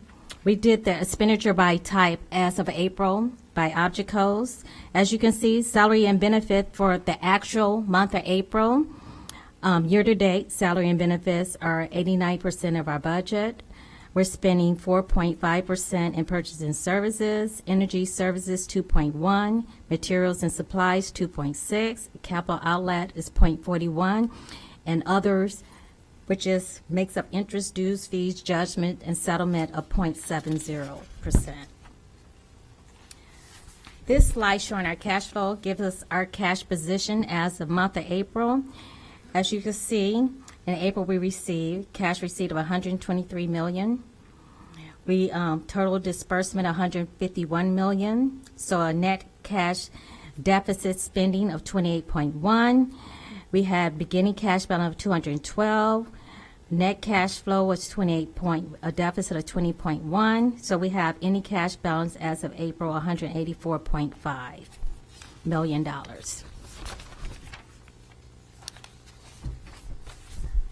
The next slide is the fund balance. You know, cash and fund balance are separate.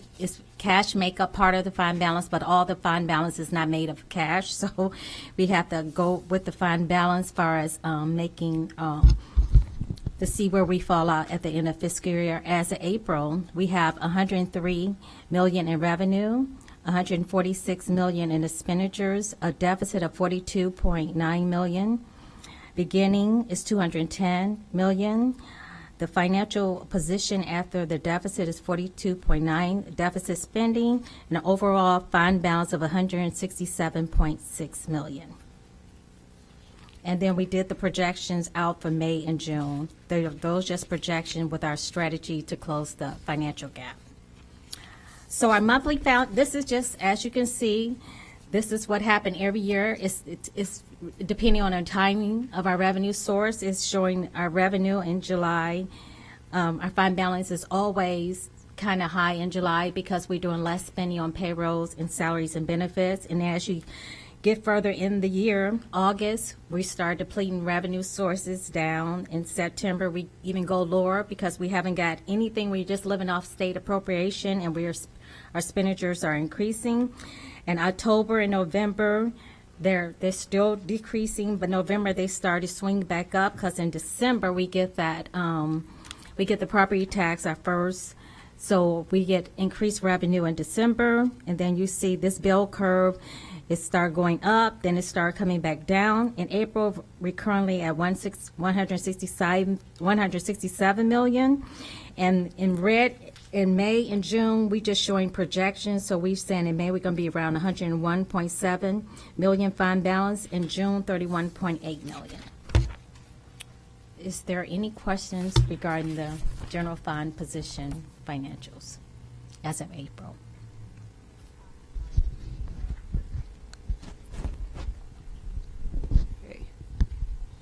Here we go. My only comment is we might want to go ahead and share this type of information so the public, not that they go to bed at 7 or 8, but perhaps right before the superintendent comments, because it's important information. But board members, I have a question, but if you all have a question before me, please ask. And I'll ask my one question here. Ms. Johnson, why did the state cut our Florida Education Finance Plan if they said they were going to hold us harmless for the fiscal year? Well, every district was cut, so it was an appropriation cut across the whole state of Florida to every district. So they just cut us from, was it 6 million? Well, 5 point. It was 5.6 million that was allocated to us. They cut it across the state, the appropriation to everyone in the state, even though we hold harmless. Okay, thank you. Board members, I need a motion and a second to approve, I need a motion and a second to approve 603. I have a motion by Member Combs, a second by Member Hahn, and we're going to go ahead and vote at this point in time. This item is usually pulled every month, so this is not a surprise item, but it's important now that we're getting into the fiscal trying to get out of the fiscal crises. Okay, vote when your lights are on, and okay, it's unanimous. Thank you, board members. Next, 604, Freightliner Parts and Services from Southport Truck Group. And Superintendent Davis, you pulled this item, and would you like to highlight? Yes, ma'am. Pull this item because I just want to make sure we continue to be transparent with our funds. This is general fund dollars being used here for transportation, and this is for us to have and connect with a sole source provider with Southport Truck Group. And this is what they have the sole source provider group as well for Pasco, Pinellas, DeSoto, Sarasota, Hernando, and Lee County, and Manatee as well. And this is for us being able to make sure that we purchase parts for our trucks and also have that warranty repair as well. Thank you. Board members, I need a motion and a second. I have a motion by Member Snively, a second by Member Combs. Any discussion? Seeing none, please vote when your lights are on. And it is unanimous. Thank you, Superintendent Davis. 605, invitation to bid on the civics books. Superintendent Davis, would you like to highlight it? And Member Vaughn, you did pull this item, so I'm going to have you make a comment or question following Superintendent Davis' highlight.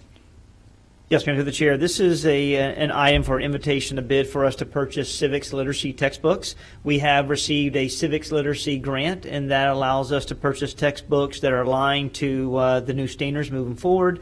This will impact 49 schools within our school district. All the books that were provided by the state related to their recommendation books. We purchased every book on their recommended platform, and these will be able to help interject into K-8 schools, transformation schools, elementary, and some of our C schools in our school district to be able to strengthen their work around civics, as that will be a part of the new assessment moving forward. And I'm going to transition to Mr. Connor.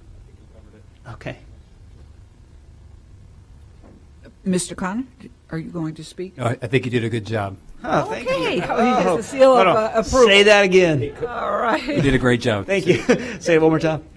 Okay, well, hold on now. You're not off the hook. Member Vaughn has pulled the item. Member Vaughn, do you have a question or a comment? I do. Thank you, Madam Chair. So I had two questions. One, so I'm hearing that these are based on the new civic standards. And I know that a lot of these are going to transformation schools. And in a lot of these schools, we've heard coming from the community a specific request for more focus on Black history and diversity within our civics courses. So I'm wondering what that will look like with these new civics books. And then the next question I had is, since we don't necessarily have social studies in elementary school, it's embedded in our ELA, and it does say that these are literacy books. Is that how it's going to be presented, or is social studies going to be separate with these books, or how do they fit into the curriculum? So, great questions. To answer your first question, so the civics literacy reading list is provided with the new standards. So this is actually built into the ELA curriculum at the elementary levels all the way through high school. So we will use these books at the elementary level to infuse in ELA, but we have another item that's coming tonight with our ELA adoption where we can talk a little bit about how we'll be separating the social studies component and breaking it away from ELA. Right now we're infusing that, but as we move into the new adoption, there will be 30 minutes 4 days a week dedicated to social studies instruction, so that will address that issue as well. Okay, well, thank you. Okay, thank you, Mr. Connor. And, sorry, Member Combs?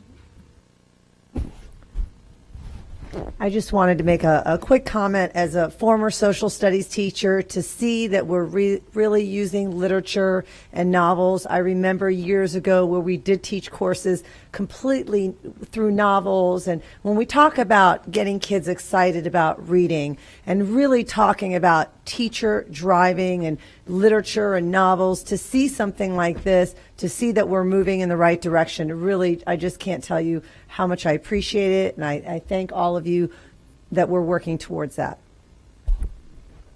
And we're working towards diversity, equity in teaching and curriculum. Busy we are.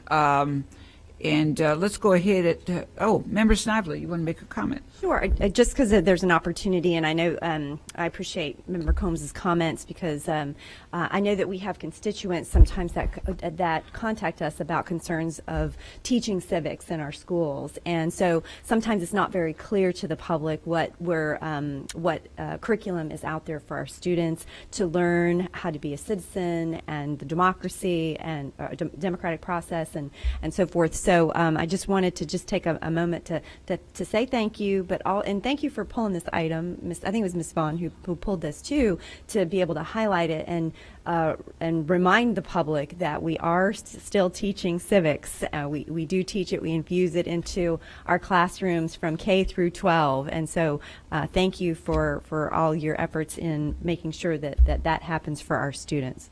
So thank you. Daryl Saunders is shaking her head, yes, because she's also a former social studies teacher, and civics is so critical for our children, and that's just I'm not going to say anything more, but Member Washington, and then we're going to vote. I had some assistance from Ms. Vaughn to help me out over here. Mr. Connor, you want to talk a bit, because she did bring up about Black history. We spoke about that, and you were telling us how we were going to put that into the curriculum. You want to speak briefly on that, please? Absolutely. So we meet monthly with our African American History Task Force, and one of the things that we do each month is we highlight how we are embedding and infusing and integrating Black history within the curriculum, and that it's not a separate thing like we do sometimes. Sometimes we just focus separately on certain initiatives, but we believe that Black history is American history, is African history, and we want to ensure that that is integrated throughout.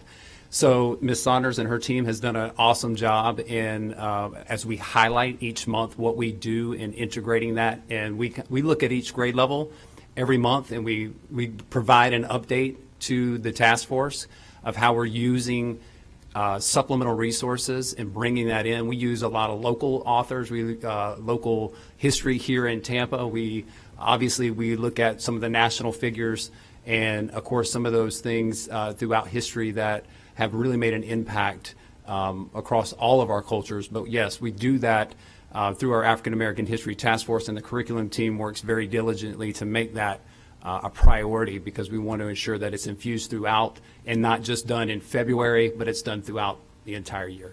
Thank you. I really appreciate that. And I didn't see Ms. Saunders over there. I can't see. I must be getting old here. But how you doing? You doing okay? Okay. Okay. Thank you.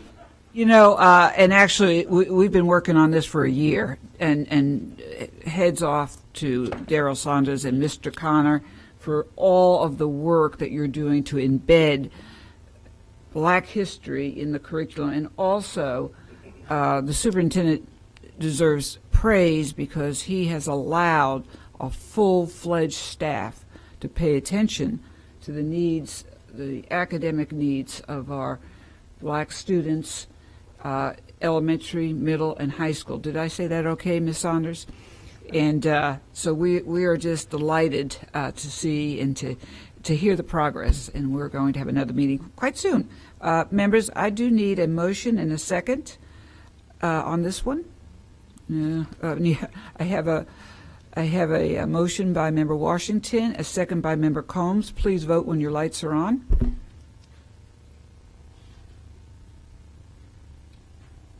Okay, it's unanimous. Thank you, board members. Next item will be 607, and this is regarding the fuel card services. Superintendent Davis will highlight this item, and Superintendent Davis pulled this item, so he will also ask for any discussion. Superintendent Davis. Yes, ma'am. I pulled this item originally because we were using general fund dollars. But, a couple months ago, thank you to Ms. Perez for pushing us with Medicaid to think differently about financials. We were able to leverage the Dory Schlossberg Drivers Education Safety Act funding, which is grant funding for this project. We spent around $42,000 annually on our fuel cards related to gasoline for our driver's education. And we partner and utilize WebBank in this contract, and we also have an opportunity for a rebate, but just bringing this, originally it was general fund, just moving it toward a different funding source to protect our money. Thank you. I need a motion and a second. I have a motion by Member Perez, a second by Member Hahn. Is there any discussion? Oops. Member Hahn? Oh, I'm sorry. Member Vaughn? I just want to say thank you to Member Perez for bringing that up at the one meeting, and that we were able to utilize that money from Medicaid and for saving the district that money. And I just wanted to say thank you. I really appreciate it. That was very nicely said. Thank you. Members, vote when your lights are on. And it's unanimous. Thank you, board members. 608, request for proposals.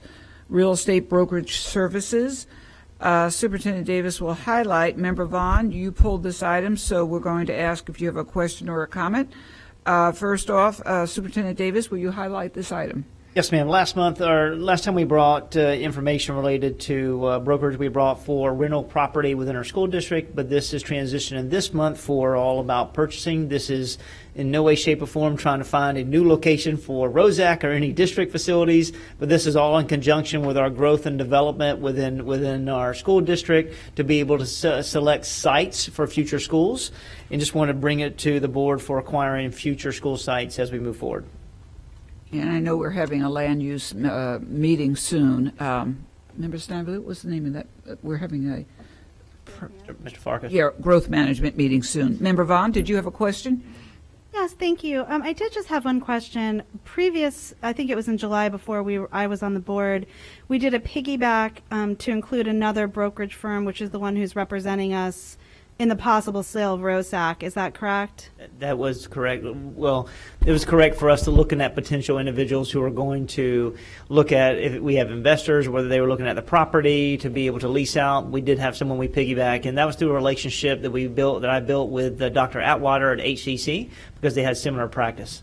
And what I was just wondering, my question was, would it not make sense to then, since they are now going to be one of our vendors, to put them on this so they're on the same cycle and not have one on a separate cycle with the piggyback, or what the normal procedure for that was, since now we have one vendor on a piggyback and some other ones that we're renewing? Mr. Farkas, you want to address that? I can try to, because it is an unusual circumstance because of the unique sale of ROSAC. I think that is why the Civilis already had a piggyback contract. It was an RFP. I'm not sure why Civilis did not come and put in for the RFP. I can answer that part of it. Maybe it's because they already have an existing contract with us. But the reason they're not included in this is because they didn't apply for this part of it too. And again, I don't want to speak for them, but I assume their reason for not applying was because they already have an approved contract with the district. Thank you. Thank you, Mr. Farkas. Okay, thank you. Board members, please vote when your lights are on. Sorry, I need a motion and a second. I apologize. I have a motion by Member Washington. I have a second by Member Snively. Please vote when your lights are on.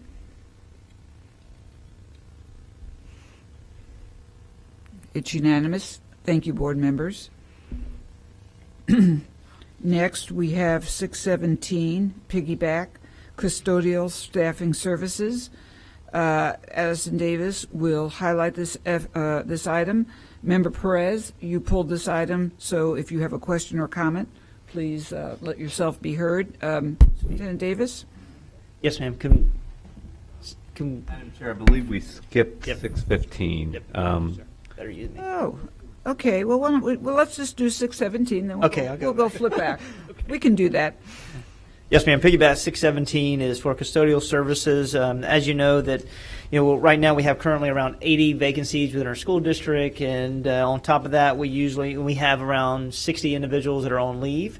And then we usually look at 10% of our workforce that call out on any given day. So really lead into around having 300 positions that could be open within our schools. So being able to piggyback with custodial services to be able to have subs, and this is nothing to do with anything about privatizing their work, but being able to make certain we have subs to be able to serve our schools every single day.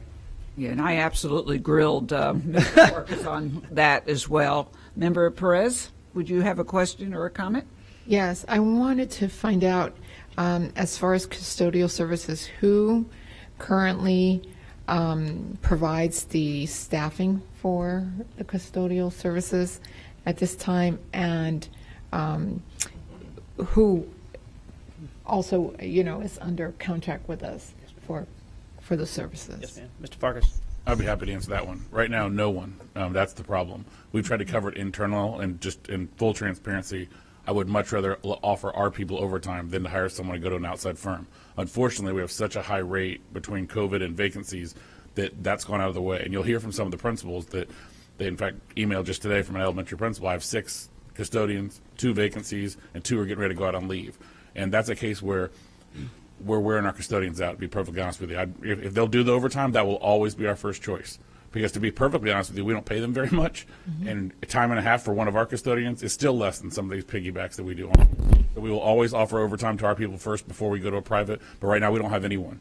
And so if we can't cover it, schools aren't clean. And with COVID and all the things going on, we just felt it was a priority to do that.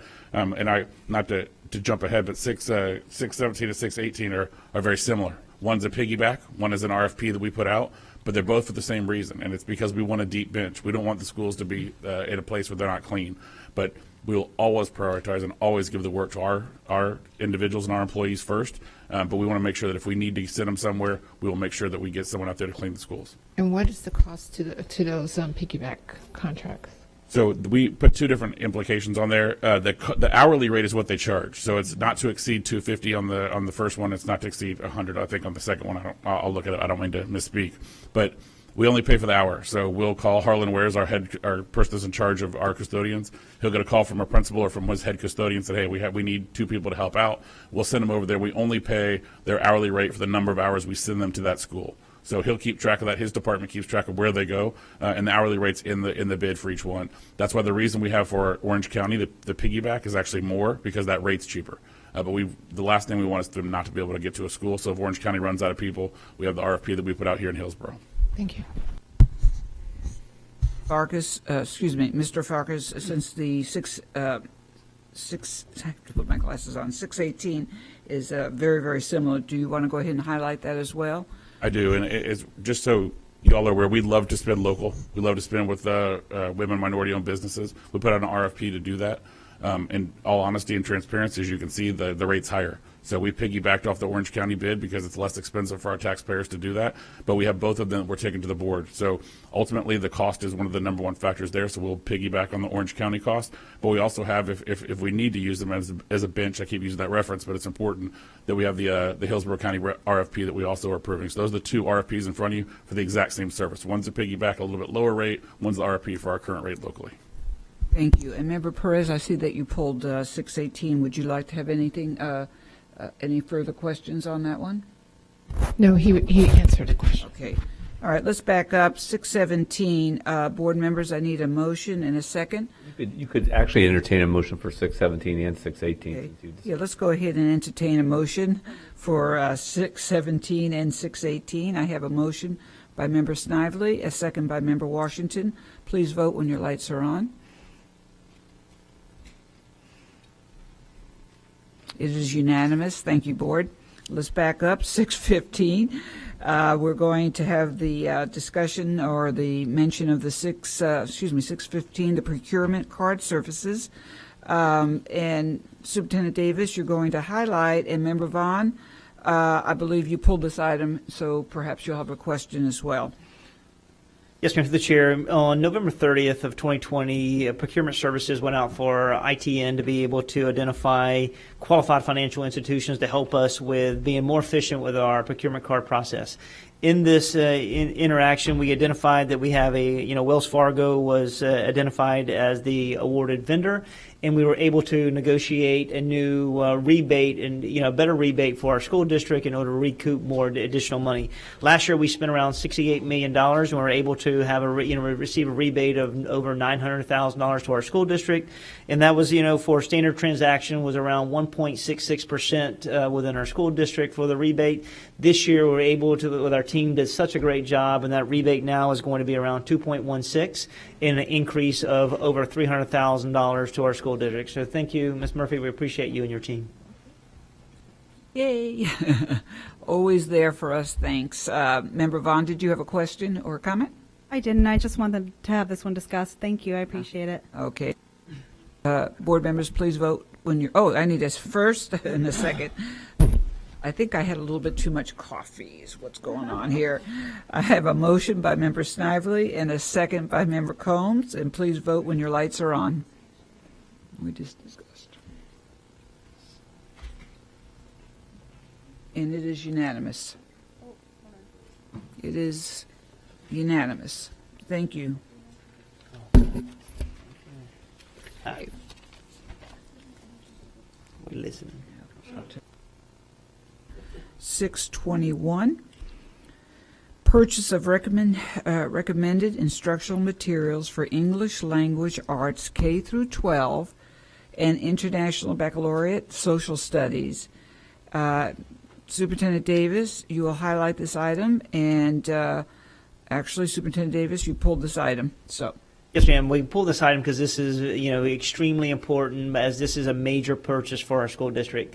As we have you seek the adoption process through ELA literacy, and we want to make certain that we're really transparent, because we know that our staff has worked collectively to identify curriculums that will allow them to move the needle related to preparing our children to be successful.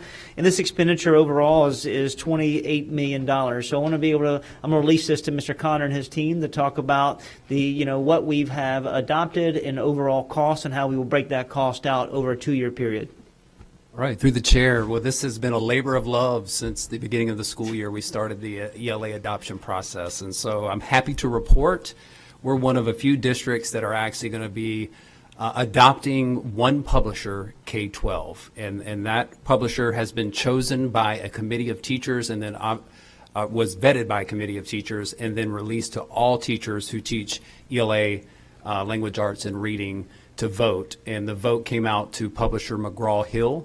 So that is what we'll be voting, or what we'll be approving tonight. Also, we did have a couple of other titles with AP Lit and AP Lang, Journalism, IB Economics, and IB Theory of Knowledge. So that is what's on the agenda. One of the big things we need to highlight here really is around the cost. It is an expensive price tag, but it is an investment for the next 5 years. And this will come with the whole kit and caboodle. So we have purchased everything that comes with the product. The professional development is included in this. Also, teachers will have everything that they reviewed will be included, and we're excited. One thing I will mention around the breakdown of the cost, nothing will be coming out of this fiscal year. We're going to wait until July 1, when we're in the new fiscal year, to begin a 2-year payment process.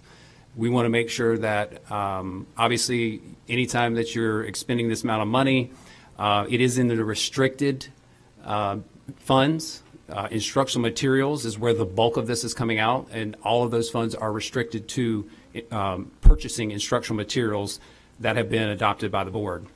We're also using our comprehensive reading. Fortunately, this is the ELA adoption, and so we'll be able to leverage some of our reading categorical dollars, which is also a restricted fund as well.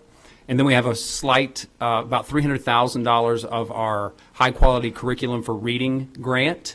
So those grant dollars that'll help supplement the cost for the 21-22 school year. So in total, for the 21-22 school year, we will spend $14 million to $2,911.41, and then roughly the same thing in 22-23. And so that's the cost breakdown, and I'll take any questions you may have. Mr. Connor, did you go through each board member on a one-on-one and discuss this with each board member? We did not, but we did have. No, we did not do that. Okay, then there will be discussion, no doubt. So let's go ahead and begin with Member Perez. Let's make a motion first. I have a motion by Member Perez, a second by Member Snively. Discussion.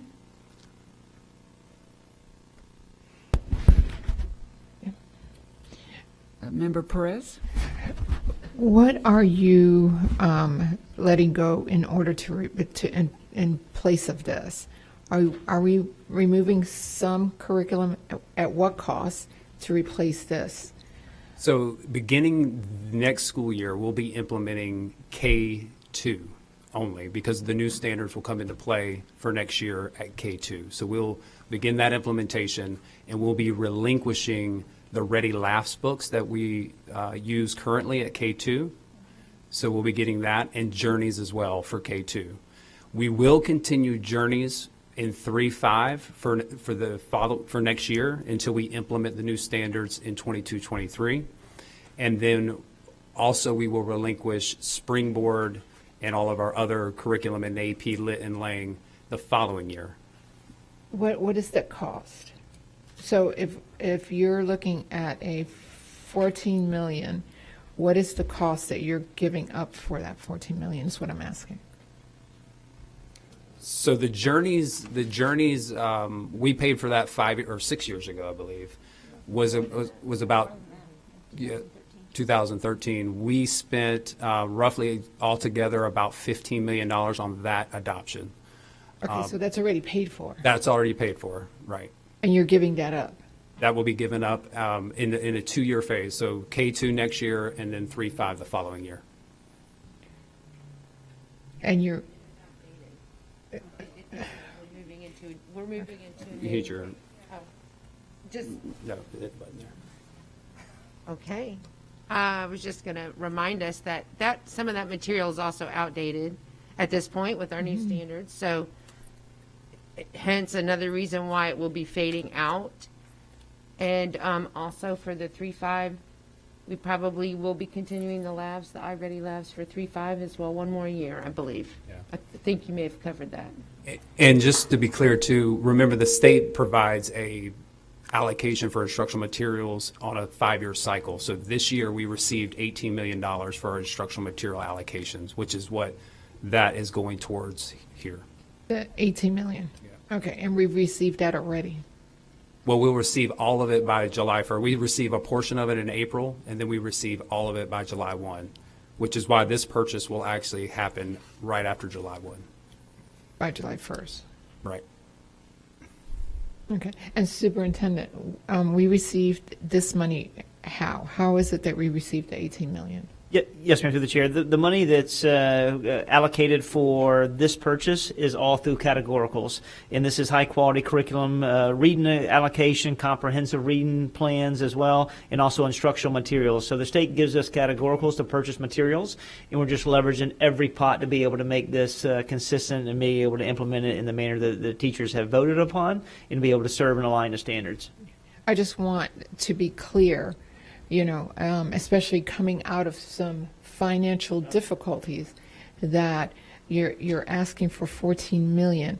And I want not just for this board to be clear, but also for the public who is watching us and who is watching us make some financial decisions to understand where this money is coming from. So if you could elaborate on that. You know, when you're asking for $14 million, and for us to make this financial decisions, it just would help the public, you know. So that's why I'm asking for clarification. Okay? All right, thank you. Well made, and we are, you know, I did forget that we were replacing outdated materials, so that's the biggest rationale. Thank you, Member Perez. Member Snively. Thank you, Madam Chair, and I'll just kind of dovetail off of Member Perez because those were really great points that I just wanted to reiterate a couple things around those points. So what I'm hearing you say is new standards. So we need to update our materials.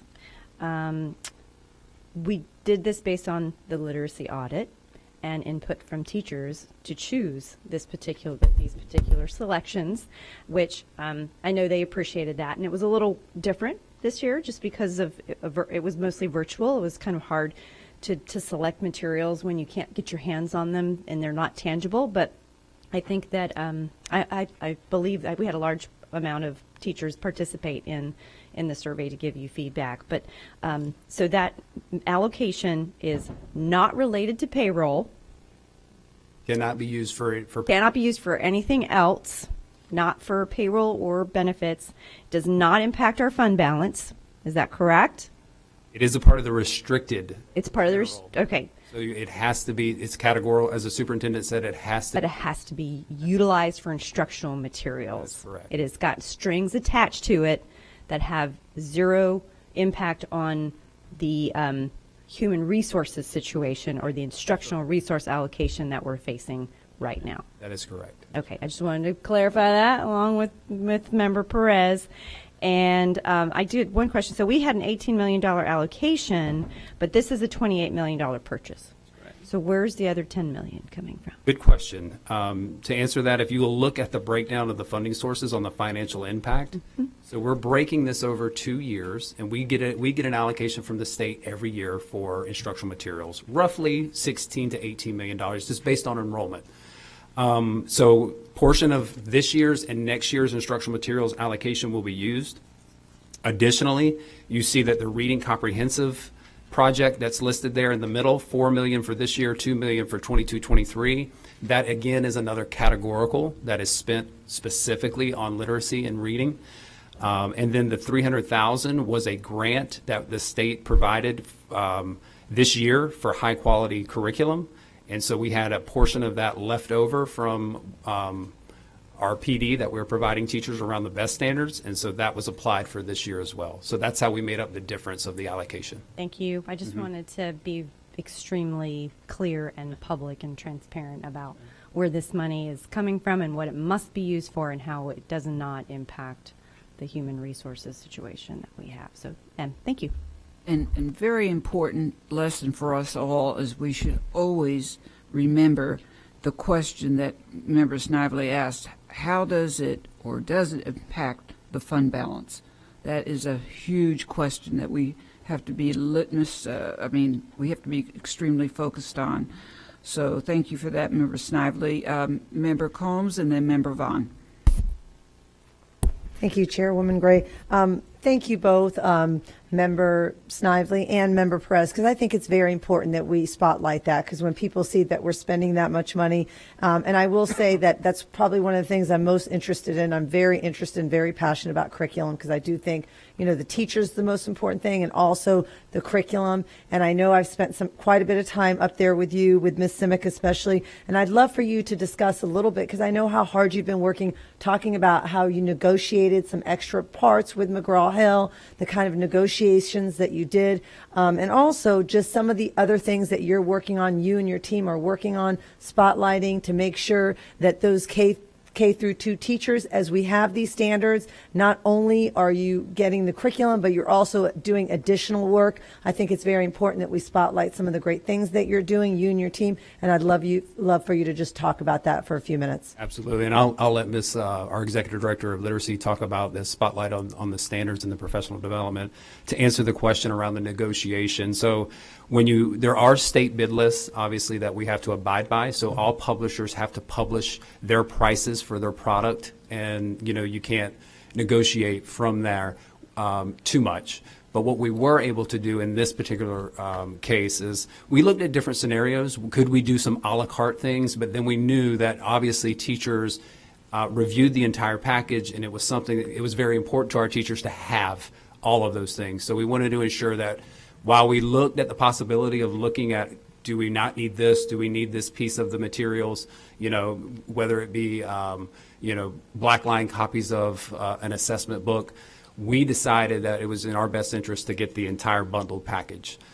In doing so, there is a state bid price for the bundled package, but what we were able to do is negotiate one person for 5 years that McGraw-Hill would provide to us to help, like an implementation project manager that they would give to us essentially at $80,000 per year. So that would be $400,000 over 5 years. Knowing our financial situation, I thought it was incumbent that it was best for us to take that $400,000 and apply that to the actual price here to bring that cost down. So that was some of the negotiation that occurred there. So while we're not going to necessarily get the implementation person, I think we have a great team that can help with the implementation. We'll be working with McGraw-Hill with their professional development team to provide everything we need for our teachers. We were able to negotiate $400,000 off of the state bid price as a result of those negotiations. So we got a little bit better deal than the state bid list to answer your question specifically. And then Tracy's going to talk a little bit about the work we're doing with the standards implementation. And please be brief. And the reason I say that is because it was such a big item of expense and curriculum. We were almost at 9:30 or so at night. I don't like this to be brought up this late because this is what happens. So if you can just be brief, I don't want to be rude, but please be brief, and then we have to get on with other matters. Thank you. Sure. Well, since the adoption vote was completed in K2 back at the end of February, early March, our team has been hard at work digging deeper into the materials. Earlier this year, you may remember that the Academic Services team under Ms. Simick's lead created the instructional frameworks. So we've been working on recreating the instructional frameworks based on the structure and scope and sequence of Wonders to make sure that our teachers have ample time to deliver both the foundational skills instruction that's needed, the whole group core reading instruction, the writing core, as well as provide the differentiated small group instruction. A key portion of the BEST standards is the alignment to the science of reading, which stresses the importance of foundational skills. Some of us may say, oh, it's going back to basics, but it's just that systematic, explicit instruction in phonics and phonemic awareness that we know is so important that many of our kids have that gap. So we're ensuring that those pieces are prevalent within that instructional framework so that our teachers have the ample time to teach it, as well as the materials using the Wonders pieces for that. The other piece that we're also working on is creating instructional guides that go along with the Wonders materials to help guide. Anytime you open up a teacher's edition, it can be overwhelming, whether you've been teaching for 25 years, whether you've been teaching for 2 hours. So it's really providing teachers some of that guidance that they need to dig into those materials and be able to use best practices, instructional strategies that'll best meet the needs of the students in a way that will still keep the content and still keep the purpose of Wonders, so to speak, and the fidelity in place. So those are just some of the things. In addition, we're working with McGraw-Hill as well to provide professional development beginning this summer that will continue into Professional Study Day. That will not only just be on the materials themselves, but then how do they integrate with the BEST standards, which that training is also currently, it actually just started last week. We have over 1,900 teachers enrolled for our 17 sessions. And then with that, also then how do those materials, how do the instructional guides, how does it all work together to deliver a positive instructional model? Because the more resources and supports we can give to our teachers, the better the student outcome using the materials. Thank you. Member Combs, are we finished? And again, a one-on-one would have been very helpful, and I'm not going to be a whiner anymore. So, Member Vaughn, you can go ahead and ask questions, and then we'll do a vote. Button. That's getting tired. So I just have a question. Can these standards change? Can the standards change again in 2022? Is that a possibility? Anything's possible, but highly unlikely. Okay. So if the standards did change again, let's say in 2022, let's say we elected a new governor, the governor decided to change the standards again in a year and a half, we had different standards. How would that affect this adoption? So this would be a 5-year adoption, so we would have these materials for 5 years. So they might possibly be out of line with the standards if they change more quickly. That is possible. Okay. That's all I wanted to know. Thank you. Thanks, Member Vaughn. Board members, please vote. Please vote when your lights are on. It is unanimous.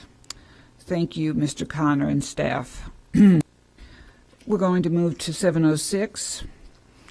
Approve the proposed bell schedules for the 2021-22 school year. Superintendent Davis will highlight, and Member Vaughn pulled this item, and she will have a question and/or comment. Superintendent Davis? Yes, ma'am, through the chair. As you recall, last year we brought a modified bell schedule to be able to capture the right and correct FTE required by the state related to our student calendar. And in that process, elementary schedules stayed the same this year in 2021. Middle school's start time went from 9:30 from 9:25 to 9:35, and then the exit time was from 4:20 to 4:30. And high school this year transitioned from 8:30 to 8:30 in the morning to 3:35 in the afternoon. So being able to transition back to what we implemented in 1920 is getting back to our basics, and because we had to change and modify the schedule last year for a number of days, and this puts us back in concert with what we've historically had in Hillsborough. Thank you, Superintendent Davis. Member Vaughn? I think you meant 2020, not 1920. So 1920 is the we're going back to the 1920 schedule. Oh, gotcha. Okay, Yes, I was confused there. That's okay.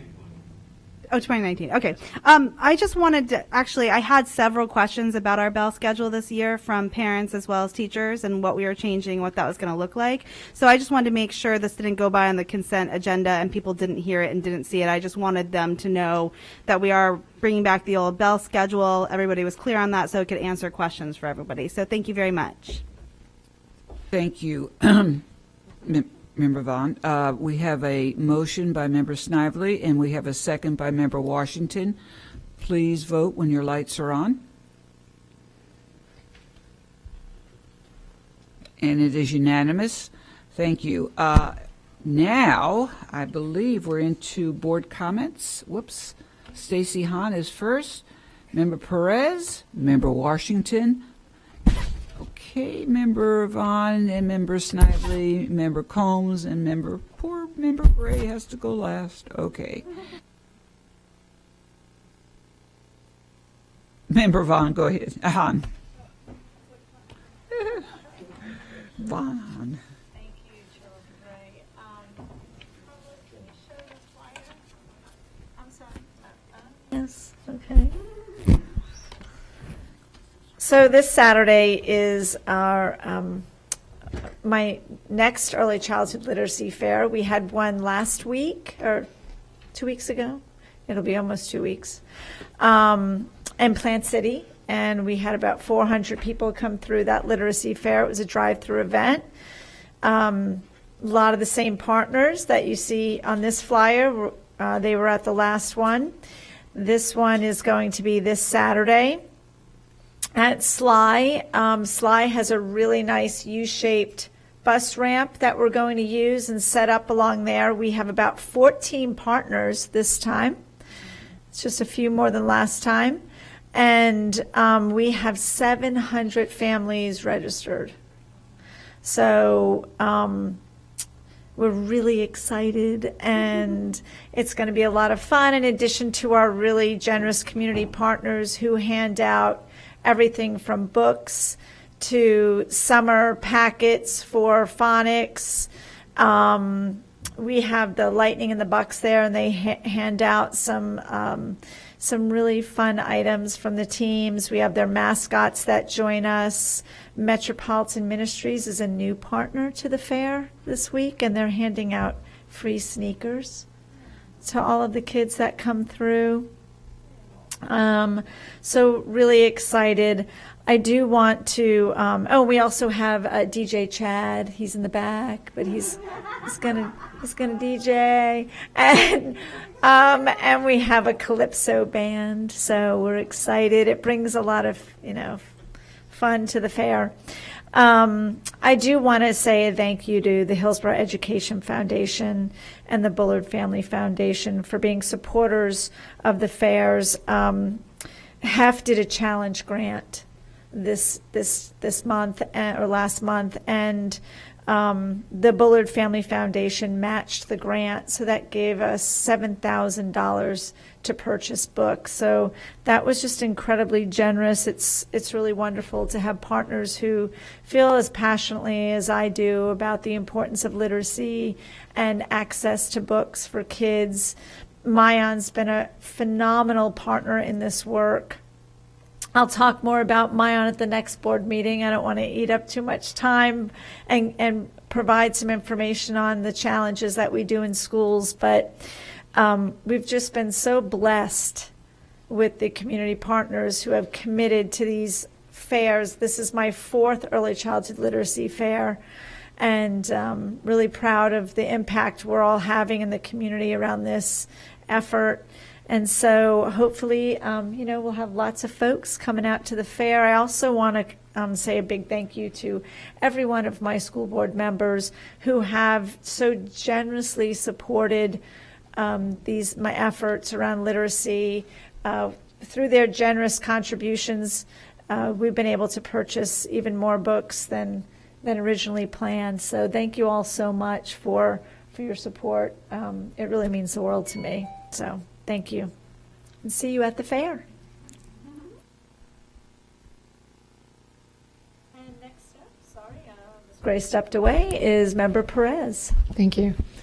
So I would like to review a few items and then make a request. As you know, our school district, along with other districts in the state, are required by law to have 2 audits conducted annually. The audits are performed by external auditors, state auditors, federal auditors, or outside organizations. And based on the information that we've received over the years, this includes audits performed by KPMG, the Florida Auditor General, the federal auditors, and they review our federal programs, including Title I, IDEA, Medicaid, other grants. The Council of Great City Schools conducted what is termed a peer review audit, and they bring a team together with the expertise of those being reviewed: transportation, human resources, capital operations. And then the Gibson audit. It was assessing our efficiency of operations. But in spite of these regular audits, we found ourselves once again in an embarrassing position of not having enough resources in our reserve accounts or funds to complete a balanced budget by the end of this fiscal year. So we were here once again. And this has gone on, from Mary Ellen Elias to, it's just been a number of superintendents.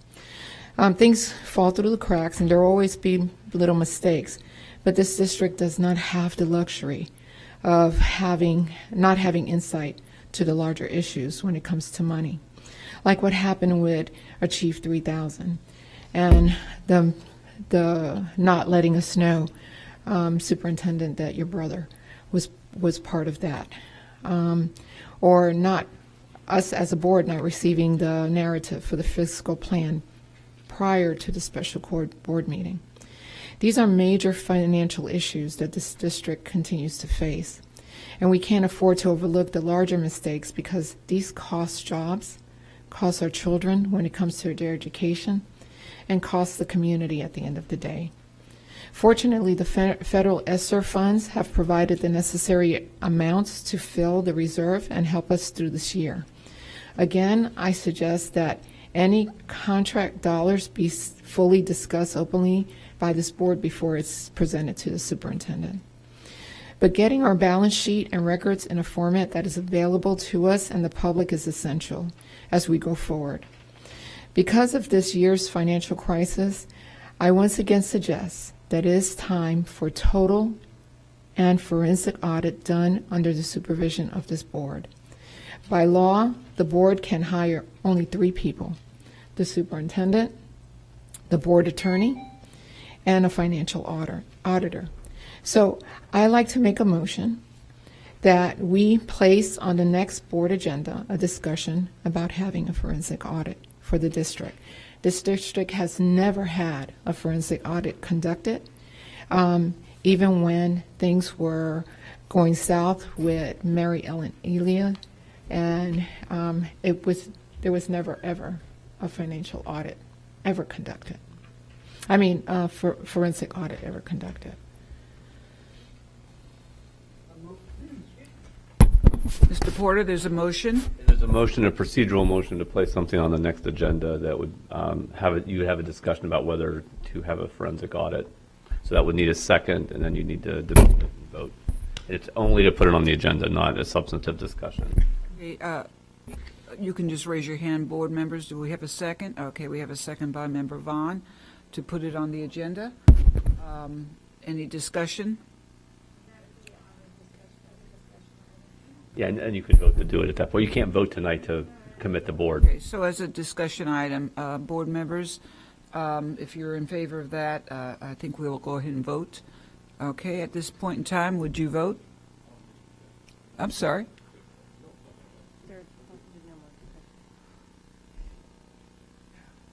Any more discussion? Oh, I'm so. Oh, yeah, he just wants the discussion item. Okay, vote when your lights are on. Oh, I'm the only one who didn't vote. Okay, Member Perez, it will be on the discussion item. Thank you. Okay.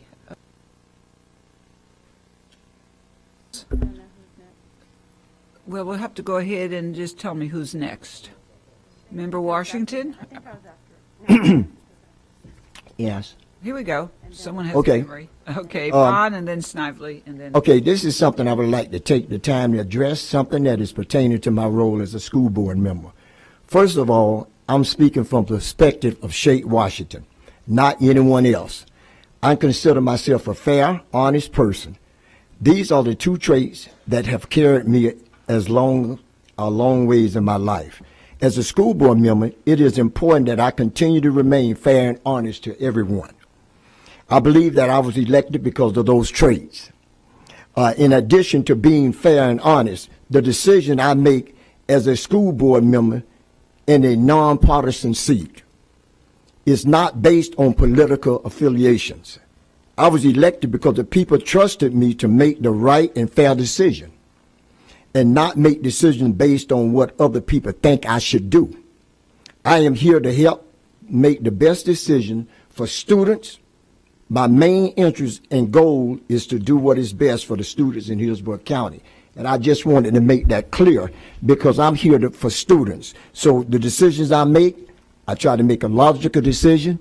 I don't vote because I'm in affiliation with any organization or anything. I've tried to make the best, and I want everybody to understand while Shake Washington is on this board, I'm going to vote what I think is best for people. So since that's out the way, let's move on to something else. Thursday night at 6:30, we're having a town hall meeting at Allen Temple. So it should be very interesting. If you want to come out, you can. It should be real good. Also, this weekend, quite naturally, Dr. Hahn, I will be at your function. So we should have a good time. I may do a little bit of shaking on there, dancing a little bit. That's right. I might do a little shaking on there. That's right. So you might want to come out and watch me dance. But we also that day have another important event, and it's the Men of Vision. And we'll have a scholarship book stipend. And that's also at Dr. Carter G. Woodson Miller School, and it starts at 3 o'clock. My wife and I have always, we decided we always give $1,000 to the Men of Vision for a scholarship. We've been doing that for quite a few years now. And it's to help these young men because Ross Anderson does a great job. He really does a great job with the young men. And he's been doing it for about 15 years. You know, this is nothing new, but it's something that really helps the black kids in the community. So we decided we're going to give $1,000, and we've been doing it for a period of time. So that's all I have tonight. I really enjoyed it. We had a great meeting tonight. I think we had a great meeting tonight. We got some things out that we should be doing. A little bit of this and a little bit of that. Yes. Absolutely. Okay, thank you all. Thank you, Member Washington, Member Vaughn, and then Member Snively, then Member Combs, and then Member Gray. Thank you, Madam Chairwoman. Kind of to piggyback on what Member Washington said, I heard a lot of speakers stand here today, very passionate, and I appreciate speakers for coming out, who, seem to think that the mask conversation might be a partisan conversation. And similar to Member Washington, I just want to make clear that these are really hard decisions that, even the medical provider or professionals at the national level are struggling with.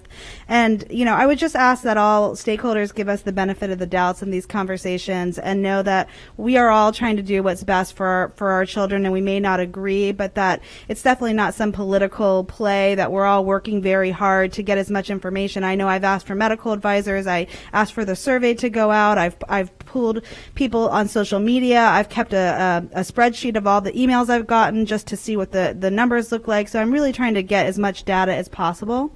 The next thing I wanted to say was there was a teacher who stood up here earlier today and spoke with tears in her eyes about leaving the profession. And I just want to emphasize how sorry I am that she's leaving our district, how many teachers are leaving our district and professionals, and how heartbreaking that is.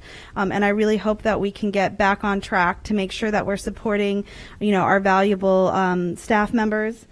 In that vein, I also just want to say that we're coming up on the end of the school year, and it's been one of the most incredibly challenging school years there are. And I just want to say thank you so much to all of our teachers, our principals, our APs, our custodians, our lunchroom ladies, our bus drivers, our ESPs, paraprofessionals, everybody who shows up every day, our substitute teachers, and really made this school year possible. all supported all of our students. It's been an intense year, and I hope you all have a summer where you can recharge and feed your soul, and that we can gear up for an upcoming year that will really be something spectacular. So thank you so much for all of your hard work. I really appreciate it. And I just want to close with that. Thank you very much.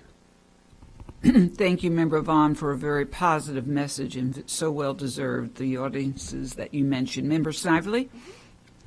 Thank you, Madam Chair.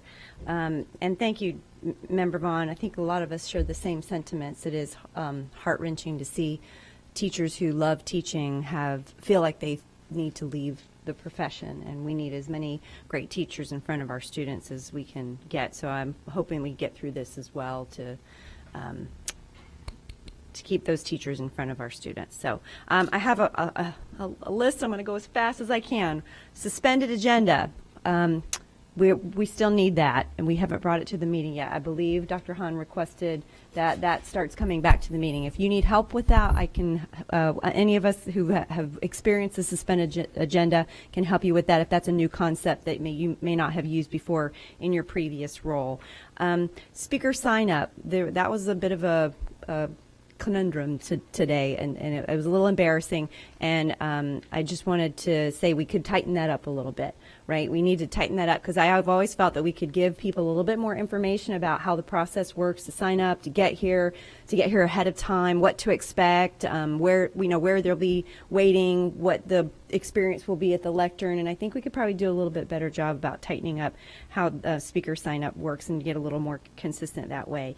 There were a lot of comments that were made by the public that concerned me today. The public comments that people said about transferring capital dollars into the general fund, and some of the suggestions that they were making, and I don't know what the answer to that is, but we have got to get good information out into the public as quickly as possible, because there are some things that they mentioned that we are doing, and we talked about it this morning. We talked about electricity savings and a citizens advisory committee for finance, and reviewing contracts before we renew or renegotiate them, and so whatever we can do to get some good information out there, whether it's letting you respond right after the public comments to address some of them while maybe they're still around and they can hear you or hear your team, give them some good information and some validation that we are aware and we're listening and we're doing what we can to right this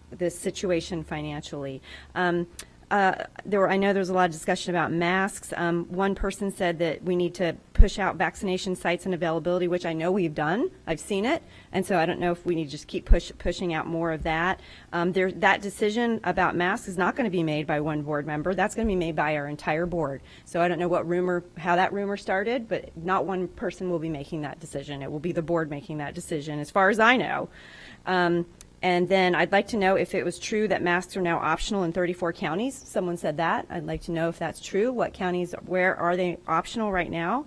And are masks required outdoors right now? Because 1 hour ago, Miami-Dade just decided that face masks will be optional for public school students when outdoors and socially distanced for the remainder of the school year and during summer activities.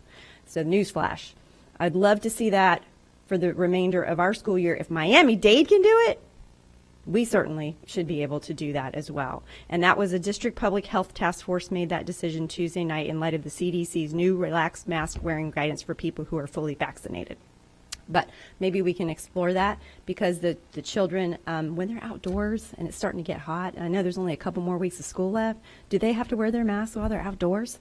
Yes, ma'am. Through the chair, we changed it. They do not have to wear outdoors at all. Okay. And as we transition to summer, I'm ready to move for optional. Okay. Because I missed that memo, but I know there were people they were complaining about their children having to wear masks outdoors, and I thought we said that was optional at this point based on the new CDC guidelines. Okay.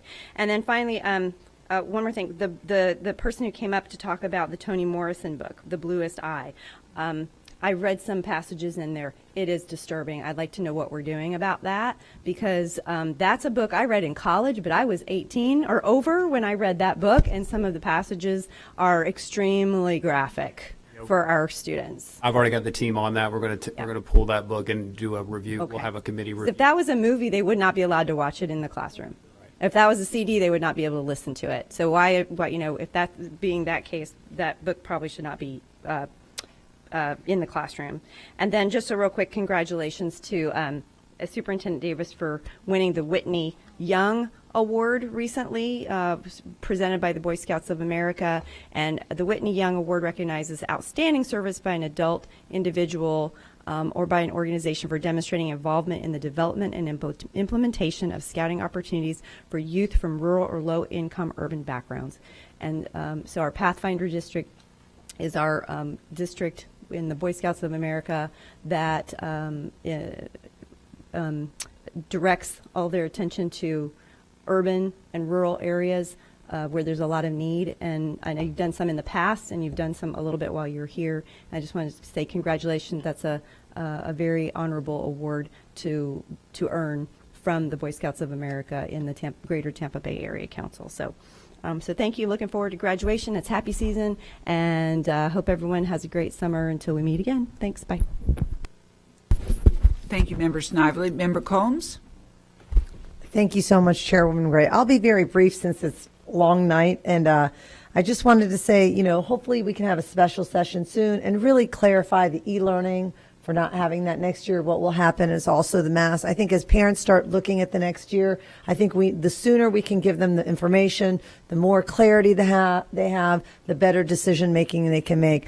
Also, you know, as Member Vaughn said, I think it's been a very, very long year for everybody, and I think it will be great for summer to reset, you know, to just, you know, let everyone know how much we appreciate them. I did want to mention a couple things. I had an opportunity to go to AMI Kids and Tampa Epic North. You know, there's a lot of students who are very high risk in this district. And I remember in particular when I was at AMI Kids, there was a young man, Cedric, you know, who was at the school, and he said, you know, I just needed a reset. You know, I just needed a reset. I was making bad decisions. And the programs that we have in this district for every different type of child, I think it's really important that we keep looking at all the different programs that we have for maybe children that are maybe having difficulty in their life or maybe not making the right decisions, and they're able to reset and then go back into the classrooms. And I know Mr. Young has done such a great job, as well as Ms. McCrae and Ms. Brown, for your staff in particular. At the end of the day, it is all about children. And to hear somebody who had so much truancy in their life and so much difficulty, and for them to be able to reflect and tell me how they reset their life, I think is really, really important. And I also wanted to spotlight Davis Elementary and the Tiara Club. There's a teacher, Sandy Martinez Guadalupe, who was a paraprofessional, who started as a paraprofessional. She is a teacher now, and she started this club, and I was able to meet these young ladies. All these fifth grade girls, you know, really works with them, helps them, meets with them at lunch, has speakers. I was able to go out and spend, you know, an hour with these young ladies, and I'll be there this week for their graduation, as well as their counselor, Jennifer Thompson, for all the hours that the teachers and paraprofessionals and everybody, at the end of the day, the impact that we're having on children every day. It's really important to remember at the end of the day, this is what we're here for. This is how we're making a difference, and to spotlight all those great things that we're doing. So I just want to thank all those individuals in our district who make an impact every day, and to know at the end of the day, you know, one child like that to change their life is what it really is all about. So well said, Member Combs. And I just want to start out by saying briefly that I will call a special call board meeting. I think we have consensus with regards to the mass decision. And board members, if you are not in continuity with that, I'm hoping that you'll let me know. So we're going to have that as soon as possible. And also, you know, we have to thank, and I know we thank the teachers so much, and we should. We have to thank the principals, and we should, the staff, and thank you, Member Vaughn, the ESC, custodial staff, the food service, transportation. The sacrifices that they've made is insurmountable. We can't even put an adjective or two on it. It's been what a sacrifice. So we all are sitting here, and we just want to share that teachers and staff and principals, we know that you've done everything you could possibly do to bring our kids to a state of academic success, but also for mental stability, and we'll address that more and more as the new year comes. I wanted to just share a video, Pablo. We had some winners with the Thurgood Marshall History Club. We began that as part of the Hillsborough County African American Task Force, and so this is one of the great poster contest winners. Whenever you're ready, or is it ready? Okay.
Thank you, Pablo, but a special thanks to Allison Edgecombe, who leads the Thurgood Marshall Club and has put the bylaws together, gets the students together, and a special thanks to Laura Cross, who put that video. Wonderful job. First place winner, Alondra Carranza from Leonard High School, 12th grade.